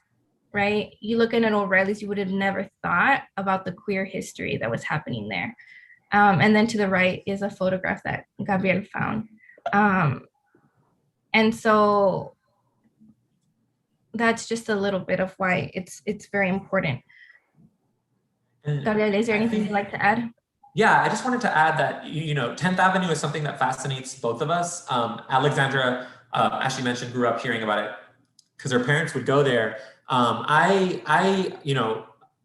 first heard about 10th Avenue when I was in the 7th grade and it was closed down. And the story of how it closed down, like a lot of things about 10th Avenue, have taken on kind of mythic proportions in the community. There's a lot of urban legends that surround 10th Avenue. I was talking to Alexandra about think about all the relationships that started there, the people who danced, the friendships that were formed, the drag performances, all of these like legendary tales that took place in 10th Avenue over the 15 or so years it was open. And then you look at it and it's just this big box, right? That's what it looks like. I mean, the building no longer exists, but it just looks like this big, unassuming beige box. But the people and the community that formed around it are really what made it what it was. And 10th Avenue opened at the same month I was born. I always like to say I never had any chance of coming out straight because of that. But it opened in 1987 and it closed in 2002, in early 2002, and it was forced closed. But I think what I've learned in documenting, because one of the big goals of the research I have done has been like documenting and cataloging every queer bar in the Valley and learning as much as possible about them, is I think it gave people a refuge from the outside world, which didn't always accept them, and it allowed them to form relationships on their own terms. Often they were the only places that people could be authentically themselves. People often had the chance to explore their gender identity in a way they couldn't have anywhere else. And then through drag shows, I think when I did this presentation at a museum, a local museum, I did a presentation on the research I'd done, and I was kind of gearing up because it was going to be primarily for a non-LGBTQ audience. And I was gearing up for why I focus, having to defend why I focus so heavily on bars and the drag scene. And I think that it's impossible for younger generations, and I think even my generation, to understand exactly how important gay bars and queer spaces were for LGBTQ plus people who grew up in previous generations. How they, in a place like the Valley, that was literally the only place that you could exist as yourself. Nowhere else where you could find a community that accepted you for who you are. And there was nowhere else to even go about looking for community, unless you happened to meet another queer person at school. And of course, people found themselves all over the place, like in parks and schools, at the library. But queer bars were a safe haven where you could do that in maybe not the ideal way, but in a way that allowed you to develop in a way that you couldn't do anywhere else. Whereas cishet people had more opportunities to socialize and forge romantic and platonic relationships. But yeah. Right, and I think it's important to also note that it's a way of world making, right? Outside of these capitalist and white supremacist structures, we can learn so much about community. Gabriel, can you also talk a little bit about spaces before queer, before 10th Avenue, before queer bars? Yeah, absolutely. I know we're just a low on time and I want to leave time for questions, but I'll just do a quick overview. So these are pictures I've been able to get over the past few years of the research I've done. If you just want to jump ahead. So Joe's Place, first place where there were drag shows along the border that we know of, started in the mid-1940s in Reynosa, Mexico. So you had to cross the border, but they did have drag shows, know very little about the people who did them. And then there was, if you want to skip to the next one, there were parks. A lot of times before there were any gay bars, people often congregated in parks and heavily wooded rest areas. These are some pictures I have from a collection that someone gave to me of their queer uncle hanging out with his friends in the early 1970s. And he died about 3 years later at a park in McAllen. Archer Park sort of became the most famous and most visible queer space going into the early 1970s. It's a park in central McAllen that retained, even into when I was growing up, it retained a relationship, it retained a reputation for being like a hookup and cruising spot for older queer people. But in the 1970s, there was a lot of visible community around the park. Duffy's was the first known gay bar in the Rio Grande Valley, and it was kind of a gay bar by accident. It was owned by a straight woman who had worked at the bar for many years and then purchased it, and she started letting her gay friends come, and then they were such good patrons that she started making a gay night, and eventually it became an exclusively gay club, and by 1975 they were advertising statewide LGBTQ publications. But it was very small, dimly lit, and so Bumpers, which was owned by my uncle and also known as the Et Cetera, popped up in 1976. and it had a bigger show, bigger dance floor for people to dance, and it also had a huge stage, so they could actually have proper. These had a few, but they were more in like the corner. Then queer women also created spaces for themselves. There was a bar called Las Ventanas on South Padre Island, where a troupe of assigned female at birth performers would do drag. And then there was Just Terry's, which was the Valley's first known primarily lesbian bar, which existed for about 7 years from the late 80s to early 90s. The 440 was the first gay bar in Brownsville, which is on the other side of the valley, to have a lot of longevity. And then the Planet was one of the first ones, the second one to open in Harlingen. And because Harlingen tends to be a little more conservative, it's a little more Anglo-dominated, and politically it's always been very conservative, they had to deal with a lot of police repression at the time that they were open. And then outside of the bar scene, there was a group that formed in 1989 called Valley Voice, which was the Valley's first known LGBTQ+ advocacy group. And one of the reasons that they formed is because they acknowledged that there was a need for people to socialize in spaces outside of the bar scene. And that's one of the stories we tell in the documentary. But once 1987 happens, 10th Avenue kind of becomes the dominant club in the Valley queer nightlife. And it remains a central, I would argue, the central focal point of the community from 87 until 2002, when it was forced to close. And, you know, we've heard from people who say there will never be another 10th Avenue. And there are a lot of reasons for that. And Alexandra, I don't know if you want to talk a little bit about, so these are some pictures I've been able to collect from 10th Avenue. This is one of my favorite ones. And just of people congregating there, of drag performances. A lot of them were given to me by drag queens, so they prominently feature drag performers. And yeah, this was what, some articles on the paper covering 10th Avenue, and that covers the closure of 10th Avenue. And I don't know, Alexandra, if you want to talk a little bit about some of the kind of urban legends that popped up around why 10th Avenue closed. You know, again, like, this is part of the, you know, challenges of documenting these histories, which is, you know, something we can both speak on, is that, you know, what does it mean to look back at the queer history? It means, you know, hearing narratives about, oh, you know, the reason why these spaces no longer exist is because, you know, there were sex workers outside, or because it wasn't family friendly, you know. And again, it's these negative narratives that begin to shape us, versus when Gabriela and I are looking at it, you know, it's all these like stories of beauty and world making and being able to dance cumbia as two women, you know, or as two men, which is, you know, a beautiful thing, right? And so, you know, when we're thinking about the challenges too of looking back, of, you know, you have to take into consideration safety. Visibility is not always safe for queer folks. You know, there's I've done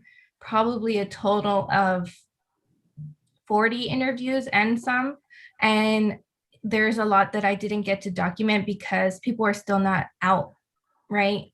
So, or at where they work, they'll say, I'm a teacher, like I can't have my students know, I can't have my administration know, right? And so because of safety and visibility politics, it sort of leaves us in this, you know, this gap of history. Gabriel, would you like to talk a little bit about your challenges? Yeah, so some of the challenges involve people not being out.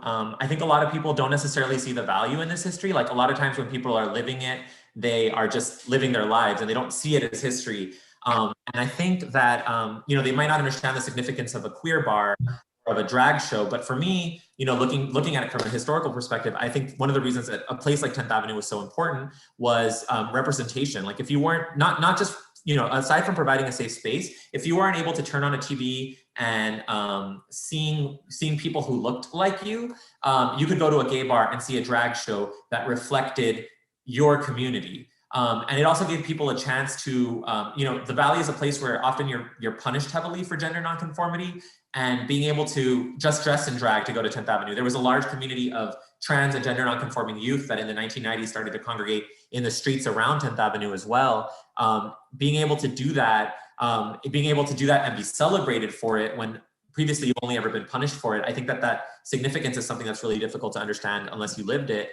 And then I think it also gave people the chance, like Alexandra mentioned, 10th Avenue had Tejano nights, which happened on Sundays.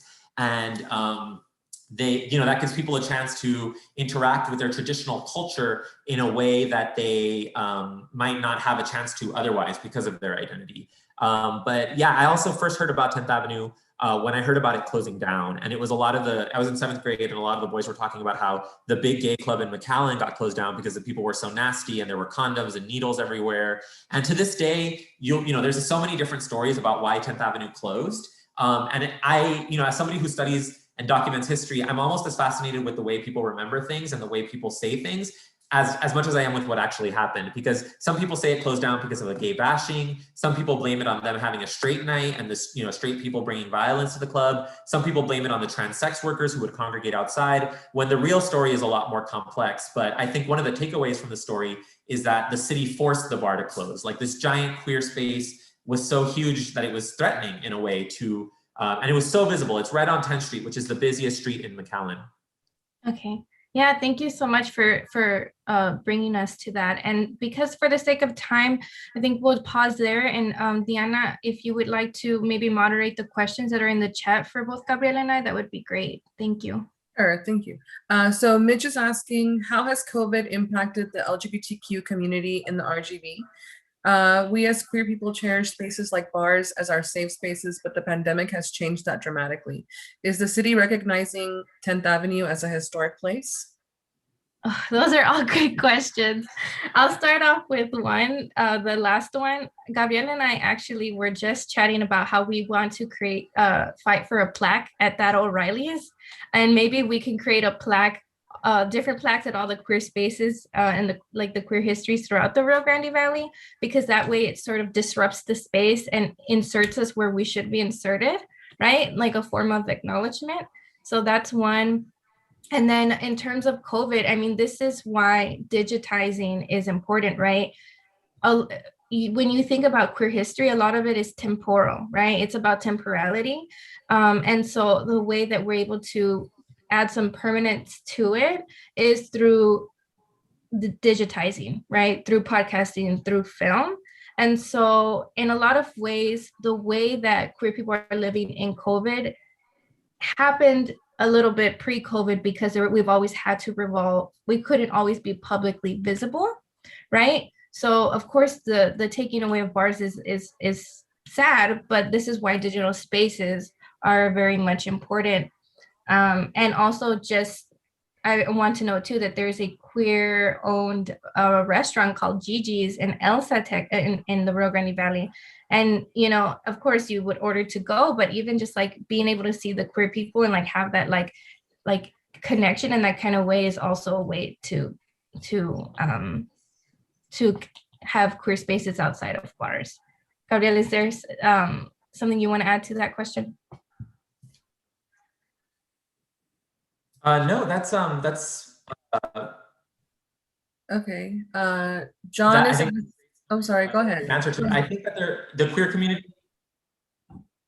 One of the things that I think is really important about the queer community is our ability to evolve and adapt. And somebody asked, what was my purpose with making this documentary? And I would really want to show that there's power in everyday actions, that we create ripple effects that, Alexandra and I are here talking to you today because of all of the people who came before us who, despite all the risks, had the courage to live their lives authentically. And I think that because of that, the queer community, because of that survival, the queer community has become really resilient and really adaptable. And so we've adapted right away to having Zoom support groups for the trans community, to having digital drag shows. There's a thriving digital drag scene right now. And I've felt the absence in my life of not being able to go to a queer space, but at the same time, even pre-COVID, queer spaces are kind of an endangered species in a lot of ways. At least the traditional gay bar model is. As we mentioned, between the two of us, we've been able to document at least 45 different clubs that were open at some time or another in the Rio Grande Valley.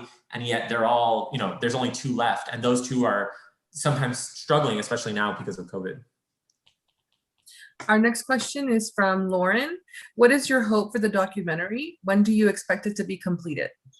So my hope for the documentary, I think, is to show, my thesis really is to show the impact that individual people can have through their visibility and through their courage to create ripple effects that allow for future generations to live their lives. I don't think I understood fully before working on this that I exist. I'm able to be who I am because of the people who came before me. And I really want to show the creativity and highlight the creativity, the resilience, and the community building that took place here in the Rio Grande Valley during, difficult times like the AIDS crisis, or in the 1990s, there was a wave of violence that affected the trans community here. And I just want to show how the community persevered and survived, and give future generations what I feel I grew up not having, which was the ability to situate myself in a legacy of survival and strength. Our next question is from from Lauren. You may have touched on this earlier, but beyond the podcast and the documentary, how else do you hope to make these archives available for more eyes? So yeah, sure, go ahead. No, I was just going to say really quickly that Alexandra and I talk about this a lot, and our Instagrams right now are kind of archives for the work that we're doing, but we both hope to in the future have an archive where we can digitize all of this history. Mm-hmm. And also we're going to manifest it. We want to create our own museum, our own archive in the Rio Grande Valley where people can walk in and see the history. I mean, if you go to San Francisco, there in the Castro, they have their own like little museum there. I mean, I in Brooklyn, there's herstories, right? Or like there's a lesbian archive. Yeah. And in the Valley, I mean, we have all of this material. And instead of placing it in our homes, we want to be able to share it because that's what it's about. This isn't the work that we do isn't about just us, it's about our communities and being able to share it publicly. So we also hope to have our own like archive that people can walk into, or like some kind of museum that is solely dedicated to the queer history in the Valley. I was able to curate a space for Pride in the Park, which was a local Pride event that happens, to create an example of what that museum could look like. So it was a small exhibit. Well, it filled up a whole room, and it was on LGBT history. And just to see the look on people's faces when they walked in and realized that we had a history here, that we as a community didn't just pop up in isolation, was an amazing feeling. And so we definitely want to do something to continue that. And the best way, someone asked if there was a mailing list they could sign up for. You can follow us on Instagram. If you want to learn more about the documentary, we post updates on the Pansy Pachanga Instagram page. Mm-hmm. Yeah, so you could follow Gabriel here. This is their information, and then this is for Muertos y Recuerdos, the podcast. All right, thank you so much. And we can leave that on for a little bit to give people time to copy down the information. We do have one more question from John. Have you considered a mobile museum that could travel throughout the RGV? Yeah, so the way I created the initial exhibit that I've done at Pride in the Park in previous years was something that could easily be put up in one day and taken down. And so the idea would be that it could be something that could travel. And I think that'd be really cool to do during Pride Month or LGBT History Month. Mm-hmm. And I want to know too that there is power in collaboration. Both Gabriel and I do very similar work in different forms, right? Gabriel is through film and mine's through podcasting, right? But we're both archivists. We're both documenting oral histories. And so being able to collaborate, I think there's going to be a lot coming out of our collaboration that would just that wouldn't have come out if we were just doing this individually. And I think it also like pushes us to think to keep in mind what we learned from actually documenting our histories is that there was collaboration then and community then, and we're going to continue that with what we do now. Thank y'all. I'm gonna go ahead and move on to introduce our next speaker, Laura. Thank you so much. Sorry? I was just gonna say thank you so much. Oh, no, thank y'all. Thank y'all. Laura Yoatlauis Rios Ramirez is a Mexican-born Chicana scholar practitioner of Tepehuan, Huachichil, Chichimeca, French and Spanish descent, trained in educational pedagogy, circle keeping, performance arts, and community organizing. Currently residing in occupied Somisec territory of Yanaguana, San Antonio, Texas, she's recognized for her canon of healing-informed praxis intersecting performance art, ancestral knowledge systems, and restorative transformative justice practices as tools for personal and collective transformation. She holds a BA in International Relations and Latin American Studies and an MS in Organizational Leadership. She co-leads Calpuli Ayolopatsin, a transnational intertribal group of families preserving Anawaka teachings, is a veteran B-girl hip-hop dancer, a digital storyteller producer, a wife, and most importantly, a mother passionate about healing intergenerational colonial trauma through matriarchal leadership and resiliency. She will be sharing some of her visual and musical production as part of the musical groups Indigenesias and Calmeca Squad. Her talk title is In Xochitl in Cuicatl, the rebirth of Floricanto through the elements of hip hop. Welcome, Laura. Hello, Qualitonali. Good to meet you all. Thanks for inviting me to be a part of this symposium. Thank you for joining us. The floor is now yours. Thank you. So thanks for that introduction. And you know, part of the work that I've been doing lately is, you know, synthesizing my experience as a veteran, you know, B-girl, you know, part of, you know, what has always been a part of my life as, you know, as someone who is a practitioner of the hip hop arts, is being resourceful and, you know, just making do with what we have, right? Like it's like there's a saying, you know, in some of hip hop lyrics, it's not where you're from, it's where you're at, you know, and so, you know, part of how that shows up in my life is, you know, is just taking the skills and the you know, all like a sort of like rascuachismo, right? That we just put together like what we can out of what is given to us, you know, and that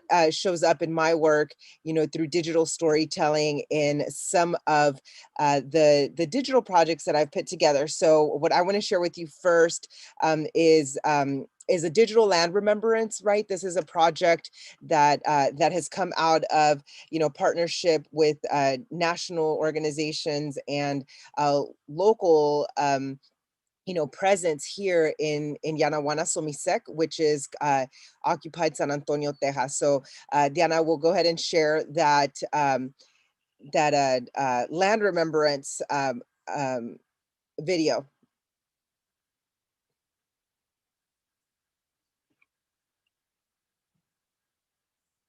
I can't hear the sound. The land remembers its name.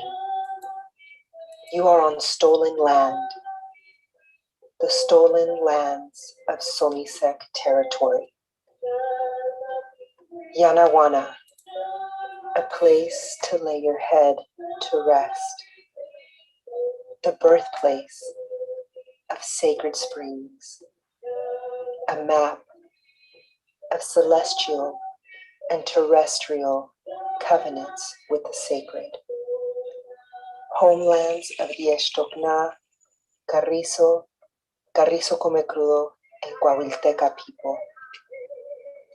We remember the nations of Aboriginal people who violently lost their lives, lifeways, land, and identities as they fought to exist, migrate, and work the lands we currently occupy as San Antonio, Texas.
We know and uplift that the lives of Indigenous people, their blood, sweat, tears, songs, prayers for liberation have lineages and descendants that still exist among us. And we need to listen and learn from their stories and their life ways, the life ways they protect, so that we may all learn to be good stewards of the land, the water, the air, and all that is sacred,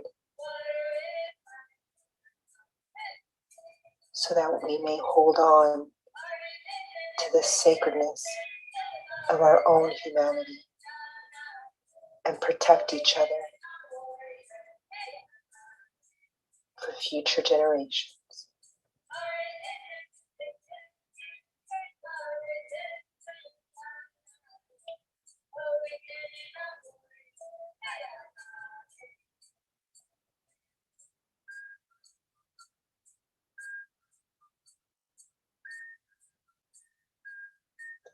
Ayema Payaso,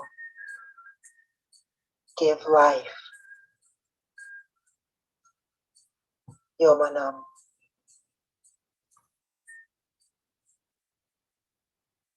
To all my relations.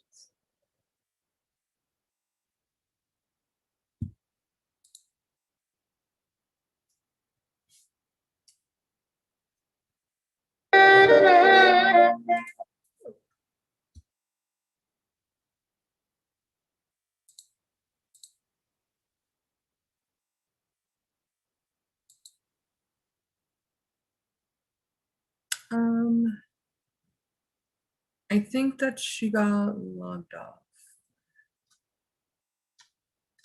Yes, so our guest speaker got disconnected. I'm gonna give her a second to log back on.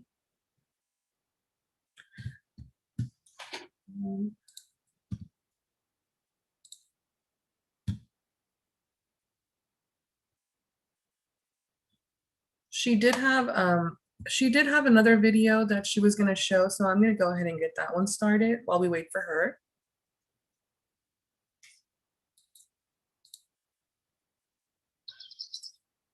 This is the next video that she wanted to show.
Thank you. So those projects, you know, came out of, you know, resistance to pipelines, resistance to the erasure of indigenous people on these territories. And those are part of the projects that we've done through Indigenesias. One of the songs that we wanted to share with you today is a song called In Xochitl, which we'll perform right now live. I'm gonna connect the sound. I don't know if you'll be able to hear it. Let me see if how this comes up. Let me see.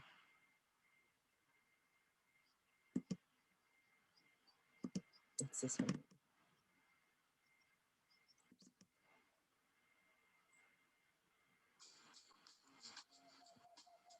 Can you hear that beat or no? Mm-hmm. You can? Okay. Okay, so I'm gonna start it from the beginning, and I'm gonna introduce my husband, Eatsley.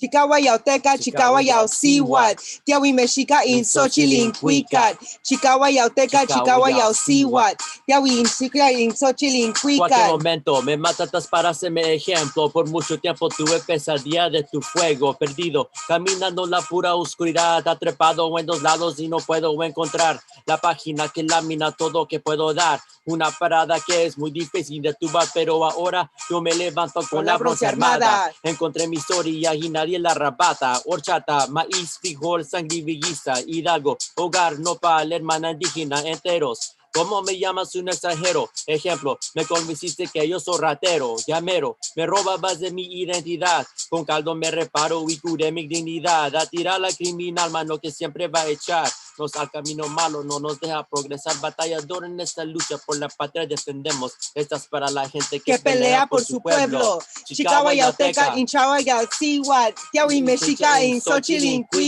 Chicawayauteca, Chicawayausiwat, Tiawi Mexica in Xochitl. Saliendo de la oscuridad del chico moslo, que cueva de la creación plasmada en mi rostro, preparada para verme frente con la muerte. No es maldita suerte, es algo que me hace cada día más fuerte, matando los pensamientos, haciendo los movimientos, matando demonios con la fuerza del viento en mi aliento. Amor, pasión como el lobo en mi corazón, mi mantra, como greca un escalón pintado en mi manta, empujando límites como la luz de un parto. Fuerza de mi guerrera, esta es la senda, siempre avanzando, caminando y migrando hacia el ombligo de la tierra. Corazón de piedra, chichimeca y me vale. ¡Ey! Chicawayauteca, Chicawayausiwat, Tiawi Mexica in Xochitl, Chicawayauteca, Chicawayausiwat, Tiawi Mexica in Xochitl, Chicawayauteca, Chicawayausiwat, Tiawi Mexica in Xochitl, Chicawayauteca, Chicawayausiwat, Tiawi Mexica in Xochitl, Tiawi Mexica in Xochitl. So we're going to do a little translation for you. Chicawayauteca, it means come on, let's go, warriors. Chicawayauteca, the men warriors, the women warriors, all the warriors. Tiawi Mexica in Xochitl, let's go.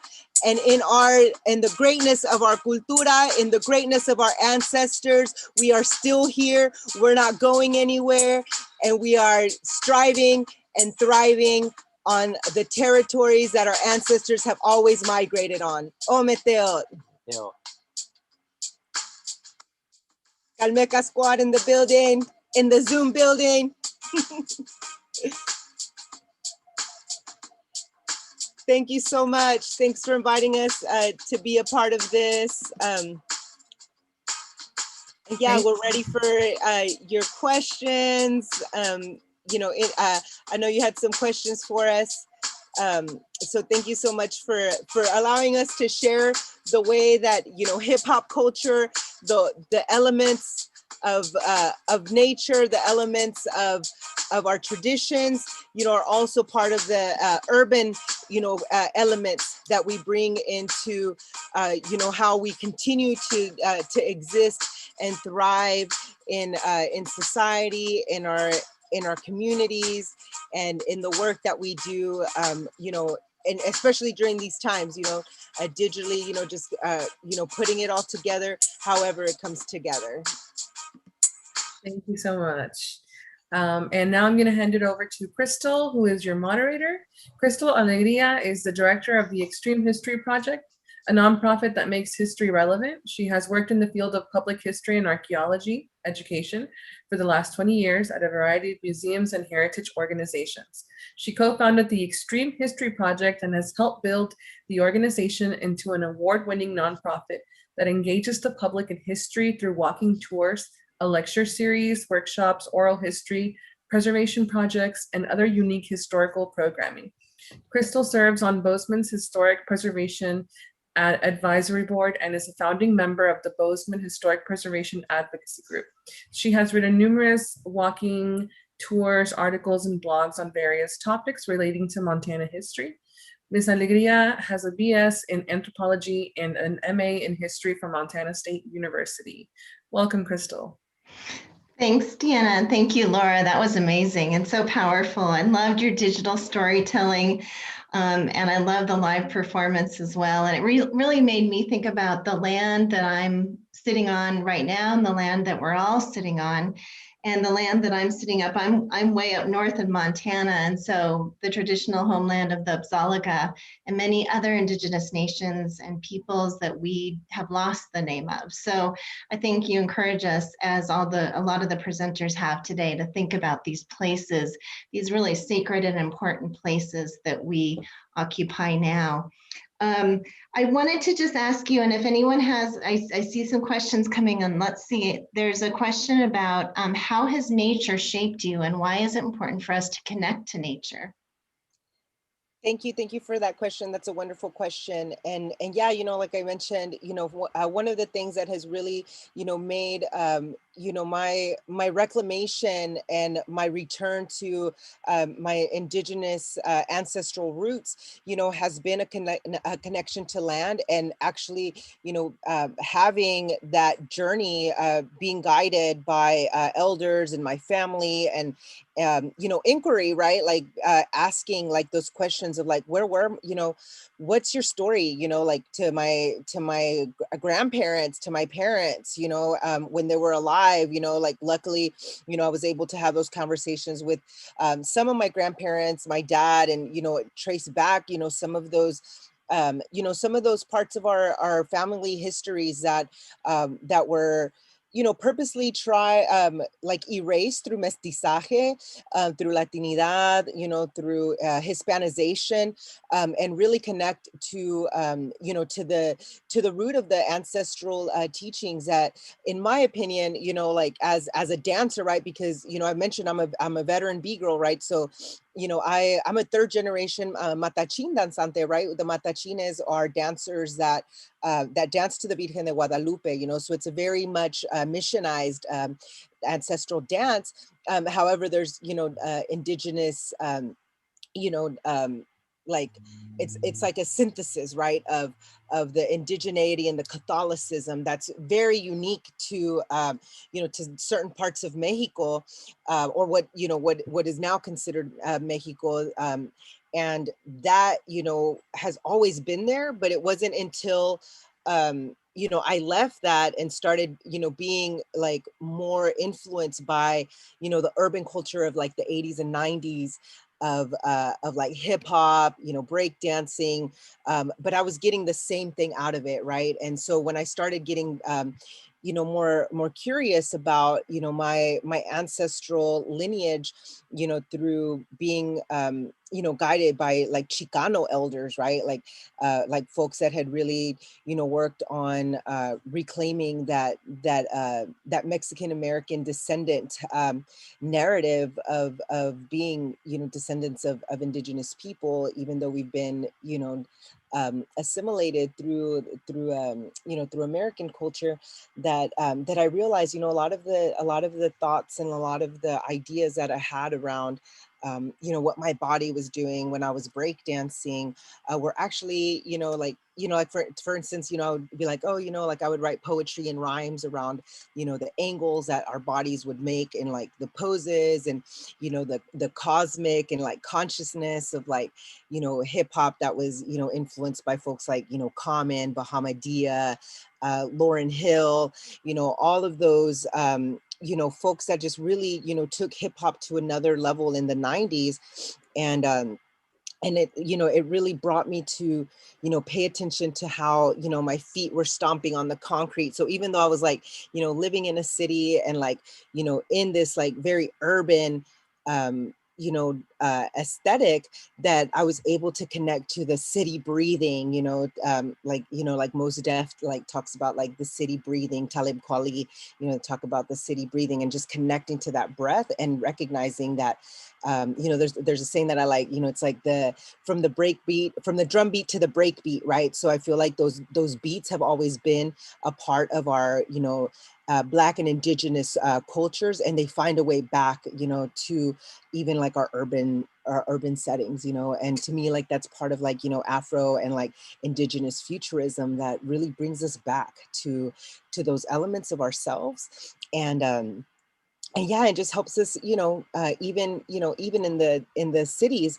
like able to connect to that spirit of those elements, right? The water, the air, the fire, and the wind, right? And at the same time, you know, like the you know, there's 4 elements or there's 4, you know, categories or dimensions that define cultures, right? Which is like, you know, your music, your art, your dance, and your, you know, like your, so it's like your music, you know, would be like the DJing, right? The dance would be like the break dancing. The poetry would be like the, you know, like the emceeing, and then the art would be like the graffiti, right? And that's all part of like our ancestral knowledge systems as well, you know, through like the codices, our language and poetry, our dances, and you know, just the way that we express, you know, our art forms. Yeah. Diana, do we have a question, time for another question? We're actually out of time for another question, but Laura, if you could please put your contact information in the chat in case people want to reach out to you. Thank you. Thank you, Laura. That was wonderful. Thank you. That's my email in there. Okay, perfect. Thank you so much. Thank you. We're now going to move on to the next presentation with Natalia Sylvester. Born in Lima, Peru, Natalia Sylvester is an award-winning writer of novels, essays, and poetry. Chasing the Sun was named the best debut book of 2014 by Latinidad magazine, and Everyone Knows You Go Home won an International Latino Book Award and the 2019 Jesse H. Jones Award for Best Work of Fiction from the Texas Institute of Letters. Her third novel, Running, is a 2020 Junior Library Guild selection and is out now from the Clarion Books, HMH. Sylvester's essays have appeared in the New York Times, Bustle, Catapult, Latina Magazine, and McSweeney's Publishing, and are forthcoming in various anthologies. She received a BA in creative writing from the University of Miami and now lives and writes in Texas. Her moderator is Ariane Ambris. Ariane Ambris was born and raised in Houston, Texas. She earned her BA in English from UT Austin and her MA in Spanish translation and interpreting from UT RGV. She is a writer, teacher, feminist, and linguophile. She is also a 2-time cancer survivor, and she advocates for mental health issues in the cancer young adult community. Ariane lives in Texas with her techie husband and children. Welcome to you both. I will now give Natalia the floor. Thank you so much. Hi, everyone. Thank you so much for being here today. And thank you for the invitation, Diana. I'm really honored to be here. So I wanted to talk a little bit about, I wanted to share a scene from my novel. And just to give you an idea, this is a story of a family, a multi-generational story of a family that takes 2 timelines. One takes place on the Dia de los Muertos, which is on the present day when Isabel and Martin are married on Dia de los Muertos, and they're visited by the spirit of Isabel's father-in-law, so Martin's estranged father, and they're visited by his spirit, and no one will talk to him except for Isabel. And so over the years, as he continues visiting her, on every anniversary that follows, they share this very special bond, and the story really kind of ended up making me have to explore this family's past and see what it is that what it is that carries this silence across generations. And I really, it ended up being a story not just about the physical borders that we cross, but also the spiritual ones that we cross when we migrate, and what remains unheard and invisible, but still deeply felt when it's maybe too hard to speak about certain things. And so it's really an exploration of in-between spaces. And I thought a lot about this as I was, when you got in touch with me, because, so often I grew up hearing from my parents, and I know this is something that a lot of people in our community often express, of not really feeling like you fit in quite either here nor there. So there's this sense of always being stuck in the in-between moments. But I also wanted to think about how there's sometimes it's not like the only thing present in those in-between moments is pain and suffering. Like we actually can, like we've created our own spaces that are just as rich and full of life as they are with grief. And there's joy, there's triumph, there is strength and vulnerability. There is, there's these dualities that constantly exist between life and death are something that I explored a lot in this book. So I wanted to share a scene from the novel that deals a lot with waiting. And I chose to share this scene because when when my novel was first being shopped around to publishers, one of the things I kept hearing from publishers was that they loved the book, but they wondered if I could take out some of the more quote unquote mundane scenes in my characters' lives and focus a bit more on scenes that dealt with border crossing. And to me, that just felt like all they wanted to do was to overlook the richness of my character's life and focus only on their hardships and their suffering. And that seems like such an exploitation of our community's pain. And so this is an example of a scene in which I really just wanted to, look at the ways that both joy and difficulties can coexist in our lives. So this is a scene that takes place in October 1986. It wasn't just the word, it was that she so often felt like one. On the radio, on the evening news, in headlines struck in bold capital letters, Elda was reminded that she no longer belonged anywhere. Sometimes she imagined herself, not as an alien, but as an astronaut, floating between worlds so far apart that her voice got lost in the middle. There was hope again, but she didn't want it. For more than a year, the government had bounced around plans to give papers to families like hers. Legalized, as they called it, as if a person breathing this air in this corner of the world were against the laws of nature.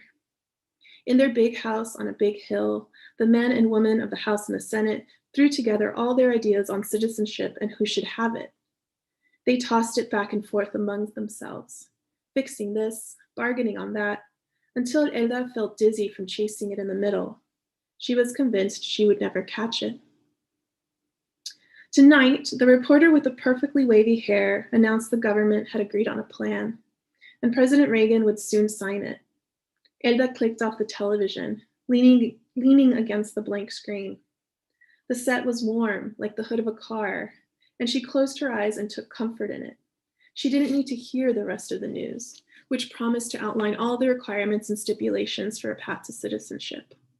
Not much had changed since the original plan, and she had already memorized the details by heart. "Does this mean we can play now?" Martin asked. She opened her eyes and found him in the center of the room, with Clarita just a few feet behind him on the couch. "Only until dinner," she said. Martin pumped his fist in the air, and as usual, Clarita imitated his movements. She watched him in awe as he pulled out the cables and controllers from the bottom drawer of the unit. Me, Clarita yelled. Martin's fingers moved swiftly as he powered on the game. A familiar tinny tune came on. "I play Mario," Clarita said. "No, you know I'm always Mario." Elda chuckled and turned away from them as she searched the pantry for a jar of seasoning. This was probably not the best time to tell her son that they had in fact almost given him the same name as his favorite character. Poor Clarita would be doomed to play the thin little man with the silly mustache and green coveralls forever. She heard some rustling and muted grunts. The children were playing tug-of-war with Martin's remote control. "Cuidado, or I'll take it back to the store," she said. That silly set had cost so much, Omar told the kids it was worth their next 2 birthdays and Christmases. The game resumed, filling the room with its bubbly sound effects. Elda's favorite was when Mario shot balls of fire out of his perfectly circular hands, the flames bouncing happily across the screen, because the high-pitched whoop reminded Elda of her mother hiccuping. She told this to the kids as she rinsed a couple of tomatoes under the faucet. Martin paused the game. Nuh-uh, really? Really, she goes like this. Elda imitated her mother's wide-eyed expression and covered her mouth with the tips of her fingers. Whoop, whoop, she said, shrugging her shoulders. Your abuela always acts surprised when she hiccups, like it's the first time it's ever happened to her. Clarita stared at her with a blank expression. Out of nowhere, she whispered, hiccups mean I love you. You think so? She said. Her daughter nodded. She climbed onto the couch, her bare feet sinking into the spaces between the cushions as she puffed out her chest. Hiccups mean I love you, she said, louder this time. She shot her arms in the air and her shirt rode up, exposing her soft, round belly. Nuh-uh, that's Martin Jose, Elda said. Stupendous. Elda narrowed her eyes at him, but she couldn't help smiling. My little boy, using such big words. It means awesome, amazing, Clarita said. Are you just going to repeat everything I say? Are you just going to... But she forgot which words came next. Martin fell to the floor, rolling with laughter. Martin, yeah, enough picking on your sister. Elda handed 3 sets of forks and knives to her son, along with a cluster of napkins. Turn off the Nintendo and set the table. Ha, Clarita said. Tú también, she said. Fold the napkins. The children scattered. They had learned this routine long ago, always at their most well-behaved on nights when their father was at work. They heard her say, wait until your father gets home, so many times that his absence had become more of a threat to them than his presence. It's a miracle. They fell asleep after I read them just 1 book, she said to her friend Jessica when she called her to come over after dinner. Minutes later, she was setting the percolator on the stove when Elda heard her friend's light tap at the door. Well, Jessica gripped the back of the chair in the kitchen, looking like she might jump over it. Well, what? Don't tell me you didn't hear the news. Oh, that. Not just that, Elda. That could change everything. That means I can finally visit my baby boy and bring him home. Elda sighed, embarrassed this hadn't occurred to her sooner. Of course it does. Jessica's baby boy was a teenager now, but she still spoke of him as if he were a child waiting for his mother to pick him up from the last place she had left him. He'd been waiting so long now, Elda worried Agustin's desire to reunite with his mother was waning. Sometimes she would visit Jessica's apartment and catch them on the phone, and she couldn't help noticing the brief pauses, the way Jessica asked him question after question to fill the silence. The conversation was like a rope her friend couldn't stop pulling, hoping she would find her son connected to the other end. Have you told him yet? Elda asked. Or do you think you'll wait until after you've applied? Why would I wait to share such good news? After all this time, I'm calling him first thing tomorrow night, Jessica said. Friday nights has special discounted phone rates. She reached across the table to Elda's wrist and gave her a gentle shake. Anda, amiga. Don't make me celebrate alone. I'm happy, really. I just don't want to get too excited until it's official. And when will that be? When you apply or when you become a resident alien months after that? Or 5 years later, when you can finally apply for citizenship and they hand you the papers during some fancy ceremony? My point exactly, Elda said. You can wait forever. No, mija, you can wait forever. I'm getting a bottle of tequila on my way home from work tomorrow. Promise you'll share a drink with me? So they did. The next night, even Omar was home to celebrate. They poured shots of tequila into 3 ceramic mugs Elda had collected from the previous year's community health fairs.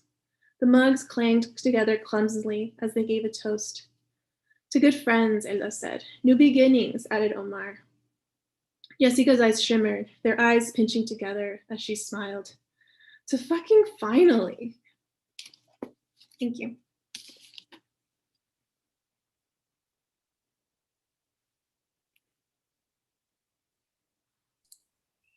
I'm not gonna let Marianne. If you have any questions, please put it on the chat. But I wanted to start with the mundane scenes that you talked about that they try to take out. What is it of these mundane scenes that you really want non-immigrant, people that don't relate to this? What do you think that's gonna be able to show? To be honest, I didn't think so much about non-immigrants when I wrote those scenes. It was actually far more important for me for just to be able to witness and honor the parts of our community that I've seen and that I know are parts of us. That when we remove this lens of an outsider that only likes to see us in these extremes, either as this exceptional immigrant that contributes so much to this society, or this criminal, and there's no in between of all the ordinary, just as deserving lives that exist. And it was just really my way of saying, hey, we don't exist only through this narrow view of an outsider's lens. And to have publishers want to take it out, it felt like such violent erasure. And it was something that we pushed against. And thankfully the editor or the publisher that I went with didn't ask that. But, for anyone who does read it, that isn't, that doesn't understand the immigrant experience. And again, we say that as if it's one, but it's not. There's such it's so vast and rich, right? There's so much that encompasses this experience. But to anyone that is reading it as if it's not their own experience, I'm happy if they do. I hope they're not expecting it to conform to this one idea that they have. I think it's frustrating when people say oh, it humanizes immigrants, and I'm just we already you don't get to give someone their humanity. People are human. Whether you see their humanity or not is actually a reflection on your own humanity, right? And whether you ask them then to perform their suffering in order to see that humanity is further a reflection of their own humanity, of that person's humanity, and not the other way around. Wow. Any other questions?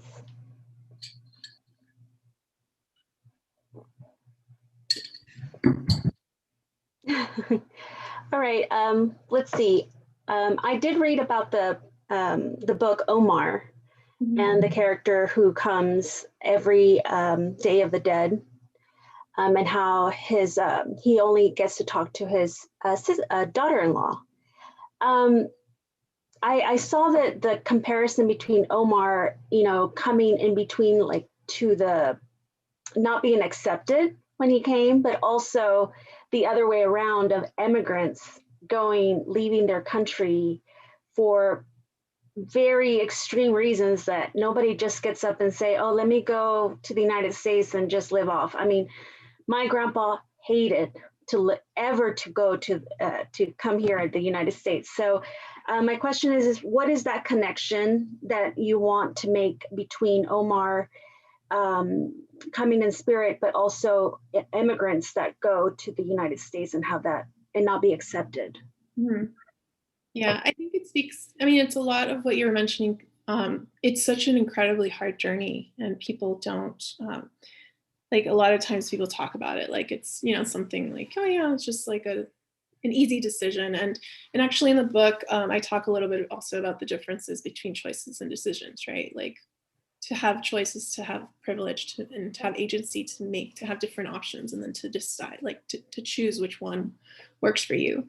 A lot of us and a lot of people in our families, they just ended up having to decide, how will I survive, right? How will I have a better life? And especially with Omar and the ways that he crosses over only to be unwelcome and rejected, it just struck me as such, so similar to so many people who give up so much. And in a way, it's to migrate in search of a better life is similar to death in that we don't always get to return, and whether we physically return or not, depending on, again, what kind of privileges we have, right? Even if you do, you either can't ever return, or even if you do, place, the people, everything has changed. And so what is home really? And so I think with Ahmad, he he was someone who is literally to so many people invisible and unheard. But he has a voice and he is a force. And whether or not people heard him or saw him had nothing to do with whether he, it was not like, it had nothing to do with whether he had a voice or not, because too often people love to say, oh, the voiceless, right? The faceless, as if that describes the immigrant community. But it's actually, no, it's actually who is choosing not to listen, who's choosing not to see, and why. Wow, that's amazing. Anybody else? Do we have time for more questions, Diana? We have time for one more question. Oh, what's next? Lauren asked, what's next? Oh, yeah. So I'm actually, Everyone Knows You Go Home. I don't know if I showed the book, but Everyone Knows You Go Home was my second novel, and my third came out last year, which was actually my first novel for young adults. And so my next novel, which will be my fourth, is another young adult novel.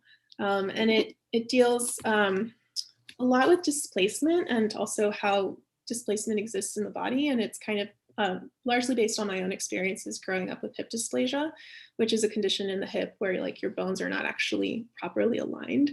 And so, I always find that even when I think I'm writing about other things, I'm writing about how it is that we find ourselves feeling at home, whether it's in a place or it's actually or in our actual bodies. And that book, it doesn't have a title yet, but it will be out in 2022. Thank you both for this talk. And Natalia, if you can put your contact information in the chat so people can follow you or reach out to you. Yeah. Great, appreciate it in case they have any questions. Okay, I'll do that right now. Thank you. And without further ado, I'm going to introduce now Dean Addington, who's going to give closing remarks. Michelle Addington is Dean of the University of Texas at Austin School of Architecture, where she holds the Henry M. Rockwell Chair in Architecture. Formerly, she served as Gerald Hines Chair in Sustainable Architectural Design at the Yale University School of Architecture and was jointly appointed as a professor at the Yale University School of Forestry and Environmental Studies. Prior to teaching at Yale, she taught at the Harvard University Graduate School of Design, the Technical University of Munich, Temple University, and Philadelphia University. Originally educated as a mechanical and nuclear engineer, Addington worked for several years as an engineer at NASA, Goddard Space Flight Center, and for E.I. DuPont de Nemours before she studied architecture. Her teaching, research, and professional work span across these disciplines with the overarching objective of determining strategic intersections between the optimal domains of physical phenomena with the practical domains of spatial, geopolitical, economic, and cultural systems. Her book chapters, essays, journal papers, and articles address topics ranging from fluid mechanics to the history of technology to smart materials, and she has consulted on projects as diverse as the Sistine Chapel and the Amazon rainforest. Addington received a BSME from Tulane, bachelor's in architecture from Temple University, and master's in design and a doctorate in design degrees from Harvard.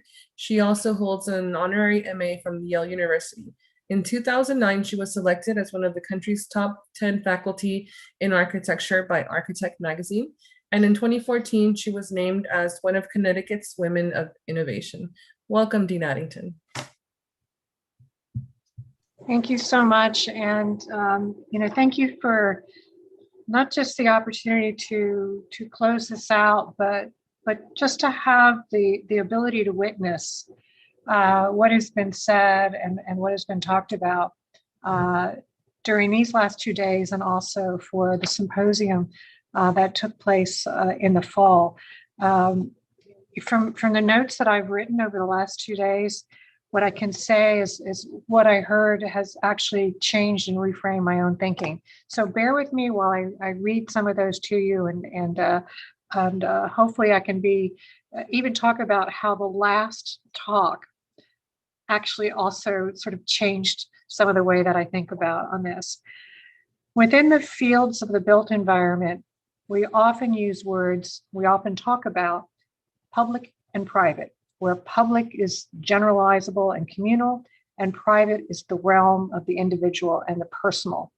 It seems like it's an open and inclusive framework, but public and private are very different in the residue of the built environment and in the history of the built environment, where public is civic and institutional, and private is about property and ownership. In other words, public is about who rules, and private is about who owns. As such, the world around us is defined through the provenance of privilege, those who decide and those who have. Their values and their legacy are embodied in the artifacts, maps, and documents that we claim to be the objective sources of history. We see this from the records that are kept and those that are not, the buildings that are preserved and those that are not, from the memories that are memorialized and the ones that are dismissed.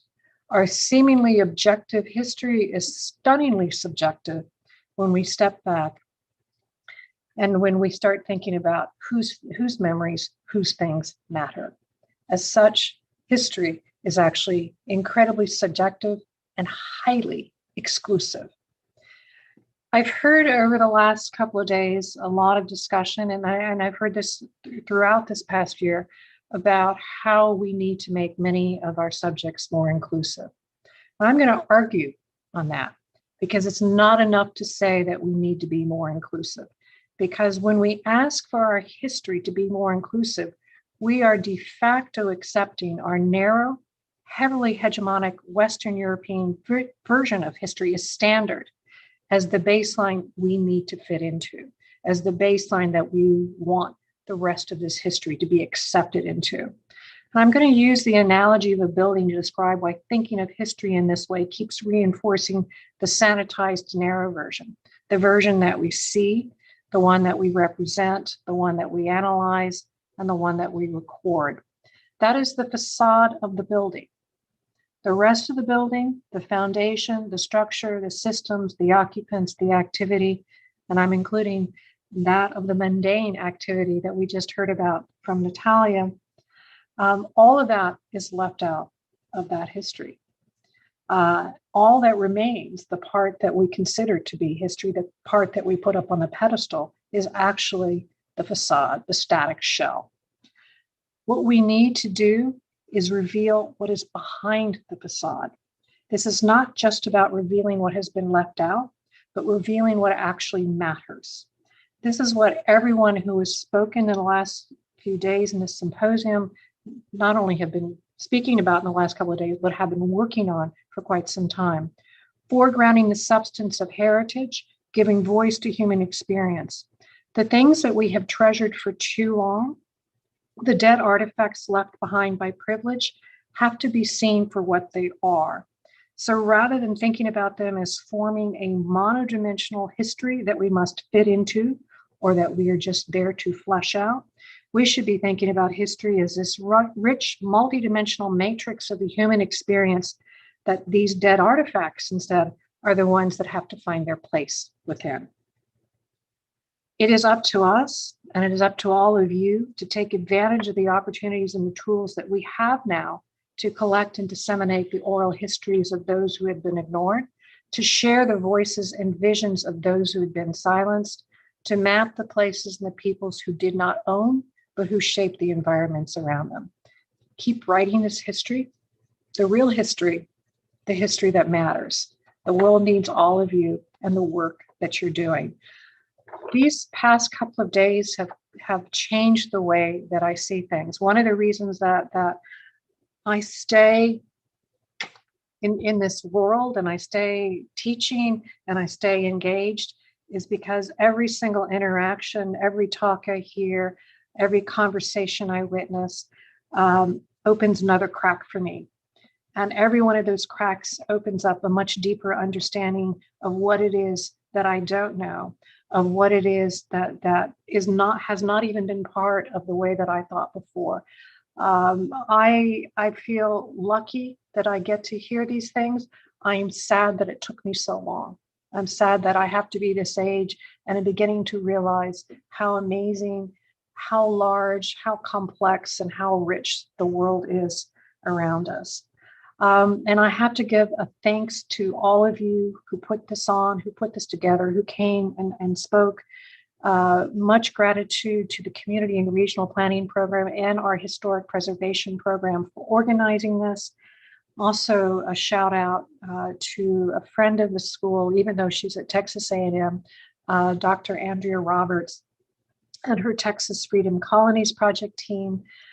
To the students here who worked so hard in this, particularly Isabel Nance, Hunter Wilkes, and Alexandra Salazar, who I see here on the screen. And of course, huge thanks to the engine behind this, the intrepid, the indefatigable Deanna Hernandez and Mitch Ford. Thank you all so much. And thank you for giving me a chance just to be an eyewitness to what's going on. I'm so grateful. And I'm going to cry, but thank you. Thank you, Dean Addington. Thank you so much for your support and for always helping us with our programming. We're very grateful that you've always been behind us with these symposia. And with your words, we end our spring symposium. Thank you all for being here with us. Please look out for our next symposium. This is not the last. We're going to continue these conversations.